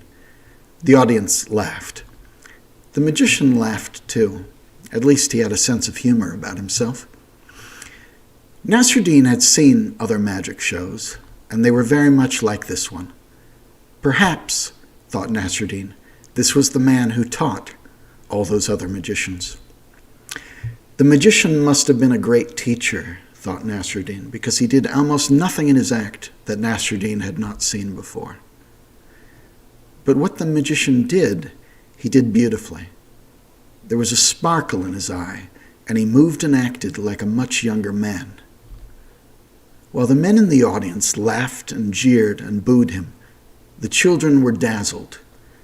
They thought they were witnessing real live magic from a real live sorcerer. How sad, Nasruddin thought to himself. The children are too young to have seen all this before. But they are still young, thought Nasruddin. They have time to learn how to be less amazed. The great Aldini called a man out of the audience and told him to choose from a deck of playing cards. Aldini then launched the deck of cards into the air, where they flew gracefully, as if they were alive. Nasruddin knew this was impossible, so he decided not to be entertained by it. "Is this your card?" asked the great Aldini. The children cheered as the older men booed. The loud man sitting next to Nasruddin said, "The man from the audience is his son, or his daughter, or his friend. It's an easy trick. He'll never be as great as Master Zappo." The great Aldini did a trick with 3 golden balls. His hands moving like lightning, he made the balls appear and disappear, and finally released from the largest of them an Arabian dove, who flew out over the audience. The children cheered as the older men booed. The loud man, sitting next to Nasruddin, said, "It's done with wires, concealed in his sleeves. He's got a dozen balls stashed in there. An easy trick. He'll never be as great as Master Zappo." The great Aldini wheeled out a box and did a trick with a rabbit. He made the animal appear and disappear before pulling it out of his stovepipe hat. The children cheered as the older men booed. The loud man sitting next to Nasruddin said, "It's done with 3 rabbits, hiding in the hat and hiding in the box. The oldest trick of all. He'll never be as great as Master Zappo." "You may know me as a teacher," said the great Aldini, "but I was once a student of the great Master Zappo, who died so many years ago." A hush fell over the audience, as if the magician had committed a crime by even saying the name of the old master. "I still am a student," said the magician, "even at my advanced age, and I've worked all my life to try to be as great as he was." The audience laughed.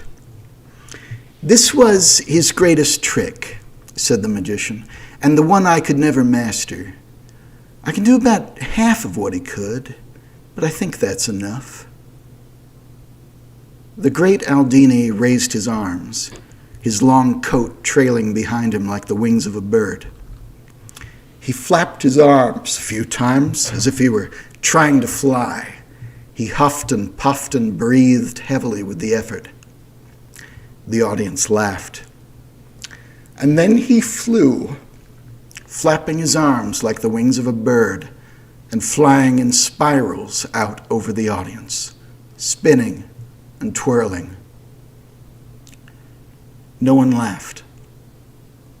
And then he stopped, hovering over an old woman in the audience. He reached out his hand and she took it. He lifted her up and they embraced and then danced a slow and old-fashioned dance, hovering in the air while turning slowly. Nasruddin had never seen anything quite so beautiful, which of course meant there must be some trick to it and that this was all very stupid and fake. After the show, when everyone else had left, Nasruddin stayed behind to talk to the magician, who was packing up his things. 3 rabbits, as the man in the audience had said, 2 doves, and a dozen golden balls. "That was a very good trick," said Nasruddin. "You must have been a very good teacher." The great Aldini smiled. "I became a teacher when people stopped paying to come to my shows. I think I taught magic to every man in that audience, but I haven't performed like this in a very long time. You know, I think this was my last show." "Were you really a student of the great Master Zappo?" asked Nasruddin. Nasruddin had never heard the name before, but he must have been very great indeed. "I wasn't," said the magician. "I'm a liar, a hustler, and a fraud. Zappo had no students. I studied his act. I watched him perform 100 times, but I never could figure out all his tricks. He ended every show by rising into the air and flying. All done with wires, of course," said Nasruddin, because that's what the loud man next to him would have said. "Of course," said the magician, but I could never recreate the method. It's the greatest regret of my life." "So how did you perform the trick?" asked Nasruddin. "Oh, with wires," said the great Aldini, "at least at first. For 10 years I performed the trick with wires in my coat, like Master Zappo had, but it was never as good as he was, and never as good as it needed to be. I learned, in the end, that it was easier to simply learn how to fly." Nasruddin didn't understand, but the magician's wife now entered from behind the curtain. It was time for the magician to leave. "Like I said," said the magician, "I'm a liar, a hustler, and a fraud. I hope you enjoyed my little show." And Nasruddin watched as the great Aldini took his wife's hand and flew away, twirling and soaring over the golden city until they vanished into the clouds. Nasruddin thought to himself that he had never seen anything quite so beautiful, which meant, of course, that what he had just seen was something very dull and ordinary, and that he shouldn't spend any more time thinking about it. What a wonderful teacher he must have been, thought Nasruddin, in order to become so very ordinary.